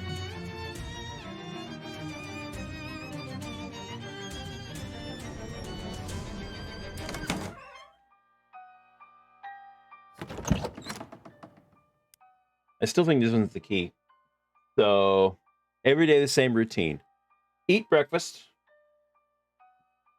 which we know is 4.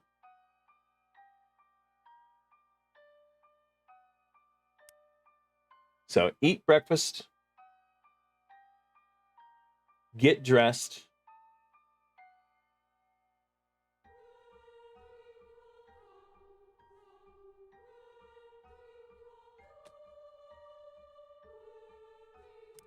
there's nothing else here, right?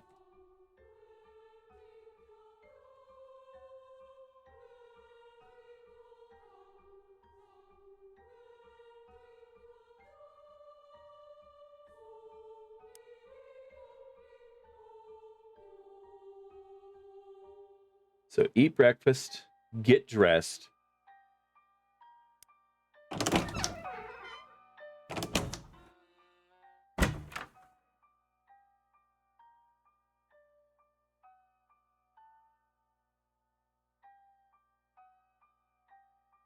Yeah.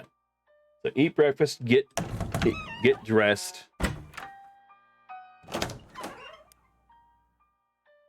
Brush my teeth.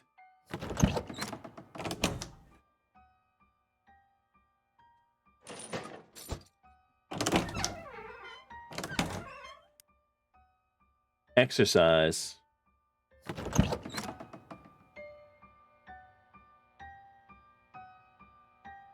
And then work on my book, which is 8, and then 8.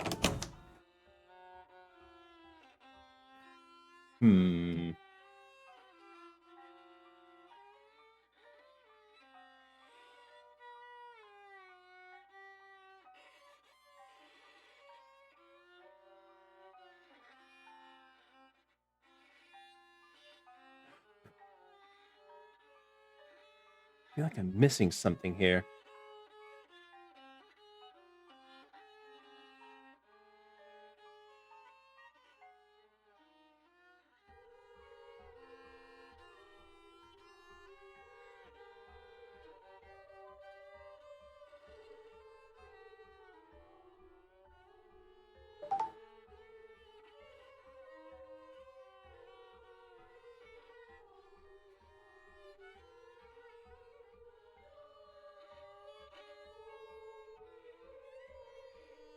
All right, one of these dolls is doing double.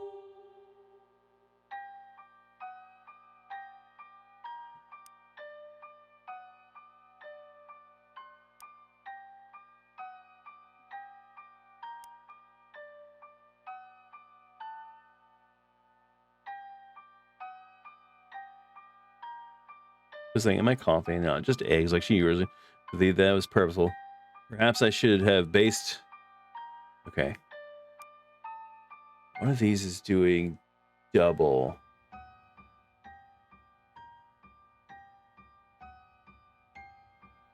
What was his routine again?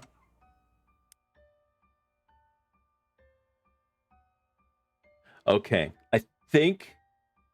All right. All right. All right. All right. All right. All right. All right. All right. All right.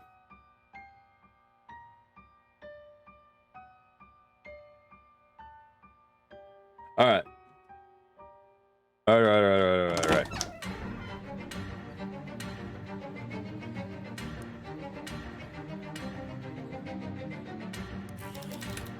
Ah! Got it. It couldn't have been the doll that was doing reps. It had to be that one. And that was the second to last. You're clicking from the inside of the massive steel door. Looks like you got it. I mean, it sounds like you got it. Inside. Well, hello there, sir. The man cringes and backpedals frantically as you approach. Stay back. How'd you get in here? Did the doll send you? Tell the dolls are very upset with him. No, calm down. The dolls didn't send me. Then who are you? What do you want? My name's Taker. You must be Gilmore.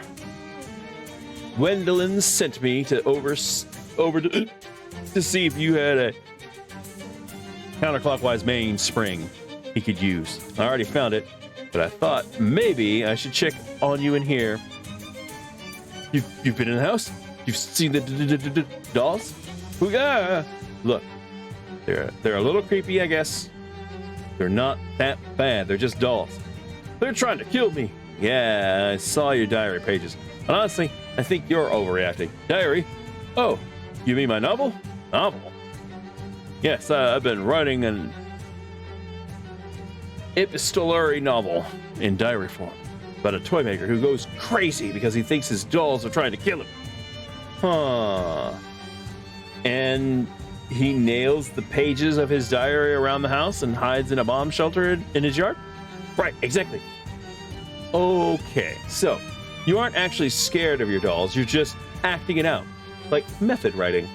No, the dolls are trying to kill me. I just like it in the novel.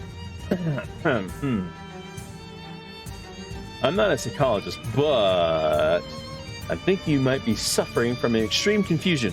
You aren't the guy in the novel. You're the guy writing the novel. That's two different guys. The dolls aren't trying to kill you. Are you serious? You just freaked yourself out by writing a scary book with circumstances similar to your own, that's all. Maybe you're right. Okay. I'll come out just as soon as I've finished the last chapter. All right, good luck. The last diary entry is unfinished, but seems to be about the protagonist huddling in his bomb shelter and waiting for the dolls to come get him. Grim. Crates full of food and water, but they're all just full of reams of paper.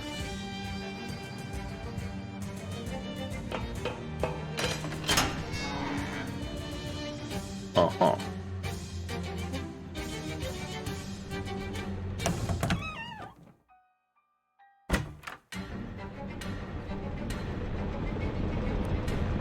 Hey, Dick, I got a couple of whiles to spare. Want to check out some of the oil hardware in more detail. I think they might be using some tasty mechanical hacks I'm not familiar with. Okay, I'll wait here. Simone sets her sights on a fairly dense array of oil drilling equipment nearby and heads off. Oh, shit, okay.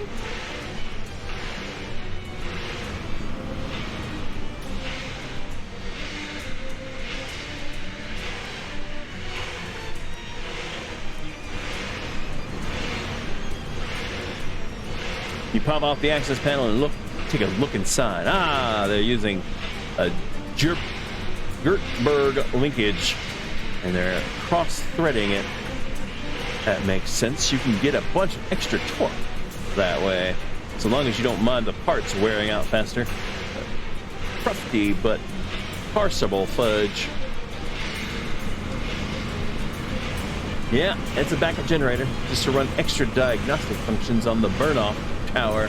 As far as you can tell, why don't they just capture the waste heat and power it with that? Hugely inefficient. These generators are total jumps.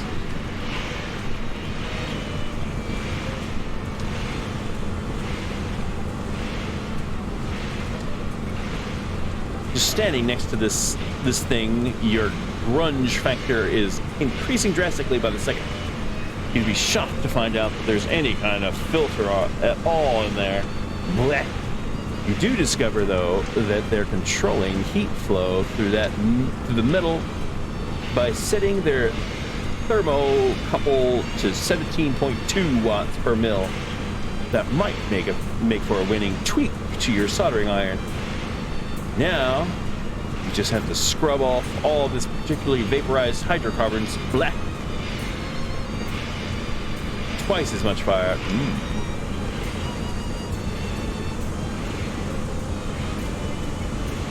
Oh, bogus. They're penny pinching their fuel mixture, and these bearings haven't been serviced in eons. Way too much friction between the cam and the flange armature.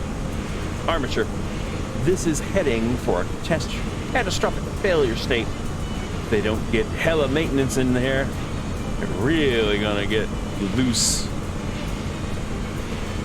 They're really gonna get the loss they deserve. Huh, cornbread sandwich. It's gonna be a real crock, frankly. No structure integrity and too alkaline for the emulsification of the mayo. The real gratuitous misfeature. Okay. Your opinion of these company bozos just went way down. Seems like you've learned all you can from this setup. Final analysis, these guys aren't totally brain damaged, but they clearly don't care about efficiency, longevity, or tastefulness. This is a particular flavor of engineering you've come to associate with government jobs.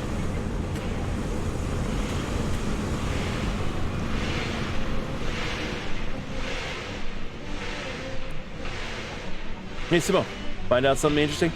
Well, I'm pretty certain Hellco is run by... Really? The name of the company is Hellco? Nice. Is run by, or at least working for the government. They're blowing too much money for it to be purely corporate scheme. I guess that counts as interesting. What were you expecting? that those oil wells are all over old graveyards and they're secretly drilling for ghosts of people's dead grandmas? Oh man, that would have been pretty awesome though. That would have been pretty awesome, yeah.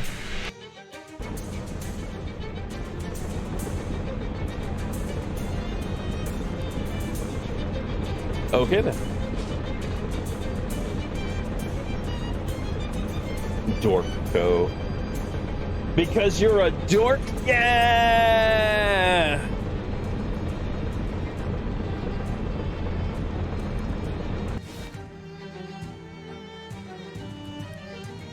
Ain't you supposed to be? Ain't you supposed to? You ain't supposed you found a counterclockwise mainspring? I did. Well, I'll be. Thank you kindly. See it as you've proven yourself the helpful sort. I'll have them let you in the store. Pretty much all of us around here got a thing or two could use doing. Well, that was sarcasm, I hear you. He gets up and knocks on the old pattern on the door to the feed store, and you hear something inside. You hear someone inside removing the box. Thanks. Wendicklin continues tinkering with his device. Not this Gilmore guy. Oh, how's he doing?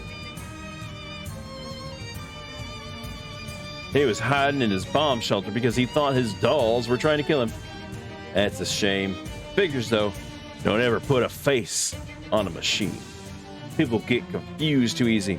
Even just giving them a name is a bad idea. Anyway. Nice. What are you doing? Don't you know, at this very minute, Mars is the closest it's been in opposition to Earth for a century? I studied at SIT under, actually, I never learned my teacher's name. Almost every transmitter in the world has stopped broadcasting for 60 seconds in case any Martian signal squeaks through the radio. And have they? I don't know. You changed the station. Whoops. Sorry. Don't sweat it. Mars was never my favorite planet anyway. Too much silica. The name's Oskaloosa. Oskaloosa Barnhill. Yes, that's right. My middle name is also... Okay. Oskaloosa. Heard you help my friend Wendelin. You looking for any more work by chance? Seems I'm always looking for work. That's so? How'd you like to go to outer space, kid? Sure would. Yeah, me too. But the closest thing you and I are going to come to space, I think, is the little piece of it inside Amon Mulross's place. A little piece? What? Like a meteorite? Exactly that. A genuine chunk of the cosmos landed right in Amon's lap. And between you and me, it's not right. Only thing emptier than outer space is that man's head. A meteorite, even just a little piece of it, it ought to be in the hands of someone who can appreciate it. Take care of it, understand? Yes, you want me to steal a meteorite. Which ought to be a piece of cake, because just the other day, the whole Mulross family mysteriously disappeared. Wait, what? Yeah. So you'll just have to walk. You'll just be able to waltz on in there, I bet. Okay. What are you playing with? Puzzle box. A real tricksy pig of a puzzle. Maybe I can solve it for you. But then I won't have solved it. And then they'll know what type of lock to put on my cell. Okay.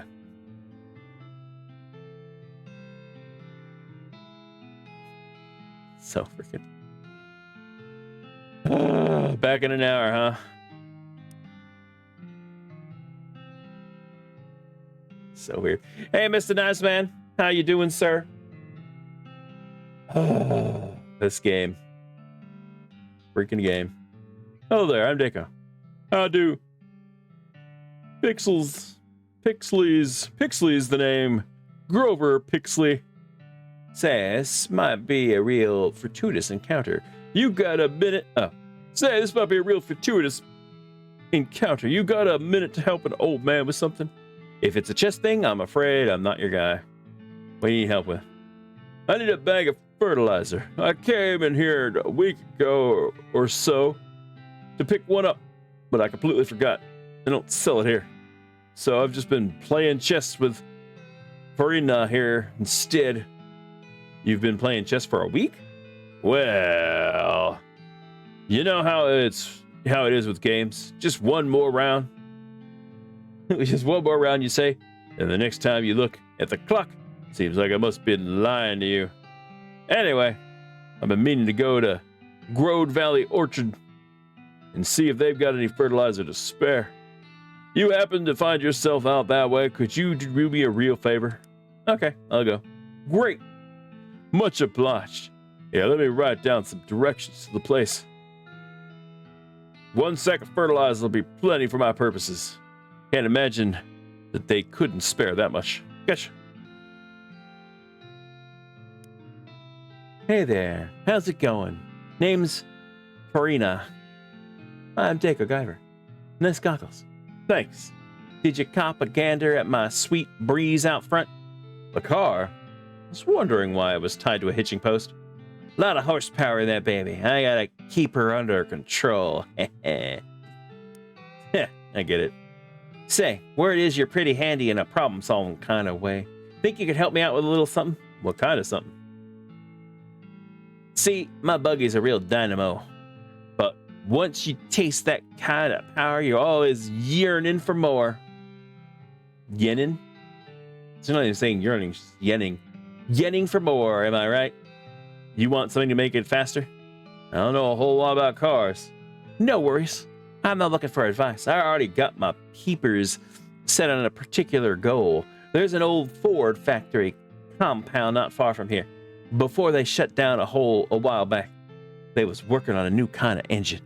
One made of beans. Beans? As the day is long, I wouldn't believe it either. But I saw a test run of the prototypes. Man, it ran like lightning. Right up till it exploded anyway. Huh. Word is they fixed that problem, though. Just had to switch to a different kind of beans. And that final pre-production engine should still be in the factory. I just need someone to go snaffle it for me. Okay, I'll do it. Great. I knew you were the white guy.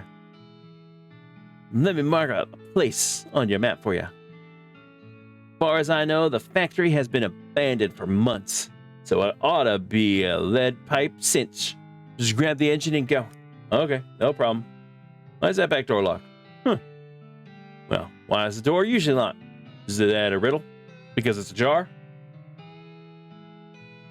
You ain't real good at riddles, are you? Is that a riddle? There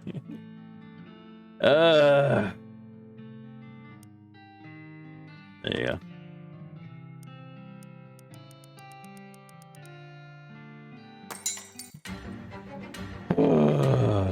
All right.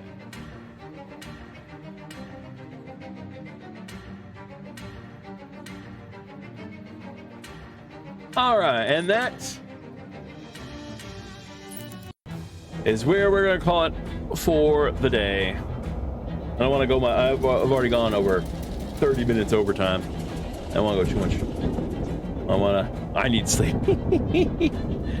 All right. But yeah, we're gonna go ahead. We're gonna end it here. All right. Thank you everybody for coming and hanging out. Thank you everybody for lurking. Everybody for chatting. Y'all are awesome. We will be back tomorrow with some Persona 5. Sleep is for the weak. Sleep? Fine. I will take all of your sleep and you can stay up. How's that? How's that? I'll take all of your sleep and you can stay awake. Yeah. I gotta go to work in the morning, damn it. I gotta get up. I gotta go to work in the morning. But yeah, we're gonna go ahead and end it here. We will be back tomorrow. We will be playing some Persona 5 Royale tomorrow. I hope to see you there. I do want to see if there's anybody to raid at the moment. I think I know who I'm going to go ahead and raid. We raided Rocky last time, so we're gonna raid somebody new this time. Hold on. And I'm probably gonna hang in her chat for a little while. Anyway.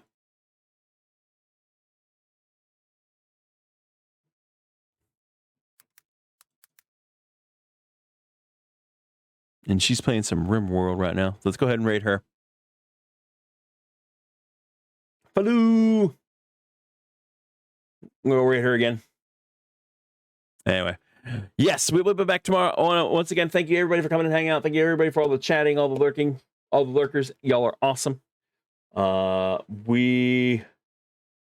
don't know what's happening for this Saturday. We'll see. We may just hang out. I don't know. But yeah. Thank you all very much for coming and hanging out. I hope to see y'all again. If y'all are new and y'all enjoy the stream, click that follow button. Let you know the next time we stream. We normally stream Tuesday through Friday, 7 to 11 Central Standard Time, and Saturday and Sunday, 1 to whenever. We will. But yeah, and this week, of course, we skipped Tuesday. We streamed on Monday. But anyway. Thanks for watching. And later, y'all. I'm tired. I'm going to bed. Good night.